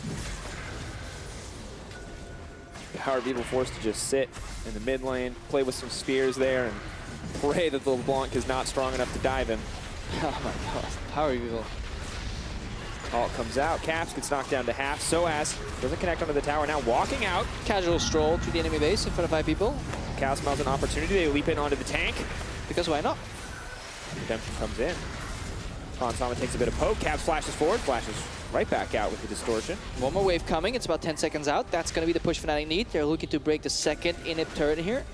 We saw in game 1, 2 inhibs is all it took to blow the game open, to ensure the death of Fnatic. Now it's Fnatic turning it around here in game 2. Looking to get their second inhib. Reckless. Lightning rush forward, ready to ult at a moment's notice. Power People leaps in. Broxah maybe gonna get taken down. No, they turn it back. Caps moving forward. One member already dead. Alfari's been taken out. Reckless on the front lines. The exhaust. It doesn't matter. They're moving forward. He gets the double kill. Soaz more than happy to tank it up. More than happy to be the hero the team needs because it's Reckless. It is Caps who are dishing out the damage. Yeah, in a swift fashion, Fnatic bring down the guillotine right here to Misfits. 51,000 golds in the pockets at 25 minutes. What a statement game from Fnatic. 25 minutes, Crepo. Such a fast win. Such a commanding victory for Fnatic. And now the pressure's on. Caps is like, wait, we're not smiling here? Looks over to Reckless, who has this super stern look on his face. I don't know, man. Like, I get it that the pressure is there, but just like join in with your team. Be a leader. Like, I feel like every semblance of emotion gets shut down on that stage when everybody has to like have this super grim, super serious look on their face. Like sometimes, yeah, just let them smile. Let them grin. Earned it. Commanding win coming in. Brox, ooh, hero of the hour. Soaz as well. This draft feels like Fnatic understand now. They say, hey, not every one of us can play the hero. Someone has to bite the bullet. Someone has to suck it up. Someone has to play the tank. Someone has to play the utility 80 carry. And when it all comes down to it, Soaz multiple bullets were bitten. Yeah, multiple bullets. Poor Kakao couldn't find an opening. Rengar early just has maybe one gank at 4. I think the game could have changed around if the counter gank worked in the top lane. When he used the blast going into the brush and he landed that bola, maybe then they could have found a Broxah. Or if you just went a little bit later, had Alfari going for the bait check, maybe that could have worked. From that point on, when Soaz received that second kill plus double buffs, it was just too easy for Fnatic at that point. You give the tank the free lane, suddenly 1 point of pressure is gone. They're just going to walk in. They're going to keep going. Fnatic now 2-4 in game 2s where they've lost the game. Slowly improving that ratio. But this is... It's game 3, man. I mean, game 3, I actually don't expected know a 2-0 who gets, either way. I don't know who honest. gets the side choice here. Because that's going to decide so much here. Like Misfits got it in game 1, so I believe... They have it in game 3. They have it in game 3, yeah. So they should have it in game 3 then. Misfits, do they get? I think they definitely go purple side again. You definitely want like third pick top lane. You want the opportunity to maybe last pick, counter pick your top laner, or do what they did in game 1 is on the second rotation of the red side, which is basically the third pick, lock in a strong top laner for Alphari, remove the counters, and just play again around the top side. Because both bot lanes have shown they can go even enough to play around that side. And then Kakao, he also needs to stop going for super telegraphed ganks like in the bottom lane. Triple kill right there, and that's when Fnatic really broke open the game. Massive risks taken by the side of Misfits. Well, we'll see how they adjust. Fnatic just refuses to give up this series. Shocks, we're going to a game 3. Yes, we are, Didi. I am actually really, really happy that we are going to game 3 because the tension is on, and Fnatic, before we get into the nitty-gritty, at least we saw some grinta from them. We saw some aggressiveness in the early game. We saw that they wanted it, and that for me wasn't the case in game 1. This was a Fnatic that showed their fangs. They definitely realized that, hey, if we get an early advantage, we know what to do with it. And the fact that Broxah, he was just going off in this game. He was all across the map, and he was a big part as to where Fnatic were able to succeed. It's the good and bad thing about Fnatic drafts, obviously, is that when they get ahead, they can look really, really good. We've seen that a few times. We even saw it against G2. And that's when the jungler, comes in and he gets them going early on, because then suddenly they can actually really snowball the games. Like, I don't think we've ever questioned Fnatic's ability to play like from ahead. It's more like when they would start falling very far behind, they would often fall apart. Picks and bans wise, of course, we saw the Kennen first pick again, the lock-in, but then the difference was that they put a tank up in the top lane, which was actually the only real difference they made in this draft, right, compared to game 1. So is that a very important factor? Would you rather see Soaz on that tank, knowing that, it's not as 100-0. If he falls behind, he can still at least do something? I like the fact it wasn't as focused on just pure split push. There's still a lot of split push in it, like the Kennen, the LeBlanc, but I think it was more well-rounded because of Nautilus, which made it easier for Fnatic once they had the advantage. But we can't say it was because of the pick and ban phase. They got super far ahead. It was because of their jungler. It was, and we're going to take a look at some of those early game moves. The first visit Broxah makes is to the top lane. Fizz, of course, doesn't have a flash. He's playing the Ignite teleport, so he is a target. Yeah, so please ward. He can do 2 camps and he can gank you before 3 minutes. And this is also the risk that you run when you have an Ignite top lane too. It just makes you an easier target. It was almost like shooting a fish in a barrel, right? Like the fact that he was so overextended, very easy kill up in the top lane. This is where things really start to snowball. This was actually slightly after a play that had already happened now in the bottom lane where Fnatic had gotten themselves 2 kills after what was a very telegraphed gank coming out from the side of Misfits. It was very easily read from Fnatic. The fact that Broxah was easily able to respond and get themselves the advantage down there is where you start to see what Reckless can do when he has a lead. This is the dueling power of a Kennen, and I think the casters said it very nicely. He effectively became a top laner in that game. And this is where, again, the Lee Sin pick is so good. We liked it in game 1, because again, it's a takeaway from Kakao. It's his #1 pick. Now, Mitch Kreppel quickly talked about how Kakao, he takes some risks, he gambles. I think this is one of the big reasons for me his Rengar just rarely works. Because Rengar is a champion where once you go in, you don't go out. And he goes in a lot, he takes these risks, he gambles, which he can do on things like Lee Sin. He can repel in the air on things like Elise. He can't do that on stuff like Rengar. And it cost him so much in the early game. He gave double buff to Soaz. There was a kill down bot lane, or 2 kills, sorry, and a bot lane tower after a gank from Kakao early. All those factors, when you are a Fnatic and you are mentally maybe somewhat broken after the first game, and you get off to that kind of start with the composition that can force fights, that just sets them up to succeed. And that's why they can bounce back so quickly in this game and just kind of stomp Misfits. Absolutely bounce back. And that means that it's now all on the line in game 3. They can do it. They have their faith in their own hands. So it's probable that we're going to see a similar comp once again. And we said, well, maybe this is the only thing they can play now. So what does it come down to then? How can Misfits shut that down, Vetty? Well, I think that we need to see Alphari go back to something that he can have a little bit more success on, along with a jungler that can better support Alphari. Like, I think Deficio says it nicely in the sense that Kakao is an individual that likes to take risks, And if he has a champion like Elise or Elise, I believe, was even available in this series to just better set up for Alphari to succeed, I think that's what Misfits need to play around, because we've seen time and time again, Power of Evil is doing absolutely fine in the mid lane. He can easily hold caps. In the bottom lane, they're consistently going even, and I think that you just play around who seems to be your strongest player at the moment in the form of Alphari. I agree, 100%. I think for Fnatic, it comes down to the same kind of early game. If they can outplay Misfits and get some of these kills early, they can definitely do exactly what they did in this one. I think they will struggle if we go to 20, 40 minutes where it's dead even, because that's where Misfits have shown as a team. They probably will be a bit more coordinated than what Fnatic is doing, and it's going to be tough then for Fnatic to play this split pushing style. The other option I feel for Fnatic is if they can find a way to shut Kakao down or put him on something that he's not as comfortable on. Just leave Ringo open. Yeah, I mean, that's one option, right? But it definitely feels to me that Kakao is almost like the linchpin when it comes to playmaking, right? We've criticized Misfits throughout the season for being a very slow team, for not a team that is very easily able to close things out. And I think that Kakao is the reason as to why that happens. And I think that if you can control him, it can give a lot of freedom for Fnatic to play their style. Right. Ben Lee Sin. Ben Lee Sin. Vedi, you said, though, after game one, you said there's no way Fnatic's coming back in this. I did not expect it. So, did not expect it. It was against all odds, but they are hungry. They've shown that they want this, and it all comes down to this. Fnatic are just one game away from the spring playoffs. The final fight is coming your way in 3.5.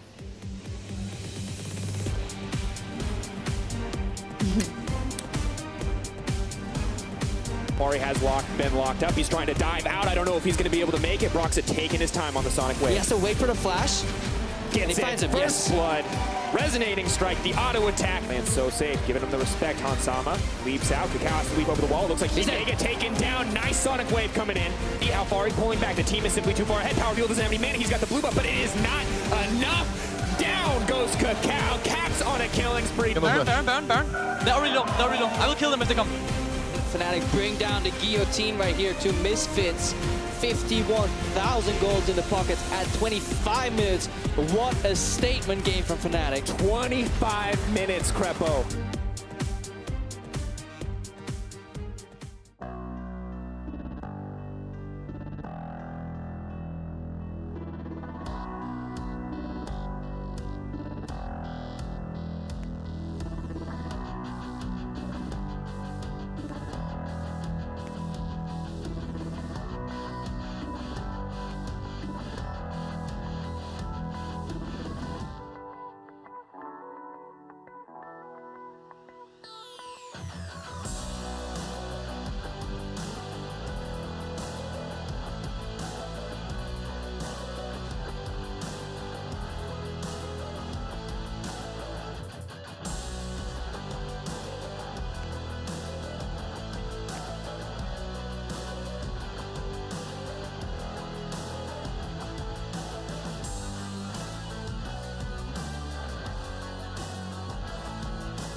It's Chachi Wonder Alfari. We're in for the deciding game between Misfits Not and the analyst Fnatic. desk. It is actually us. We're back in the studio here. Fnatic, they walked up. Different facial expressions. I think the people in the crowd could see it too. Like you saw Caps walking back. He was like a kid on his birthday. Smiles. Broxad, I don't think I've ever seen somebody so stressed in my life. He was just like, keep breathing, buddy. Like, we got it. We carried game 2. We set him up. Now one more. One more. And the crowd is definitely behind Fnatic. Reckless got his own personal chant here. Jesus was kind of rallying on the crowd here, so they have their fan support. And even if it's just a relatively small number compared to like an arena, it matters so much. It's such an exhilarating feeling to have people rally behind you. If you want to be a top team in the EULCS, if you want to be a team to take down Fnatic, you better be ready for the crowd to be against you. Yeah, 1v9? No, bro. It's like, it's 5v, I guess like 35 at least. There's at least 35 Fnatic fans who are in the crowd. They cheered. Finley put his hands in the air. The crowd put their hands in the air. They cheered. They're ready. They want to see the Fnatic win. We're going to picks and bans. Fnatic on the blue side. This was an issue. Yeah. In game 1. Here in game 3, will it be an issue again? Orianna remains the constant ban. Now, in game 1, we remember Power of Evil. He was the focus. They tried to shut him down. It did not work. Game 2, they tried to shut down Hans Sama. And Power of Evil. And Power a of little Evil. mix. You know. But it doesn't come down to those 2 lanes. They talked about it on the desk. We can talk about it now as the top lane that has been kind of the crux in which these teams fall or rise. I hope Fnatic ban on Camille or just early pick it. But even then, like, Camille itself isn't as strong. It's just Camille and then ban out the counters. And I think it's great for Fnatic to second ban in here. Consistency now as they kind of find their stride in this series. It's the same order that we saw last time around. For Misfits, I would like to see Ken and Chen, honestly. Just get rid of him.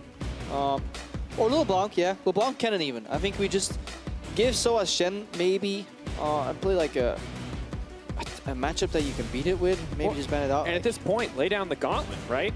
We've seen you win on one composition. What do you do when we take it away from you? Because against another team, maybe you assume, hey, they're just going to play the strongest picks in the meta, but that's not how Fnatic are playing. Fnatic are playing their comfort. It's the problem I have with is the Malzahar ban that necessary against Jesus? He did fine on some of the range support. Maybe just Kennen, Shen, LeBlanc could have been a better opening ban rotation. Because I think actually, think about it more, you should ban Shen here if you're Misfits and just deal with it. Kennen only snowballs if you get super fed. That's interesting. They don't want to play against Rengar, and they have shown that they cannot play Rengar themselves, so they have to remove it here. And I'm not sure if I 100% agree with it, honestly. Rengar has been a pick that's been incredibly successful, sometimes in snowballing games, but very often at shutting down side lane split push. So it's interesting that Misfits, the team who should be worried about shutting down side lane split push, are now taking that away. But it is the Shen first pick. All right, Alfari, do him dirty. Pick the Kennen top here. Take it away. Take it away. It's the opportunity because you have to be really worried about what they can take. They can take Ken and Zyra in the next rotation to give them every comfort pick they've ever wanted. Then again, it wasn't always about the picks though, because we remember this Kennen popping off game 2. Game 1, he was an afterthought. It's all about the early gang pressure top lane.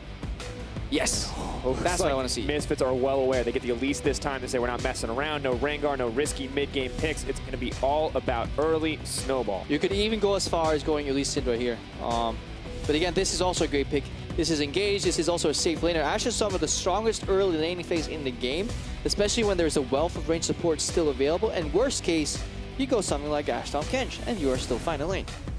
Happy to have it.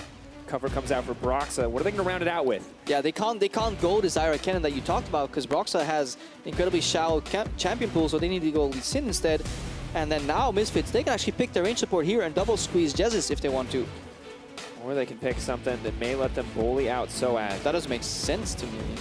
Nope. I think Renekton is too early versus a champion like Shen. You really want a winning matchup here. We saw Expect fall to Soaz so handily. Okay. When he has this, Soaz is a fantastic Shen player. Was a huge part.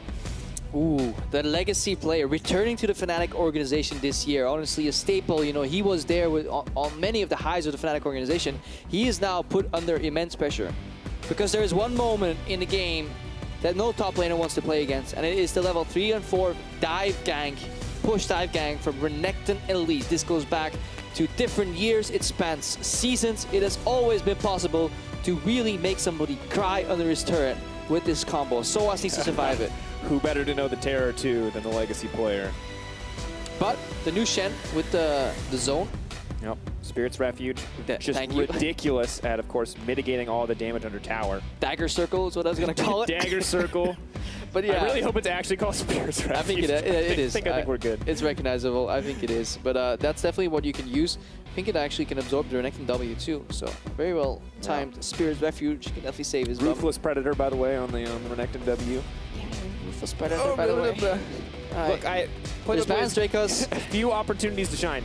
Damn you, Crepo. All right, Kale taken off the board. Once again, the mystery band that Fnatic keep going back to. We have to assume that Power of Evil has been playing it in solo queue. The Syndra, the Echo taken away from Caps. No comfort going to be coming in from him.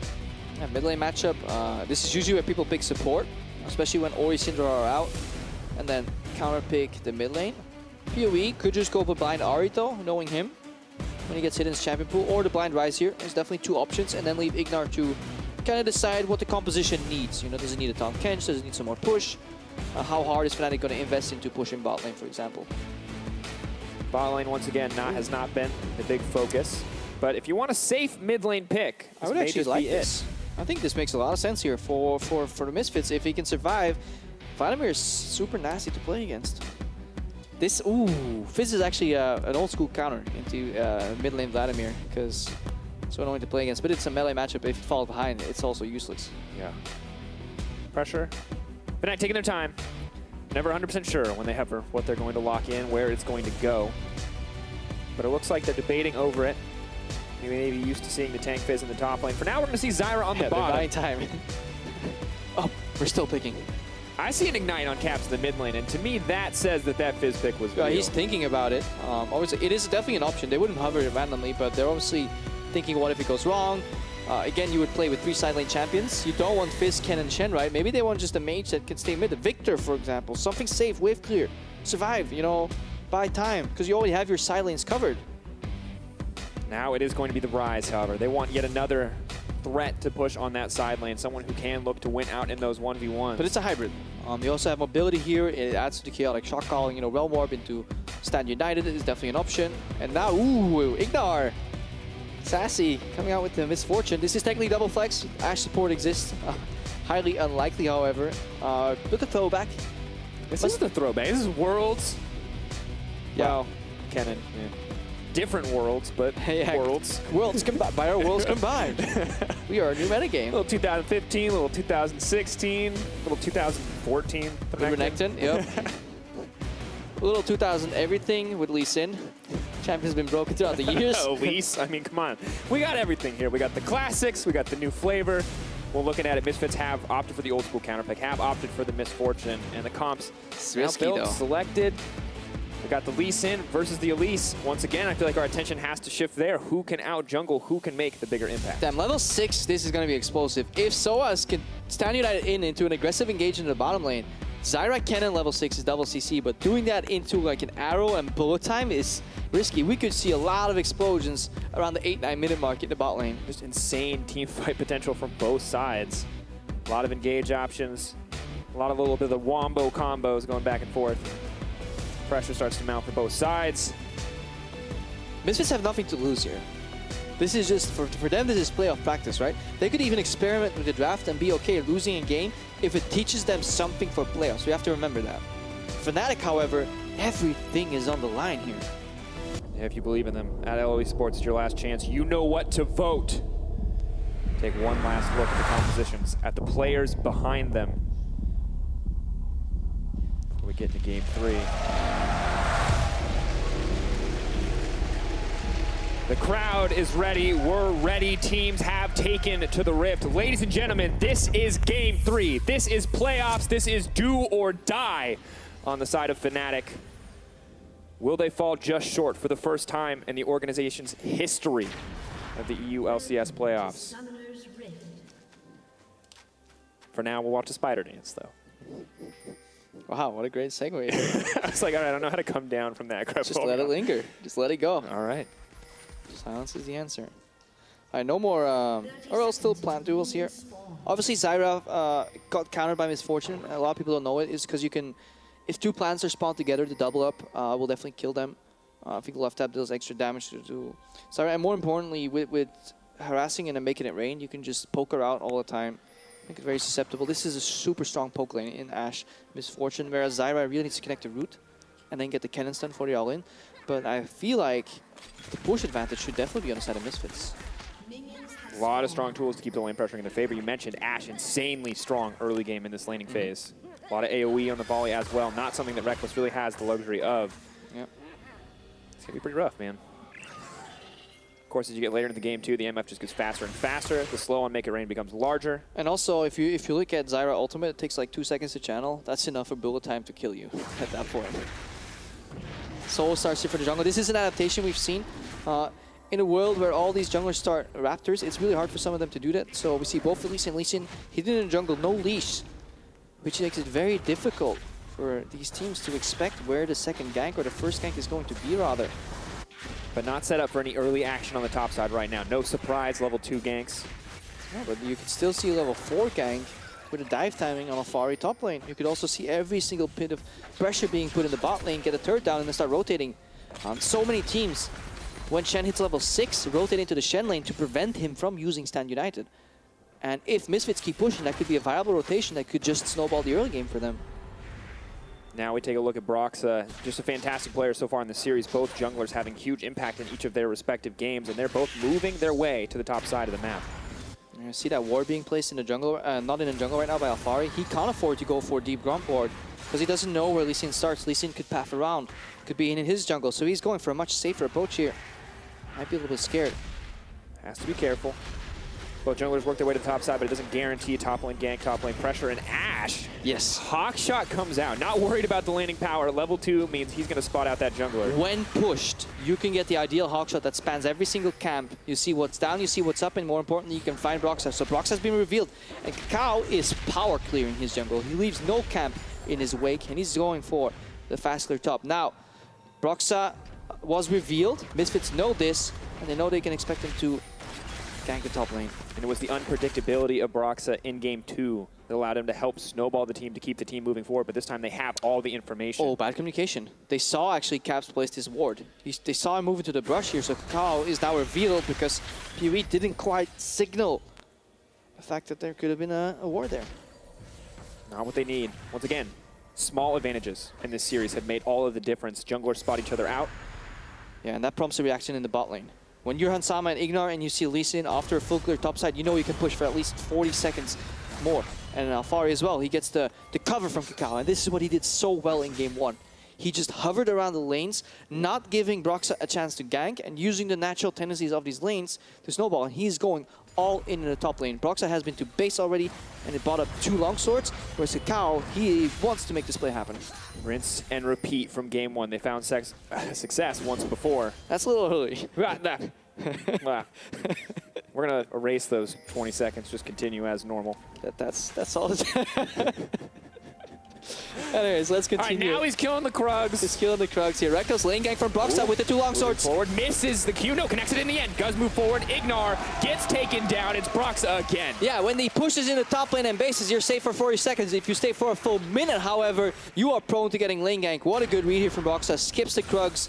And honestly, bad positioning by Misfits. You should expect potential lane gank, especially against Reckless, who is, prone to do this on the cannon. And he's popping off again. And you may have expected the lane gank, but you may have expected it top side. That's what Kakao was looking for, and they don't find it, but just so clean. Flash, Ignar, you kind of... Yeah, if you play against an 80 cannon, let's say Kakao top. Oh, moving in. Soaz could get dived. Is it the return kill on the top? Spirit's Refuge buys a little bit of time. Leaps up, leaps down, takes him out. Will he drop in return? Yes, the 1-for-1 for Fnatic. That's all it takes. One Spirit's Refuge being popped, even if you're 10%, 15, it doesn't matter, because it blocks every single auto attack, and after the spells, that's all these champions have left. It's not the level 6 connection. It's not the tick down on the Dominus. It's not Elise with any spells left at all. It's just no one there to finish it out. So that's beautiful play. But we have to go back to that gank in the bottom lane. When you play against 80 cannon and he pops the lightning rush, you just need to respect Flash instantly. Because the only way he can get to 3 stacks is if he gets you with that hit, right? Because that, unless he has a W stacked already, it's much harder for him to do that. Let's see Kakao again here. Look at how low Soaz goes. This is a perfect play in the end. But right here, Kakao, honestly, probably should have repelled earlier. so he would not get the taunt damage, and then he could survive. I think repel instantly when you see the Spirit's Refuge. You know you can't do damage. But obviously the Shen was tanking still. Caps is...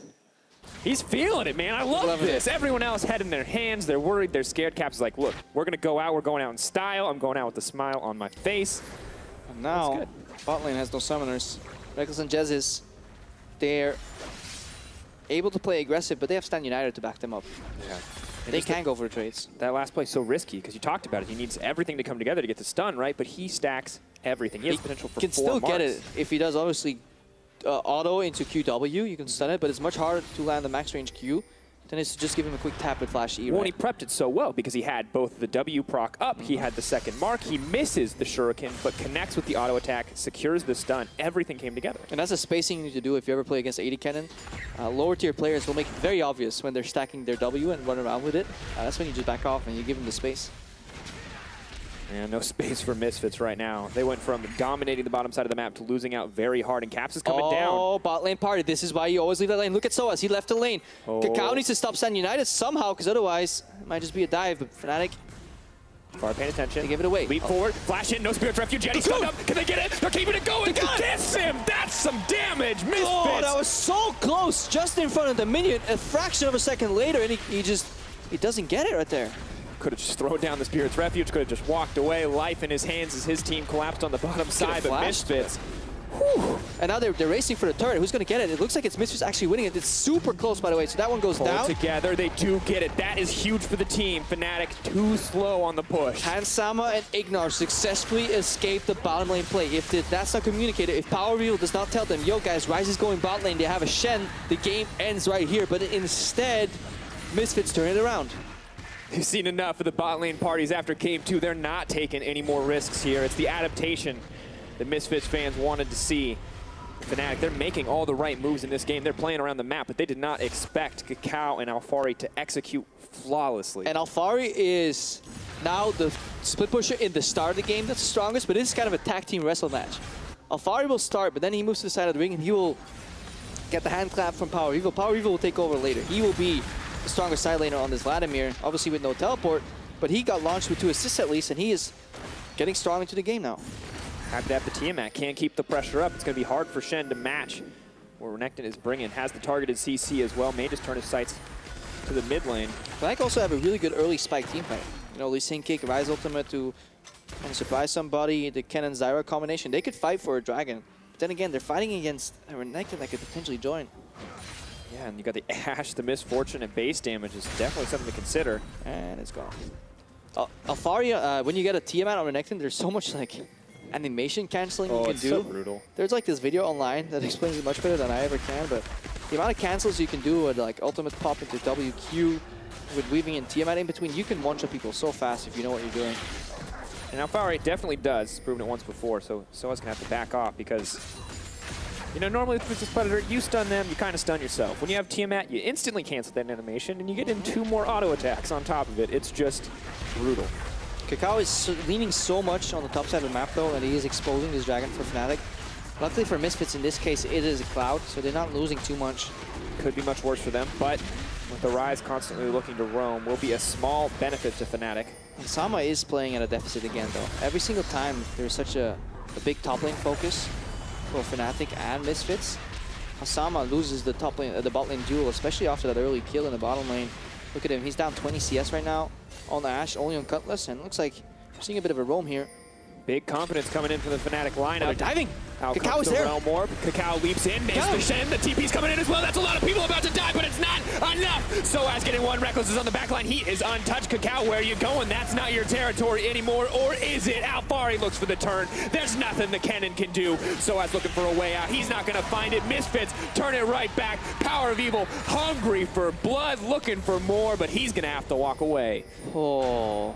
Fnatic, what a bold move right there, but they telegraph to dive. That is the one thing you do not want to see when you realm up in. The enemy jungler is saying, hello! Welcome. I see you wanted a party. I would like to know why I wasn't invited. Do you mind if I participate? But even then, it's still a 2 for 2. Look at this. Like, Kakao's like, yep, they're coming. They're coming. Okay, do not miss your cocoon. If Ignar is level 6 here and he flashes out with bullet time, he can actually do so much, but Hansama gets focused down. And look at the communication here. So many junglers would turn around to help kill Reckless here, but Kakao knows, Barney, he got this. I'm a chase with That's a big crocodile. He can definitely take on that little ninja. And PoE is just 1v3 in the front line, and that is going to be the late game win condition for Misfits. This Vladimir. Running forward, you can see in that fight an immense amount of damage from Kakao. Yeah, and Brock's at 0. He was the unfortunate victim. Someone has to be sacrificed in order to start the party. Every realm warp requires a life when you're diving turrets. Unfortunate for Broxa. Now Fnatic trying to match the tempo here, but may find themselves behind. Misfits, they're not going to try and dive a Shen here with 3-man. They're just going to rotate mid and say, you know what, you get the first turret, but we're going to get the better turret in mid lane. But they need to be quick though, because right now, they're 3-manning the Raptors. Not sure if I like that play.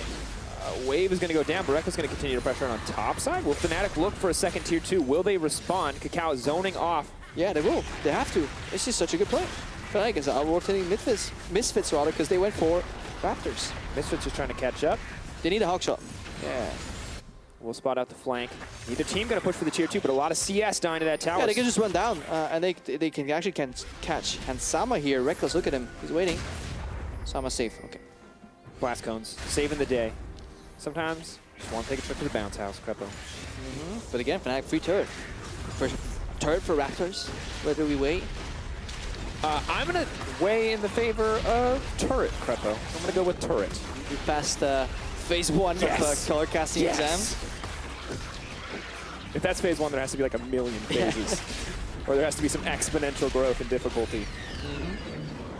Reckless once again getting the buff that all split pushers love to have. Has the Blade of the Rune King as well. Love me some vision. Look at that. Fnatic with the knowledge. Now moving forward, like at this stage of the game, it's so close, it's so even. And last time it was the explosive early lead coming in from Fnatic. And when Misfits were winning, it was slow, it was steady. And right now it's slow and steady. That's the tempo Misfits like. But Fnatic can't be counted out yet. Still have the potential to blow this game wide open. Yeah, but so is obviously he's been playing the team game. And a lot of the farm that has been denied Hansama, for example, that has been traded for pressure that has been funneled into Alphari. That has been a staple for the Misfits organization here in their first split in the LCS. And that means Alphari right now is 36 CS up compared to SOAS. Let's check the gold too, because it's obviously speaking in just in CS. A full 1,000 gold ahead here for Alphari. Massive, especially when you consider how much completing that Black Cleaver means, both for sticking on top of the Shen and for cutting through that armor. And what that means, obviously, is that Fnatic, they need to find a situation where they can leverage SOAS' teleport and stand united. Either get the cooldown, play the map, or make picks here. Broxa's in trouble. Oh, Kakao. Kick back, leaps into the air. Broxa's not in trouble. Escape, flashes over the wall. Brox is still hungry for blood. Power of Evil goes out, goes forward. Alphari is in the back line on the team. Splyce, Dice, safety. Power of Evil now running. Arrow's going to connect onto Brox, so that's no fallout. Misfits spending a lot to disengage, but they walk away unscathed. Ooh, we need to rewind here, because what was going on?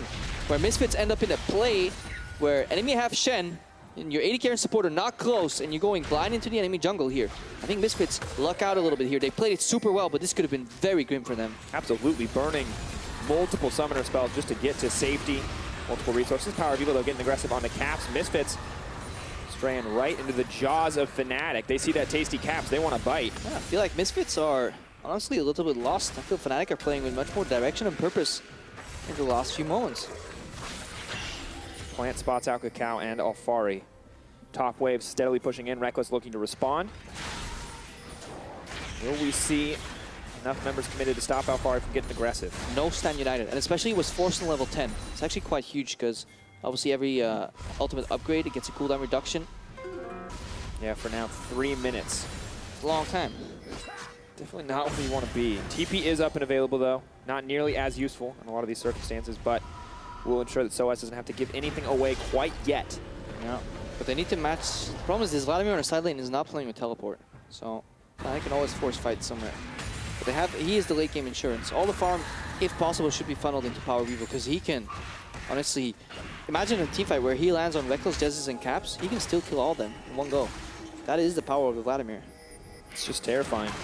Reckless, of course, will have a little bit more health if he goes back for the Frozen Mouth, but it's not enough to survive the sheer amount of burst damage present in that kit if he can make it to that 4-item mark, 5-item mark. Farm needs to run here. We see Caps in the mid lane group with Reckless. They're actually going for a play. Realm Warp comes out. Realm Warp, he can slice, he can dice. Where's he going to go? No taunt yet. It's going to get locked up. Alfari all but Doom does get taken down by Reckless. And look at Broxah. He's actually prepping the way for Fnatic to move into the top lane, not allowing Misfits to just blindly push mid. And again, they're making the play as far away as they can from PoE. So even if it's an extended fight, it will always end up in a 5v4. And Misfits, they're not ready for this. Not ready at all. Ignar, the only member even moving towards the top side of the map. They know they have to concede this objective. They know that they've made a mistake. And Fnatic, they are controlling this game. And this is no longer about just split pushing and kid and cheese. No, this is superior macro coming out of Fnatic right now. And Misfits, they're falling back into this slump where their mid game is just reactive as hell. And they're just waiting for their opponents to make a mistake. Power of Evil. What's the play here? Hansama throws up the arrow, connects on the caps, instant cleanse. Oh, Ignar, the one who's caught out. Broxah goes in, down. Goes the Misfortune. Again, they're making plays in a vacuum that are okay, but they're not respecting, okay, this guy has cleanse. Are we going to kill him? No, he still has flash. Where's our support? Where's our vision? And meanwhile, in the bottom lane, Soaz is putting pressure. They need to send Alfari into the lane with Shen. They can't have Vladimir match him. Such an unfortunate place to be because they want that farm on the Vladimir, right? That's where they want to be. They want that pick to scale up, but they don't have the luxury anymore. And every time Fnatic challenges Misfits anywhere, their immediate reaction is to path there, right? So now they're losing side lane farm. Renekton pathed to the mid lane, went back to top lane. Now he's finally pushing out. Fnatic take a dragon. So Fnatic are playing much better on 3 lanes, at least trading the farm that they're not getting on the side lane for pressure. And then to the nice up.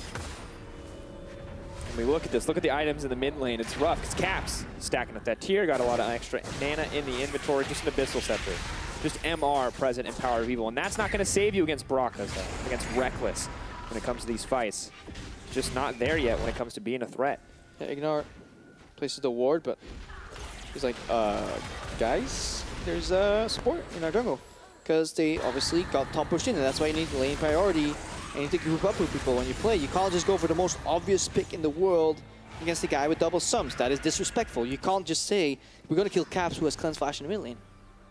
You can say that early in the game. You can say that maybe when you have a big advantage, but you can't take those massive risks against an opponent. And they've got so much available. And now Fnatic just going to take a mid lane tower. Nope, not yet. But they're going to chunk it. And that's enough, honestly. Small victories here and there. Make sure they keep taking their jungle camps as well. So many teams, they're so dead set in like, invade the enemy jungle, play steep wards, that they forget there is a wealth of gold in their jungle available for them. Also worth taking. Don't fall too far behind. 18 minutes to 2K gold lead, much smaller than Fnatic played with in game 2, but still a significant lead. Broxah and Kakao are bang on even in terms of gold. So he's looking for extra camps where Broxah's jungle is somewhat full sometimes, but Kakao is playing for scrap. Another Realm Warp.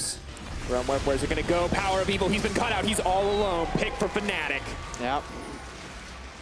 PoE, the Ghost, Vladimir, not really working out. Constantly, he's either getting like banged up on a side lane 4v1, or the play is played so far away from him that he has no impact. He's not allowed to play League of Legends here. Farm Simulator or death is it for PoE.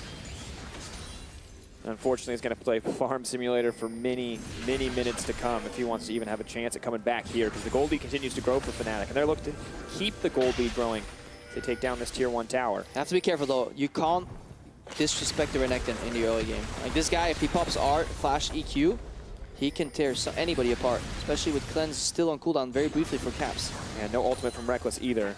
There is the ultimate for Jez's, some tools to dissuade any further engage. Look for arrow into bullet time. Ooh, use the way clear. No, that's such a defensive mindset here for Misfits. Because it's not like they outscale tremendously hard.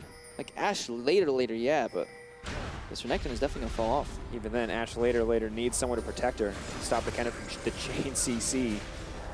Yeah, so they use a cooldown, but then they give up the siege. Look at side lanes, both pushing in though. Fnatic are losing farm on the side lanes, but they're trading it for pressure, which means they need the gold trade here in terms of this turret. And that's just what they're silver lining at this stage for the side of Misfits, because Fnatic take the mid lane tower, they back off, they can manage those side lanes. But it's not over.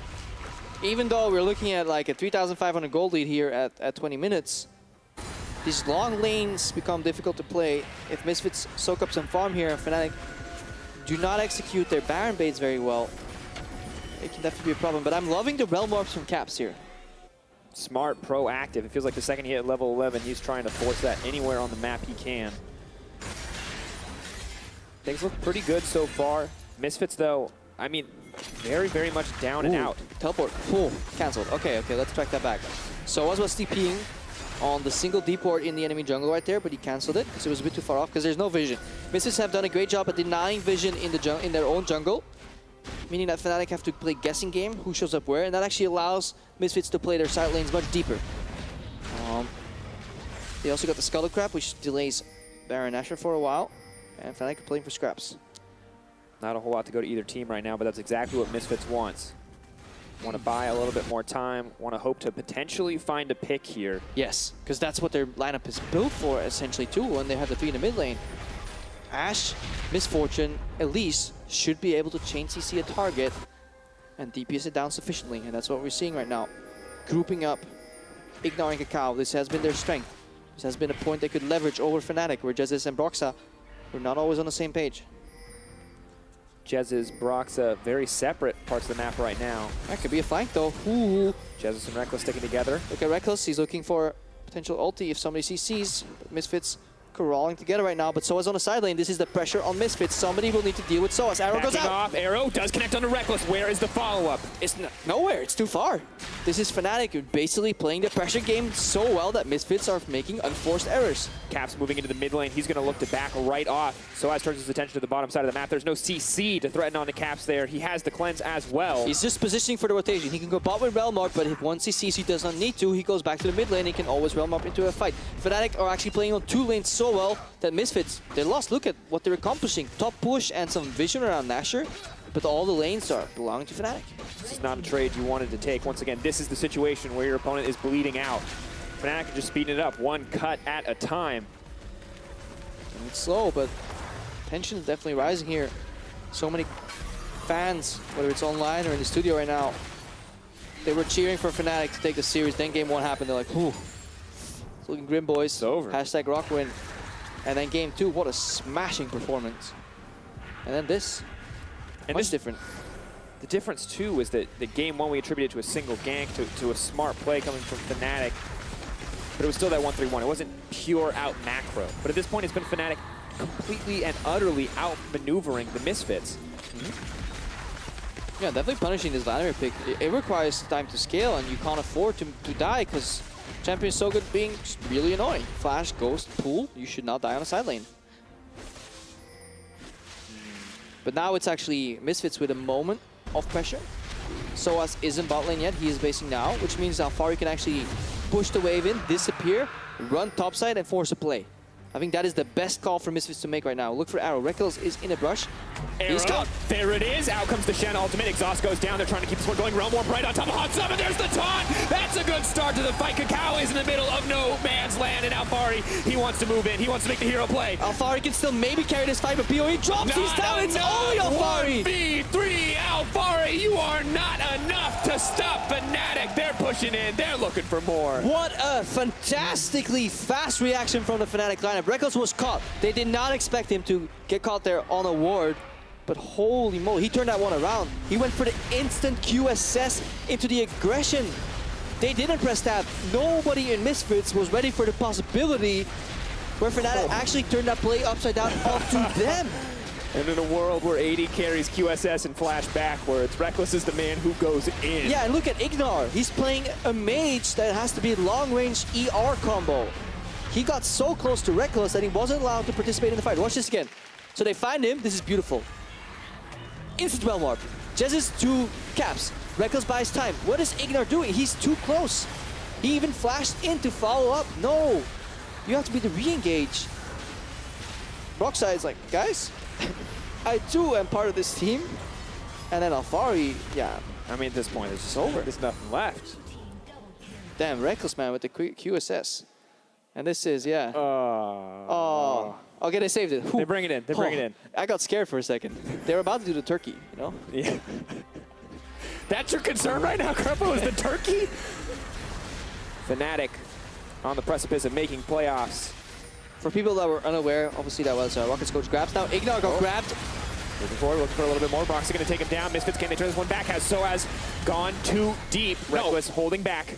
Split push, Baron creeps. Alfari looking for the dash. The lineup is split. There is Realm Orb coming out, but is it too slow? The Proto Belt in. It's the QSS out. Slowly but surely, Reckless is taking damage. Broxah with the body block means the fight can keep rolling. Caps on the side, threatening Hans Sama. So was his backward teleport. Taunt goes in. Power of Evil will get locked down. CC goes in. His body's telling him yes. Not going to find the kill. His mind telling him no. The minions are still there. The wave is gone for 30 seconds. No rotation.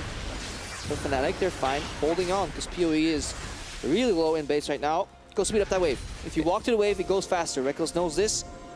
And this could be a siege for the turret. Ignar up now. It could be the 5v5. Arrow up shortly for Hans Sama. So as on the front lines, who will start the fight? Look for Alfari to go in, combined with bullet time here. Cocoon goes wide though. That's a big cost, but the minions are gone. The zone is enough. Caps on his lone toe. Proto Belt forward. He could be in trouble. Bullet time comes out. Caps will get picked. Flash to safety. Okay. Good summoner trade right there. Caps with the necessary restraint. Put the pushes with thwarted. But still, Dracos. Look at the gold. And this started off as a story of what can Fnatic do, and it was not a whole lot against Misfits. It turned into Fnatic, where was this all season long? And in game 3, it's Misfits who are the team we suddenly are like, how can you possibly hold on? Yeah, Rocket, they're rooting for the miracle right there. We saw coach grabs with Finley.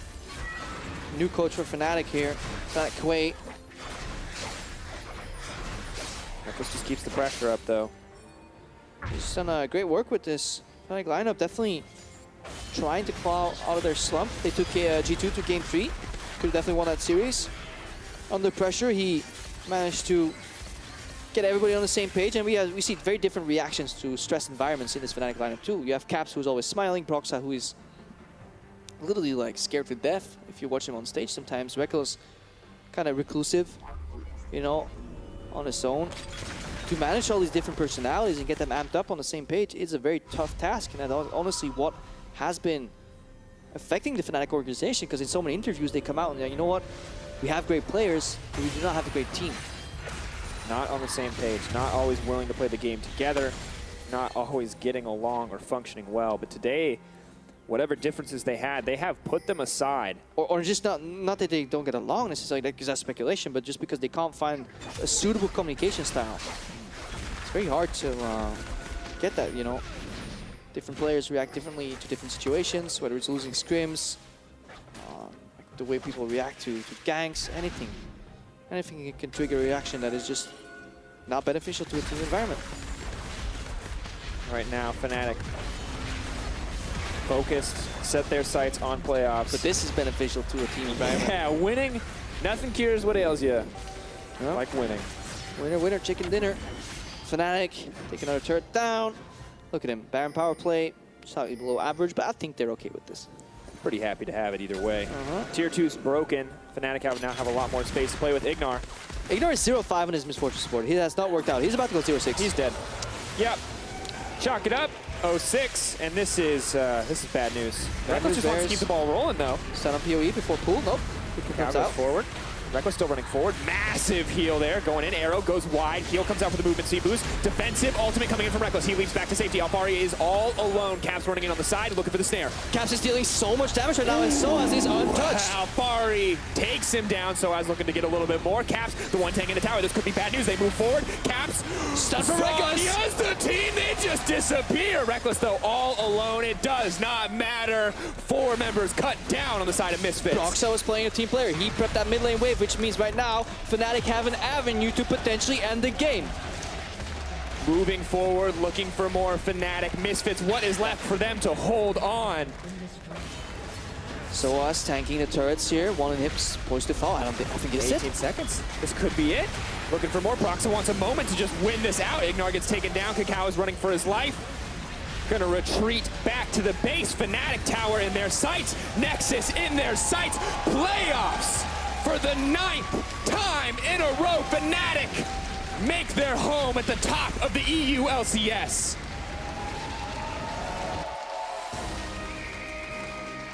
And in doing so, they crushed the hopes and dreams of the Rocket organization. But both Fnatic and Rocket have come out. Whoever would get into playoffs would deserve it. And Fnatic definitely deserve it after this performance. Just another level coming out from Fnatic. It has been disjointed. It has been at times disastrous, but today It was put together, it was clean, and especially in that game 3, everyone on the same page. Yeah. Victory in their sights. And it is so hard to, who do you credit? Is it the level 2 gang from Rockstar in game 2? Is it all the realm orbs from Caps? Is it Reckless that key play? It turns out, yes, like he goes QSS aggressive, but how fast was Caps on the trigger with these realm orbs? So many players added so much to this victory. It was not the games we saw where Reckless was solo split pushing in the side lane, dying, way too eager to win the game by himself. So many things had to come together for Fnatic to find the win. Each member. Justice not touched on that. Zyra not targeted, pick and ban. Kennen given to Reckless 3 games in a row. You also have to question Misfits. At what point does courage and like, I guess, proudness turn into just stubbornness? An unwillingness to just target safe picks, especially if you're heading to playoffs. Your team is about to enter best of 5. You can't make your bans flexible enough to remove comfort picks in a best of 3. Roccat players coming up. While it was today a battle, Misfits Fnatic in so many ways, it was also the battle of Fnatic versus Roccat. Happy moment on the side of Fnatic. Roccat, while potentially hoping to get that playoff spot, also can't be ashamed of their performances, but it has been a huge rise for both of these teams in the final week to find their places where they are. Yeah. I just got buzzed again. Player of the series, Cripple. It's like, I don't know. Caps, Reckless? I'm torn. Yeah, it's... it was a team effort.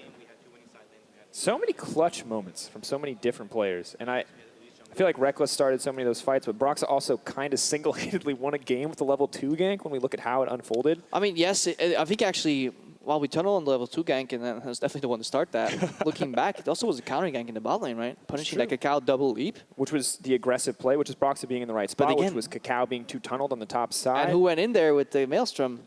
Reckless. Reckless, yeah, but poor Jesus. I'm always like, why don't they give spotlight to the supports? Because they don't get much visibility. But this guy, he ended 3-1-11 in this last game. He did nothing wrong.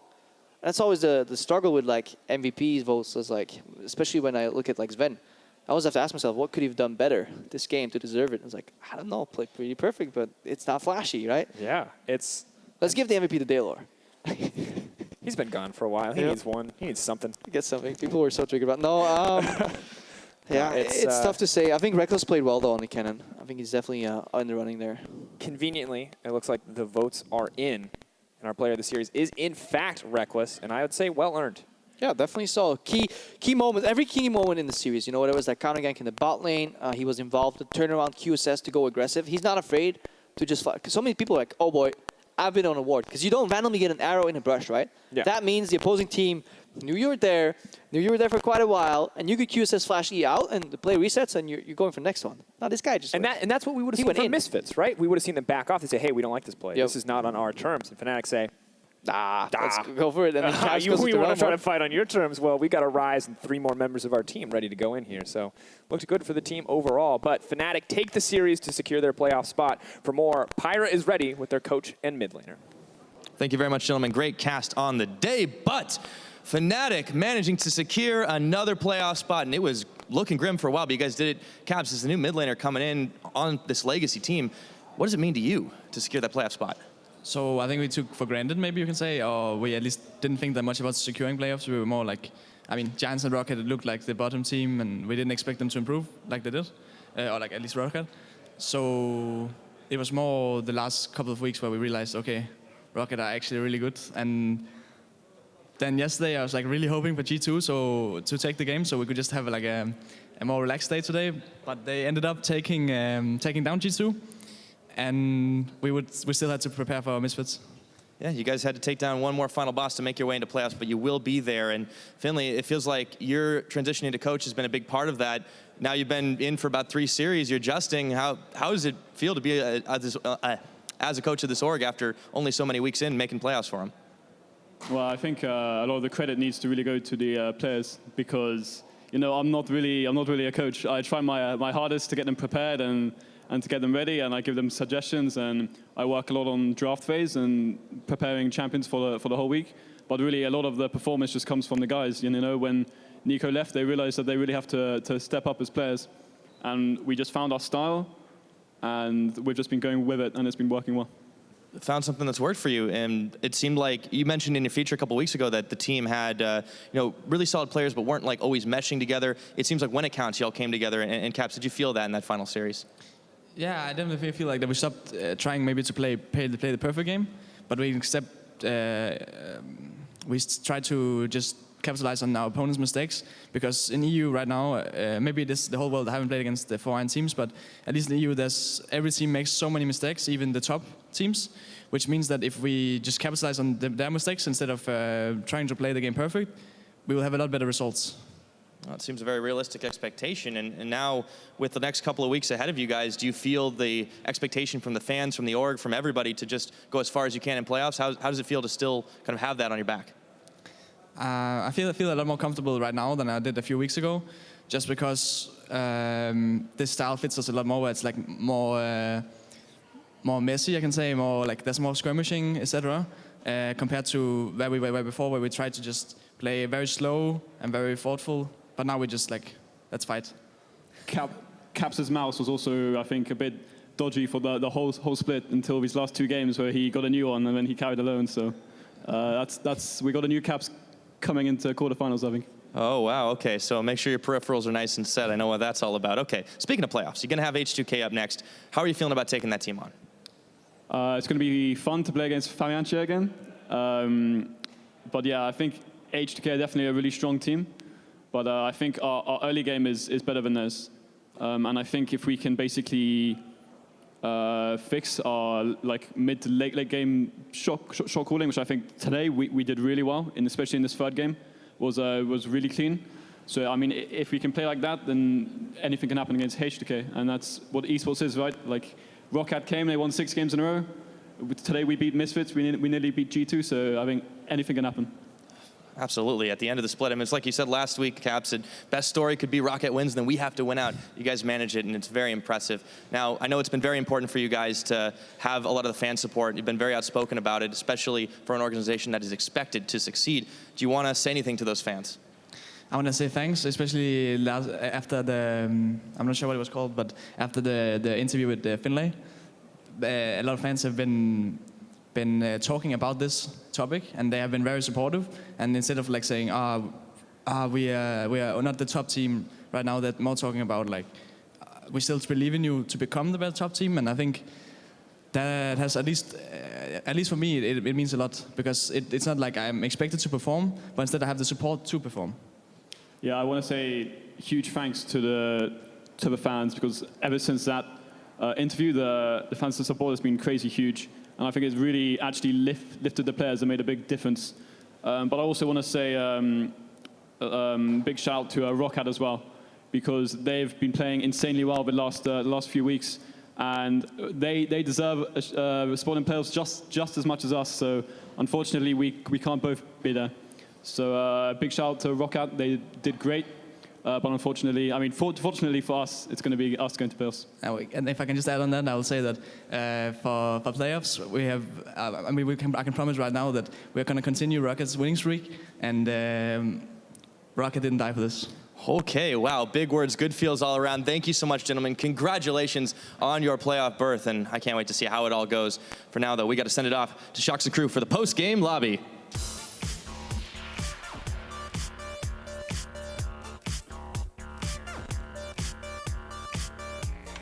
Hello everyone, and welcome to our last post-game lobby of this spring regular season. Joining me here in the studio are still Verius and the Fishio, and the last series of the week was very important. Fnatic taking on Misfits, and in the end, Fnatic besting Misfits and making it to the playoffs. I'm not going to say against all odds, but they had a lot to be up against in this series. I think they did. Misfits were expected to be a strong team, but I also think that coming into the series today, there were still high expectations for Fnatic to be able to take this series, given that when we look back, they put up a very strong fight against G2. They've been performing relatively well over the last few weeks, and I think that it's not an utter surprise that they have defeated Misfits. No, I agree that, you know, it was pretty realistic they would win this series, and I think we said that a lot in our predictions and so on, that Fnatic could definitely win this one. It's just funny how in Group A, Rocket and Fnatic kind of start peaking, at the same time Misfits starts slumping. Yeah. And that actually meant that towards the end we had these crazy battles for the last playoff spot, but obviously because Rocket and Fnatic took such a long time to really get to this point, not both of them couldn't make it into playoffs, and Misfits are still obviously sitting there in a secure second place. That they are, but Fnatic, yeah, they came up with a crucial win over Misfits to secure their spot in the playoffs. And yesterday, what made this also exciting is the fact that Roccat did the unthinkable. On Saturday, they took on G2, who had been undefeated in Europe in series for 13 months. It's always a hard word. And they 13 months. Yes. But Roccat also did it against all odds, which made everything so exciting today. The Faxi Taxi, the man behind the madness, the guy that was a big part in the success of Roccat. We talked about it earlier on in the day, and I think you can't discredit Roccat. It was unfortunate that they lost so many games early on into the split, which did make their playoff run difficult. I think the team can be pleased with the growth that they were able to make at the very end of the split. And sure, it is disappointing that they won't make it to playoffs, but at the end of the day, you need the wins, right? It's just so insane that this team for the first many weeks were so bad. Like, they needed a complete clown fiesta against Origin to get a series win, to get confidence, to then obviously start realizing what they were doing was correct. They got a sports psychologist as well, and it just turned everything. Like, I don't understand how you can go from one week to another week from being one of the absolute weakest teams in Europe to suddenly being one of the best performing teams. It means that it was always there. It was always there, but like, to come out. it was like from 1 week. You just said, boop, they turned the page and like, yeah, now we're gonna beat everyone. Momentum. It was like no, it was an but it egg shouldn't be in that incubation. much. They just needed the right amount of temperature for the egg to hatch. And they had a long game against Origin, a long series, Like there's a lot of when heat. exactly, and then eventually they rose from the egg into a beautiful bird that led them all this way. Or because Origin and Roccat both had some good things and bad things, but when Roccat ate Origin, they absorbed all the good things, and then combined, this is Origin and Roccat combined, they became a good team. I mean, that's one way of it. I think I thought my bird example was better. as that one, and as realistic as any other reason. I like no one can prove me wrong. Anyway, no one can prove me after wrong. 10 weeks of competition, we have the final standings for the 2017 EULCS Spring Split Round Robin. As we see there, G2, Esports, Misfits, and Fnatic, and the Unicorns of Love, H2K, and Splyce are going into playoffs. So I think the first thing we can say for certain is that Group B, I think that it was a little bit debatable as to who would make it at the top of the table, but I think that this has met a lot of our expectations. We have at the end of the split, we have 3 very strong teams, and we have Unicorns sitting at the top. Yes. That's a surprise to me that the Unicorns were that strong, though, and they kept that first place. I agree. That was a surprise, coming into the split. I would say H2K, Splyce, and Unicorns were the heavy favorites from get-go to kind of move into playoffs. Order was then what you could debate, and I think we've seen H2K and Unicorns fight for that first place all split long, and Unicorns in the end were the better team, which is why they get it. And that's why I think Group B has been super exciting to watch, and Group A needed some time. But once we got Roccat and Fnatic going, it actually also started delivering. Well, maybe let's quickly touch on, when we look at the playoff picture, how strong each group might be, because the playoffs are just around the corner with the best teams in Europe fighting for a spot in the finals. And our first quarterfinal is Misfits versus Splyce, starting Saturday at 5 p.m. Central European summertime. And you guys have said that, well, actually, it might be that Group B is clearly over all 3 teams stronger than Group A. I think based off of the recent performances of Misfits, the fact that they've been on the downswing, whereas Splyce have been on the upswing, thinking back to their very close series against G2, close series against EULCS, H2K, not quite as convincing, but still, the fact that Splyce seem to be having a meta that favors them very well, and seem to have a really good understanding of what to do with the lead and how to get themselves a lead, I think that, for me, they're actually the favorites going up against Misfits. I think it's going to be extremely close, and looking at the 2 quarterfinals in the Fnatic series, that doesn't mean H2K will win. That's not how they work in playoffs. But I think the Misfits Splyce one is where I can see like this best of 5, like full on 5 games, really back and forth. Comes down to just the day, like the form on the day, who's able to kind of change up the pick and ban phase during games. And that's why I think that quarterfinal is going to be super, super fun to watch, because it's going to be 2 dead even teams. Yeah, the playoffs are going to be hype, and we are going to take a closer look at the playoff matchups, as well as the promotion tournament and more. So if you're watching us in client, load up youtube.com/LOL Esports for the full-length edition of the post-game lobby. All right, and we're going to continue talking about this and the playoffs with the final playoff team locked in. We're going to take a closer look at the specific matchups. Let's talk a bit more in length about first Splyce versus Misfits, and then specifically I want to talk about Misfits because we've said that they lost a series, of course, on the last day versus Fnatic, and the last couple of weeks we've said they are falling off a bit. So the question is, do you see them recovering in time for the playoffs, and is it enough to get that top 4 finish that they have said that they want? I think that it's very capable. Misfits as a team are very capable of being able to take that series win. I think that they have demonstrated that they have a very defined playbook, that they know how to be able to win games depending on how well they get early advantages. But I think that what we've seen today and in the last few weeks is that a lot of the success of the team seems to revolve very heavily around the success of Kakao. And he as a jungler seems to rely on being able to make plays, and he will try them regardless on the champion that he's on, and that can either be to the benefit or the detriment of his team. We heard early in the split, Kakao may be MVP of the split candidate, early candidate. Would you still say that now? I think that for his team, he has been extremely valuable. But I think that when you think of him in terms of the whole league and his recent performance, the fact that other teams have been figuring out him as a point to target, I think that it's not as confident as an answer right now. I'm going to say no. I was on the hype train, you know, coming into week 6, around that time of being Kakao, you know, most valuable member, always able to get, you know, really good early games off. But I think right now, the way he works with the rest of the team, it doesn't seem to be the same anymore.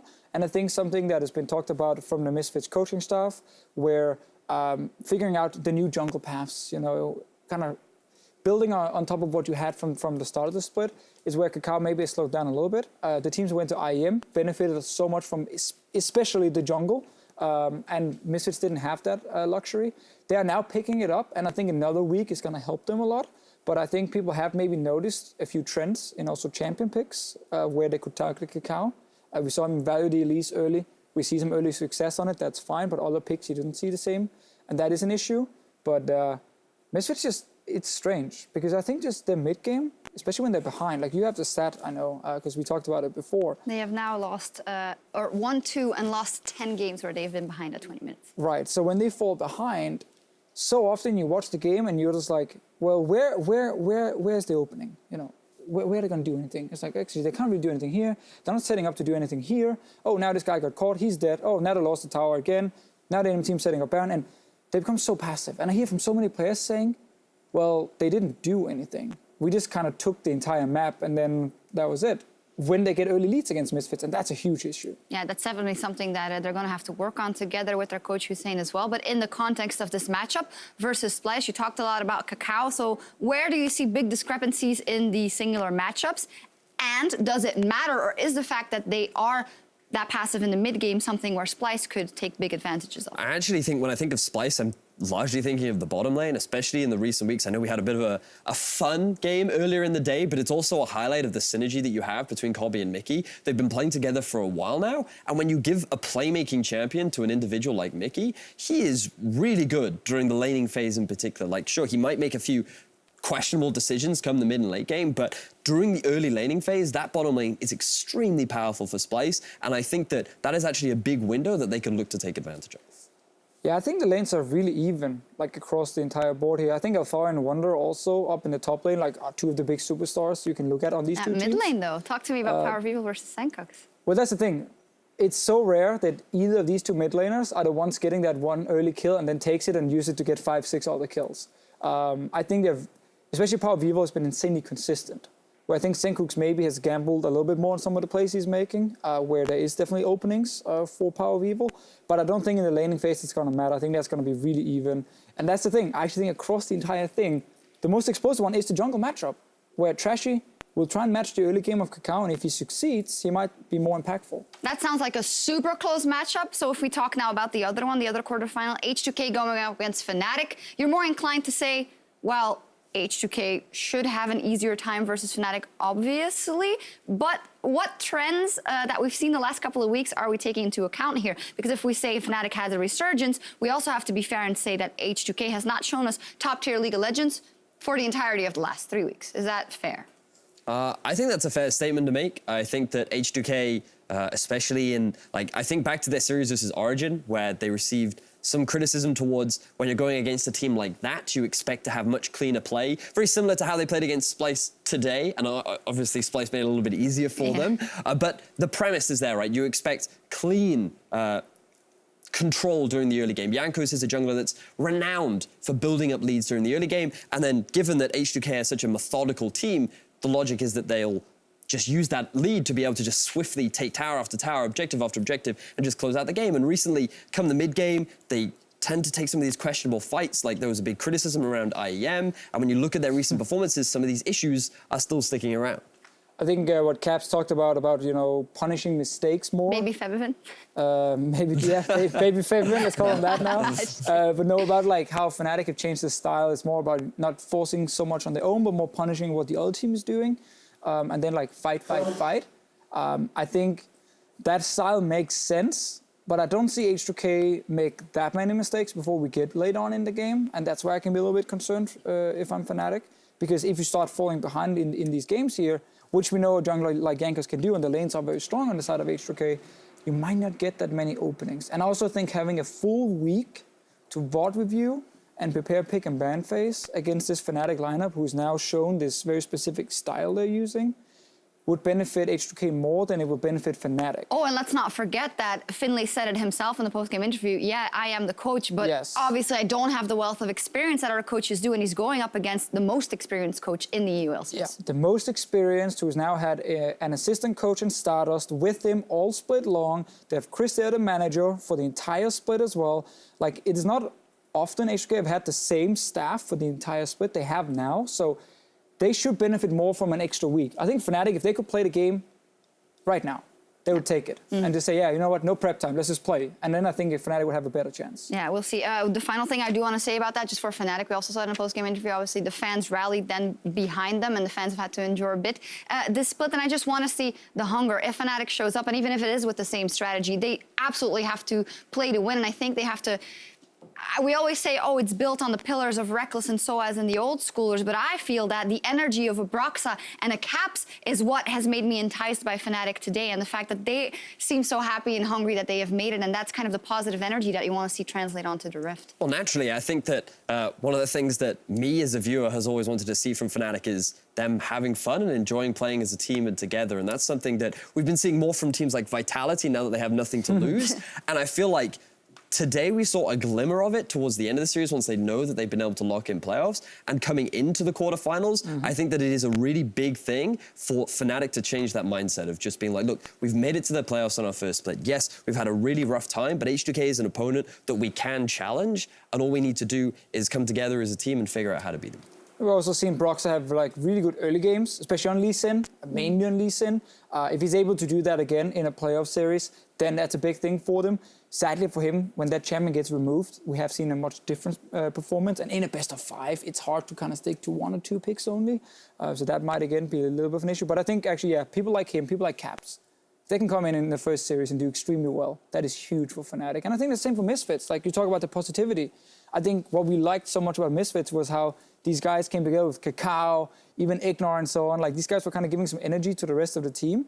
And it allowed them in the start to really progress so fast. And I think it's still great. And I think we're going to see something like that again from Misfits. Because I think now you get a reset. Regular season is done. Prep just for this one team. You only care about one team. And I think that's where Misfits might bounce back and become a strong team again. Speaking about resets, talk to me about the possible reseeding in the playoff system, that is. Yes, so the semi-finals are reseeded in one of 2 ways, so that teams from Group A play Group B. So basically, in the event that I've muddled my own words up now, right? Allow me to recollect myself. Yes. So basically, you want Group B to fight up against Group A in the semi-finals. That's your expectations. However, there is the possibility that all of Group A from the quarterfinals or all of Group B could go up into the semi-finals. So to alleviate that issue, what you don't want to happen is you don't want the possible 2 best teams in the league going up against each other. So if we just say, for example, G2 and Misfits went up against one another, there's the possibility that you have the 2 best teams. So Misfits would end up facing the Unicorns of Love. So you'd end up having B1 versus A2 and A1 versus A3, and vice versa if Group B were the ones to make it through. So that's how the reseeding works out, and it's just to make sure that the strongest seeds have the best seeding coming into the semi-finals. Hopefully that was explained well. I think it was. I think it made a lot of sense. Like, again, just you can use the teams as the good example. You know, if Misfits beats Splyce and then Fnatic beats H2K, then Fnatic will face G2 because Fnatic is the lowest seed then going into the semi-final, and Misfits will then take on Unicorns of Love. If anything, the playoffs are going to be super exciting. Who wins them? Betty, fire round. Who's going to win the whole playoffs? Who wins the playoffs? G2. G2's the easy one. Yeah, easy one. I'm going Unicorns of Love. Yeah. They're gonna do it. It's their best shot. It is their best shot. Maybe the very first split, but even then I actually thought they were a little bit of an underdog compared to Fnatic, but Fnatic weren't like really defined yet. But I think Unicorns of Love are coming in as at least the second strongest team right now from what we've seen in Group A, from what we've seen from the other Group B teams. And this is their chance to go at least to the final and then challenge someone like G2. And also in the Sheepy's hometown, Hamburg, I mean, do you need any more kind of spurring on if they end up in Hamburg? I mean, I guess he's hyped in pick and ban face. You also need a into the flock players. of unicorns. That's what you need. Wouldn't it be great to have half the stadium just in unicorn outfits? That would probably happen if they make it to the final. That is the future. If they make it to the final. But at the other end of the standings, there's a whole other prize on the line in the coming week. There is the promotion tournament, and Giants, they have until Monday to choose which challenger team they will end up facing, and OG as well. So we'll see if we have Giants going up against Misfits Academy or Fnatic Academy, and same for OG. Yeah, and this is the same format if you watch the North American promotion tournament, where first you have these opening rounds. The two winners will then face each other, and the winner of that one is in the LCS. While the two losers of the original game will then face the loser of that winner's match for the last spot. So it is double elimination. You are not knocked out by just losing one BO5, which is very important for everyone. And it's going to be a tough one. I feel like it's going to be tough for all four teams because I don't see a massive difference. Exactly. It's pretty even this time around, in my opinion, the promotion tournament. I think it's going to be an exciting one. Giants are the team that get the choice, and they will end up choosing tomorrow, I believe, between Misfits Academy and Fnatic Academy. I would probably choose Misfits Academy based on their performance. I think that they prepared extremely well for Schalke during the Challenger Series, but I also think Schalke succumbed to the pressure. I think that they put a lot of weight on their own shoulders to perform. Misfits Academy took advantage of that, and they took a lot of people by surprise. If they do take Misfits Academy, then we get that OG versus Fnatic Academy matchup. And of course, Amazing has a thing or two there in the history in OG. Of course, it's double elimination. I think Fnatic Academy would destroy Origin, personally. We talked about it at the very start of the split, and I think it's worth rehashing. Origin came in as a challenger team. Like, it was a roster full of it was a roster full of challenger players that are now debuting on the LCS stage. They have not won a series throughout the regular split, and in the event that they were to go up against Fnatic Academy, there's the likes of Kikis, there's the likes of Amazing. This is a lineup that has a lot of valuable experience, and they seem to have a pretty good understanding of the meta right now. So I think that Origin would really struggle against a roster like Fnatic. Now, I've been involved with promotion tournaments ever since I was a player, and it's been many, many years now, and every single time where you feel like one team looks really weak coming into it, once they sit down on stage, you can just throw it all up in the air, because all of a sudden then the nerves kicks in, or ooh, that was a missed opportunity in some sort of pick and ban phase, maybe the scouting was a little bit off, and then that team that's supposed to be really bad actually ends up playing really well. And it's happened so many times, but I do agree Origin will look like one of the weaker teams, but I don't think the two challenger guys have looked that much stronger if we look at the games they've played. And to that, it was Crepo mentioning it the other day, how, you know, a team like Origin, they've done it all. They've been there for a while now. They've played the whole split on the stage, and another team, this is all they've been working towards, this promotion tournament to get into the LCS. So when that first game comes and you lose that first game, that's something you haven't dealt with until then in the promotion tournament. You have to rebound immediately. So it's like we see in the NA promotion tournament as well. It always turns into these long games and to these split-second barons and this and whatnot, a bit of a fiesta here and there, but just you see how important it is and how mentally draining a promotion tournament is. Just imagine all the casters started fighting. Loser would lose his job. You know, it would be also a really weird fight. All right, you want to go? Betty, you go first. You go first. All right, just kidding. All split long, we have been naming our players of the series. So let's see who ended up on top in that one. Wonder, is there? And nobody can catch him. Obviously not, because there are no more games in the regular season. But Fisho, can you explain to me how this funnels into the MVP and so of the split? Yeah, the votes we have obviously are basically every player of the series you have, you can time with 3. So you get 3 points for one player of the series vote. here, and you can see Wonder has 6 of them, so that's obviously quite a few points for him towards the actual MVP standing. It's not towards, you know, all pro team or rookie, just the MVP. Now, everyone who's voting, we got like players, coaches, casters, third-party media voting, and so on. Also picking the players all the way down, and if you vote number 1 for someone on MVP, he gets 3 points as well. So it helps a little bit. It's not the defining factor. It's mainly for honor, you know, and for fun we have this. Wonder has this at least. And yes, if people wanted more information on this MVP, where could they find that? Well, you can go to eu.lolesports.com, and there's an article detailing the rules. Spoiler, they're very much the same as last split, where, again, we have the votes all the way down. Only new thing we added, because there's a lot of drama about this, you cannot vote for your own players, your own team, so we don't get the same situation where someone is just voting for the 5 players and then vote for nothing else. And I can't vote for Deficio. Who's my MVP? I haven't actually locked it in just yet, but I think I'm going Perks. You going Perks? Well, interesting. He too is actually my MVP as well. Same. Spoiler alert. That's the. Now I'm going Sven, because I don't want your vote. No, well, I was going to say my MVP is all of you and all the production crew for, you know, for you this, can't put that on the regular ballot. season. That will so be I put it. You I can tried to write Deficio in. I was like, let Deficio be the MVP, please. That works. No, but that was it for the regular season, at least in spring. But be sure to tune in for the playoff quarterfinals starting on Saturday with Misfits versus Splyce. Our broadcast for that game will begin at 5 p.m. Central European Summertime. We are into territory of best of 5s, very interestingly. And then on Sunday, we'll have H2K versus Fnatic. But to start the week, we will have the promotion tournament with our first best of 5 series coming up on Thursday at 5 p.m. Central European Summertime. So right before that, so for us, no break. It just goes straight from the end of the regular season into the promotion tournament and the playoffs, which is spicy for the teams. League of Legends, lots of it. And we will also be joined by Medic from the promotion tournament as well. Ah, cool. Ooh. Cool. Anyone else? Anyone else coming? Me. Hello. Cool. I was more on the Medic. I'm excited. I'm actually super. I love watching promotion tournament. It's the funniest stuff ever because you just have you have mistakes, but you also have cool plays. It's people's jobs on the lines. But there's a Kali too. We saw it twice from Kikis. He's gonna play it. He's gonna play it. Yeah. Yeah. I know you want me to quit, but I'm just going to see how far you guys just go. I was going to throw this pen at you. All right. Okay, let's stop there then. With playoffs on the horizon, it is time for the sun to set here on the post-game lobby and on the 2017 spring regular season. Thank you guys so much for watching. The landscape of the EULCS is changing, and we hope you'll join us next week to watch it happen. Good night, mates. Hug me, the fish.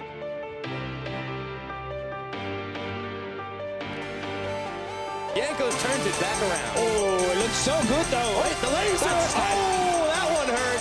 In comes Wonder, right around the backside, looking for Nuclear. Doesn't have the damage, but a double kill for Sencooks. Trashy Sencooks trying to scramble out of here, but Trashy's gone down. I blame Coach for this one. Yeah, next time we get him. Nuclear on a rampage kill now, and that's a double for Febivin as he's able to knock a couple down. Dude, come on. Come on, give me a hug for that. I love that. That is coach camaraderie right there. Sencooks, he's dying quite a lot as well. Tried to get the true shot off, but Febivin popped him. He hit him. Well, Cavalry's arrived. He's not getting hurt. Nowhere to go, unfortunately. Shield's not going to save you this time. Shut down by Trashy. But this game was not splicey enough. H2K are going to take the series, mopping the floor, play it safe, play it standard, and just win the game. Mom, we got the camera. Auto attacks goes out. Already used the parry chain. CC comes in. Hextech ultimatum. Don't even need to die. Alfari just taking his time waiting. In comes the cannon. Buying a bit of time. Alfari getting locked down. Trying to leap back in on So has flash to extend. Gets the kill. Reckless wants one back. He's going to get it. Out comes the Realm Warp. Brock's going to try to leap to safety, but Hansama's just right there. That's the Rampage. That's the Baron. Misfits been available. Out comes the Realm Warp. The Nexus is exposed. Misfits, they sneak right back. They're going to take game one, and Fnatic looking lost. Mari has been locked up. He's trying to dive out. I don't know if he's going to be able to make it. Brock's taking his time on the Sonic Wave. He has to wait for the flash. Gets it. First blood. Resonating strike. The auto attack. The Alfari pulling back. The team is simply too far ahead. Power Field doesn't have any mana. He's got the blue buff, but it is not enough. Down goes Cacao. Caps on a killing spree. Baron. They're already low. I will kill them if they come. Fnatic bring down the guillotine right here to Misfits. 51,000 goals in the pocket at 25 minutes. What a statement game from Fnatic. 25 minutes, Crepo. Bit of time, leaps up, leaps down, takes him out. Will he drop in return? Yes, the 1-for-1 for Fnatic. He drops, he's down, it's only Alfari! 1v3, Alfari, you are not enough to stop Fnatic. They're pushing in, they're looking for more. Gonna retreat back to the base. Fnatic tower in their sights, Nexus in their sights. Playoffs for the 9th time in a row. Fnatic make their home at the top of the EULCS.